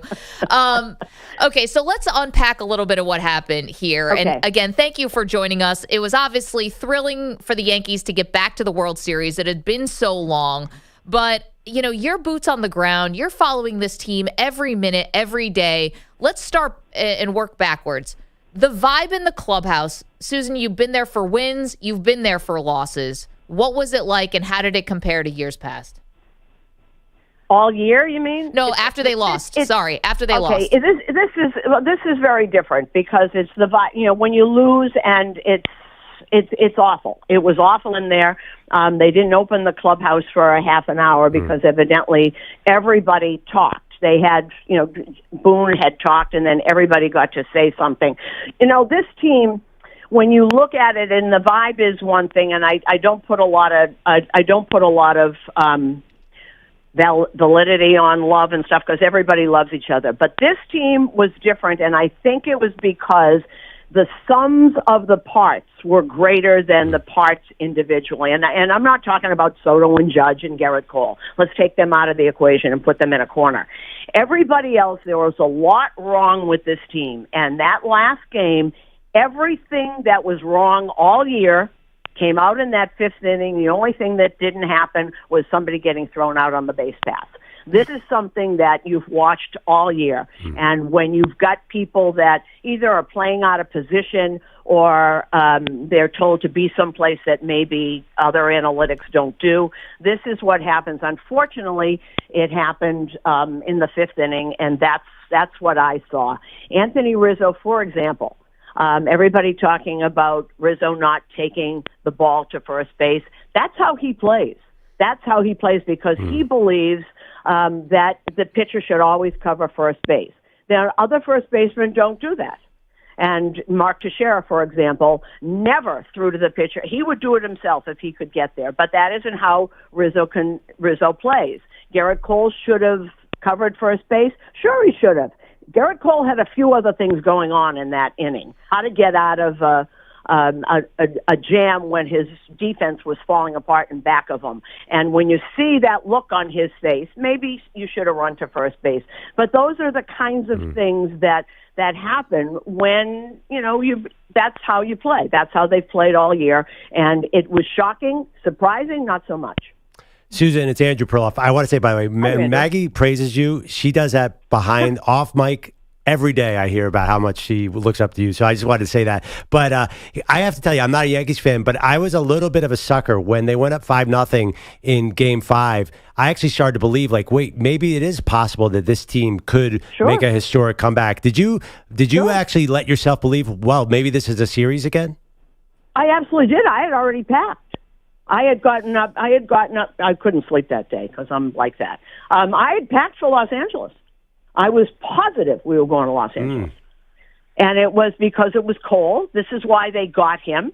And then, of course, the 5-0, but I've seen that disappear too. But those are the kinds of things. Sure, I think everybody believes it. I'm not quite sure I thought they could win because if you look at it, I think the Dodgers are actually a better team. But there were ways that the Yankees could win. And when I saw, obviously, Judge start to hit, and the things that went on that field, of course you think you can. I don't know if they could have won, but I was positive we were going back to Los Angeles. Suzyn Waldman is the Radio Hall of Famer. She's also one of the radio voices of the Yankees, baseball analyst, along with John Sterling. Did a great job on the postseason. It was fun to have John back as well, Suzyn. Yeah, it was. You know this team so well. As I said, you're there every game, every minute, starting in spring training all the way to the very end. Who's it going to be hardest for to turn the page on this? Because it was an all-time embarrassing half inning. And even when the Yankees retook the lead with the Stanton hit, they still found a way to lose that game in incredible fashion. Who's going to be hardest for them to move on? You mean who on the team? Yeah. Well, it's Aaron Judge, and he said it'll stick with him until he dies, and I believe him. He took that very, very personally because, quite frankly, Aaron Judge carried this team for 6 months. And if you take Aaron Judge off this team, there's nowhere near that. But I think besides the mental aspect of it, you really have to look at how this team was built and what was going on the field and who was there. And you look at the Dodgers and how they built this team. They kept adding and adding and adding. The Yankees at the deadline had a chance to get people. They had a chance to get people. The Dodgers went out and got Jack Flaherty and they got Michael Kopech. That didn't happen in New York. And you have to keep adding and adding. And, when you build a bullpen on, well, he can get him out. Yeah, you can do that. Instead of going out and getting someone like that, because you don't want to give up somebody or something, or you have it's a different way of looking at baseball.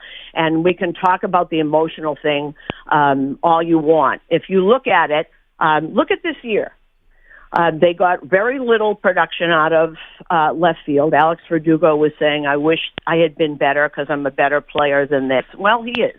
But they got little production out of left field. They got very little production out of third base. They got very little production out of first base. I'm talking offensively. And very little production from behind the plate. The bullpen blew up totally in July, and they still got there. But it was like we were putting it together with masking tape and Elmer's glue. It was not thought out the way the way they used to do that around here. And they do it differently now because it is analytics, and I understand the Dodgers do that too. But look at the difference of the people the Yankees brought in at the deadline and that the Dodgers brought in. Suzyn, when you look at this offseason, the fielding and the base running and things like that, do you think they take a different approach to more, say, fundamentally sound players that they try to bring in? Well, I hope they do, but I don't know what you do. Are they going to spend all their money and try and outspend Steve Cohen for Juan Soto? I don't know. If you do that, then you're going to have to fill in with people that aren't, that kind of star power. Are they going to be so intent on bringing him back here? And he will go to the highest bidder. He will go to the highest bidder, I have no doubt. One that can win. There aren't that many that can pay him. But then you have to look at other things. Is it worth it to bring back Juan Soto and bring this all back? Or do you maybe take that money and go sign Alex Bregman to play third and Pete Alonso to play first base? Do you do that instead? That's what I would like to look at. Is there anybody coming up in the minor leagues that I don't know that there's anybody that can come up and play first base? They don't have a first baseman unless they re-sign Anthony Rizzo. And are you going to do that? Are you going to put, I mean, I think he's a wonderful player and he's great to have in that clubhouse, but he's going to be 36 years old. Suzyn Waldman's joining us. Those are the kinds of things they have to think about. And if they, if they do that, it's going to be different. If it's not going to change, I think that they're good enough offensively to pummel people for most of the year. But the Los Angeles Dodgers are neither the Kansas City Royals nor the Cleveland Guardians. Suzyn, the Juan Soto aspect of all of this, and the report out of the New York Post yesterday was 12 teams have already inquired about Juan Soto. I'm sure, and I'm sure Scott Boras loves getting that number out there, right, to make this as much leverage as humanly possible. But I think the question is twofold. One, do you think the Yankees believed if they put their best foot forward that Juan Soto would fall in love with the team and maybe give them a bit of a discount? And then secondly, do you think the Yankees are actually going to be the highest bidder? Well, that only Hal Steinbrenner can tell you that. If they thought all you have to, and I love Juan Soto. I mean, he knows who he's 26 years old. He knows exactly who he is. He never said a wrong thing the whole year. He's really a grown-up. He played the whole year at 25. He's really a grown-up, and he's really something. What he is not is a right fielder. And those you have to think about that too. Are you going to break the bank for Juan Soto and still have to put Aaron Judge in center field? And I'm not saying he did a bad job. He did a wonderful job. But he's a Gold Glove right fielder. And of course he can play center. But do you want to go through that again? Have him there? Those are the kinds of things. Everybody is so focused on Juan Soto. There are 8 other positions on this field that you can't fill right now. And that's what, I mean, it's wonderful to have Judge and Soto. It really is. But there are other people, and when you get to the playoffs, how many times have we seen this? It's always pitching, and mistakes made on the field. People lose because of mistakes. You saw it in 86, you've seen it in 78, you've seen it everywhere, forever. And if they don't fill those positions correctly, then you're gonna replay what happened this year. Suzyn, thank you so much for doing this. We're just flat out of time. You're the best. Appreciate it. And you and John had a great call. I imagine it had to be bittersweet, not just ending the World Series the way it did for the Yankees, but also knowing that this is really it, retirement for John Sterling. Yeah, it really is. He's had an amazing career. I have a feeling he's going to pop up every now and then. But Maggie, thank you for asking me. I miss hearing your voice, and you're doing a great job. Thank you so much. Thank you, Suzyn Waldman. Again, the Radio Hall of Famer, as I said, an inspiration, a trailblazer. Yeah. And just one of the reasons why I'm sitting in this seat is because of the work that Suzyn did and continues to do. Absolutely. And I think she just nailed the Yankees. Oh, definitely. I mean, she knows them better than anybody. In that 8 minutes, she really understood everything that is happening with the franchise. I'm telling you, people were surprised, like shocked, but not surprised about that 5th inning. Yeah. Right? Yep. Because this has been the issue. The fundamentals. It's just not a fundamentally sound team that made it all the way to the World Series. Well, there is that. Yeah. 855-212-4227. All right. Appreciate Suzyn there. And yeah, now the Juan Soto watch is on. A lot of very interested parties in Juan Soto, but she's right. He's not a good fielder, but he makes up for it because he's such an amazing hitter. It's unbelievable that he was a Gold Glove finalist this year. That's like, are people watching? Meanwhile, Francisco Lindor wasn't one. Nico. Oh my God. I know. The Francisco Lindor MVP movement here in New York was the dumbest thing I've ever heard. Hey, look at the WAR numbers, all right? 855-212-4227. Perloff and I have NFL and college picks to make, and we will do that next. You're in a 5-minute break.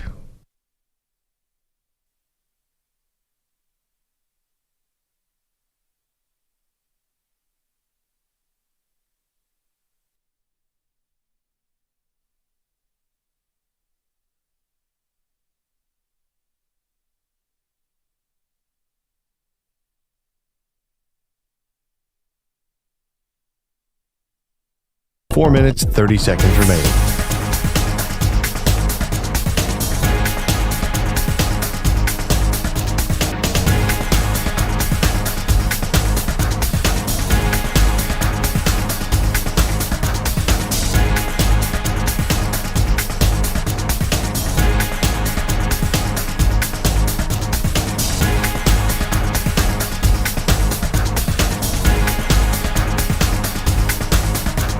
4 minutes remaining.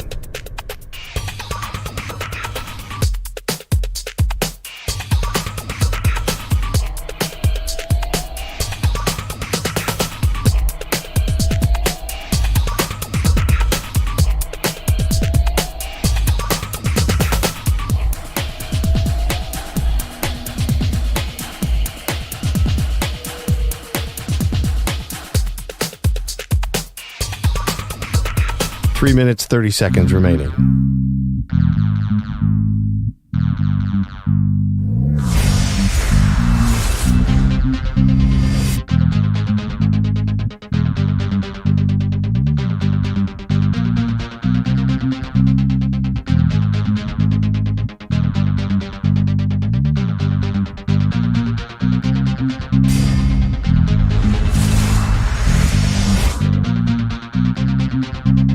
Three minutes remaining.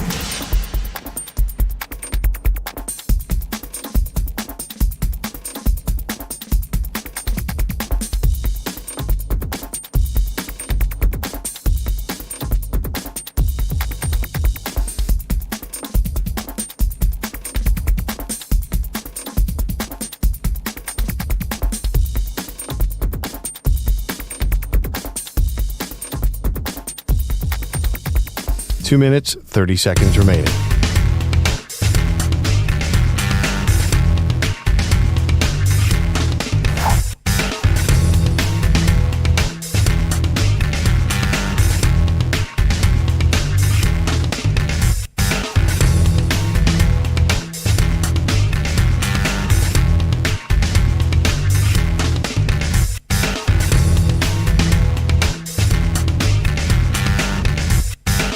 Two minutes remaining.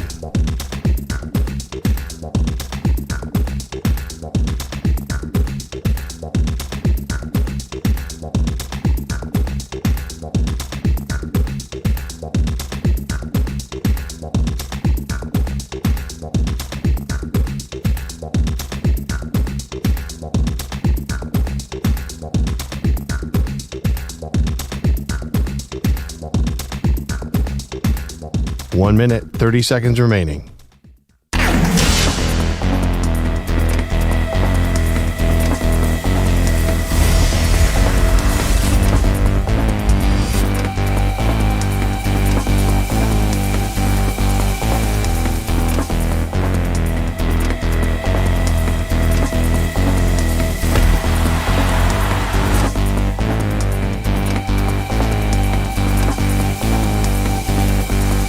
One minute remaining.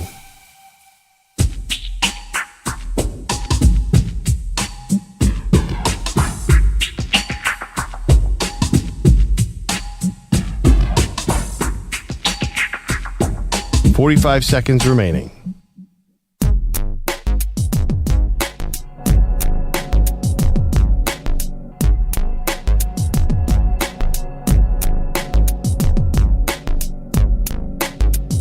.30 seconds remaining.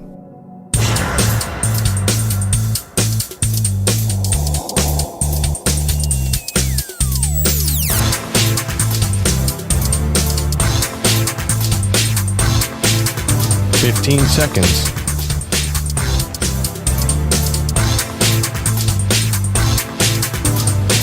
Break ends in 5 seconds.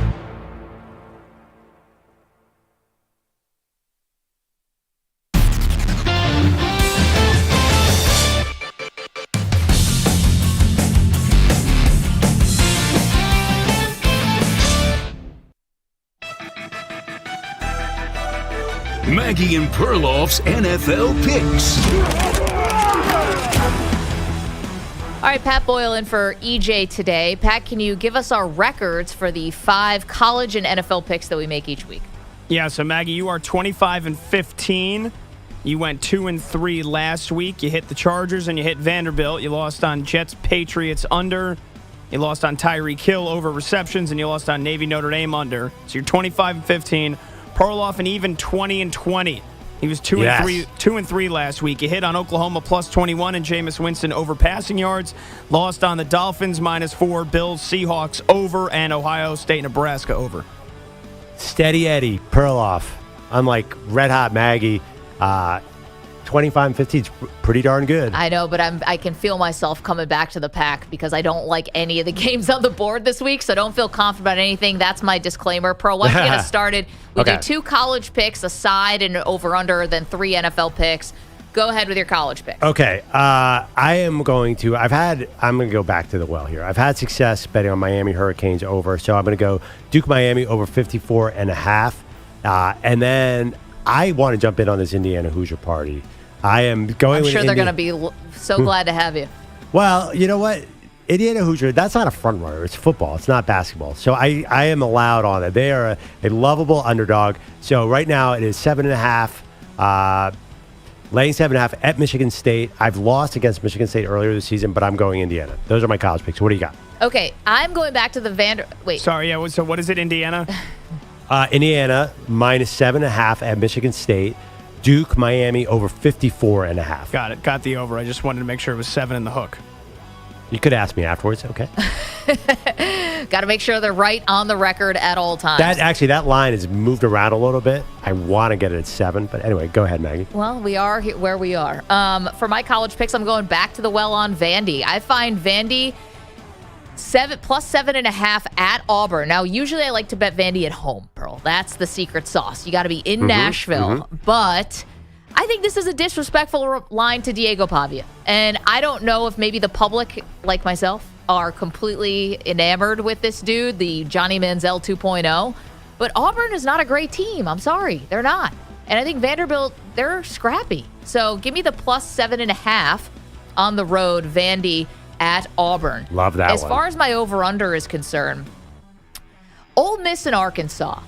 You think Lane Kiffin, this is some high-octane offense. It's not. It's the defense is good for Ole Miss and Arkansas as well. This is an early game. I believe it's an 11 a.m. local time. Isn't this what Lane was part of what Lane was complaining about? Oh, yeah. He never gets night games. 53.5 is the total. I will take the under on Ole Miss and Arkansas. Okay, Pearl, for NFL, a side, a total, and a player prop. Okay. We have 4 minutes. Nick Kostos' upset of the week was Broncos-Ravens, right? I am not as confident in the Broncos as he is, but I do like the over in that game because I am trusting that the Ravens' defense is not great. Now, Bo Nix, you have no idea. You've never seen him against a good team, but I'm going to go over on that one. My side, I did this before Nick said this. I'm going to bet against the Panthers as long as they don't put Andy back in. Now, I'm so angry that they're not going Andy Dalton because Andy said he was healthy. They're still going with Bryce Young. It seems like a bad idea. I don't know where they're going with Bryce Young or Andy Dalton, but I'm taking the Saints right now at -7. And my player prop, I'm going back to Broncos-Ravens. I'm going Cortland Sutton over 48.5 receiving yards. Oh, wow. You could, parlay that together. I am. Okay. For me in the NFL, I'm going to take Arizona. I'm going to lay the 1.5 against the Bears. They welcome the Bears in. Now, I like the Bears' defense and defense's travel, but is there going to be a little bit of a hangover from last week? You lose in that way. And the Cardinals are kind of scrappy. They're kind of good. I like watching them until they probably burn me on this bet. But for now, I'll take Arizona. I'll lay the 1.5. For my over-under, Kansas City and Tampa Bay, that's a Monday night affair. Give me the under 45.5. Tampa's still finding themselves after losing 2 of their best wide receivers. And Kansas City's defense is very good. Yeah, I bet both teams run the ball like crazy in this one, which is good for you. Yeah, hopefully not a ton of possessions each way, longer drives that will lend itself to the under 45.5. And then for my player prop, Perloff, I'm going to your favorite team. I'm going to the red-hot Philadelphia Eagles, winners of 3 in a row. They welcome the hapless Jacksonville Jaguars. I don't think this is going to be a blowout. I think it's going to be close, which means carries for Saquon Barkley. Give me over 19.5 Saquon Barkley carries in this game. Those are my 3 NFL picks. I love recap? I love it. I looked at A.J. Brown over 79.5, and I feel like he's going to destroy the Jags. The Jags secondary, not good. Okay, you want to recap? I have Duke Miami over 54.5. My Indiana Hoosiers covering 7.5. I have in the NFL, Cortland Sutton over 48.5 receiving yards. Broncos Ravens over 46.5. And Derek Carr, you better show up, man. Saints -7 against Bryce Young and the Panthers. What do you got? Yeah, Derek Carr's never let you down. Yeah, true. I'll take Vanderbilt plus the 7.5 at Auburn. Give me Ole Miss, Arkansas under 53.5 for NFL picks. Give me Arizona. I'll lay the 1.5 against the Bears, the visiting Bears. Kansas City, Tampa under 45.5, and Saquon Barkley over 19.5 carries. Perloff's Eagles welcoming in the Jacksonville Jaguars. Is this a Doug Peterson revenge game? I don't know about that. By the way, do you have a candy hangover today? I definitely have it. Like I ate a lot of Reese's last night, and I don't eat candy. You never eat candy. No, I have like a low-level headache and a desire to eat an Almond Joy. I don't know what's going on. Just sweating out peanut butter on every pore. I'm feeling like the after effects of a wild Halloween. And my shorts were really short this year. I think that restricted the blood flow. Yep. That's the show. Thank you, Pat Boyle. Thank you, Nico Scarlatos. Thank you to Andrew Bogusch, Andrew Kaplan.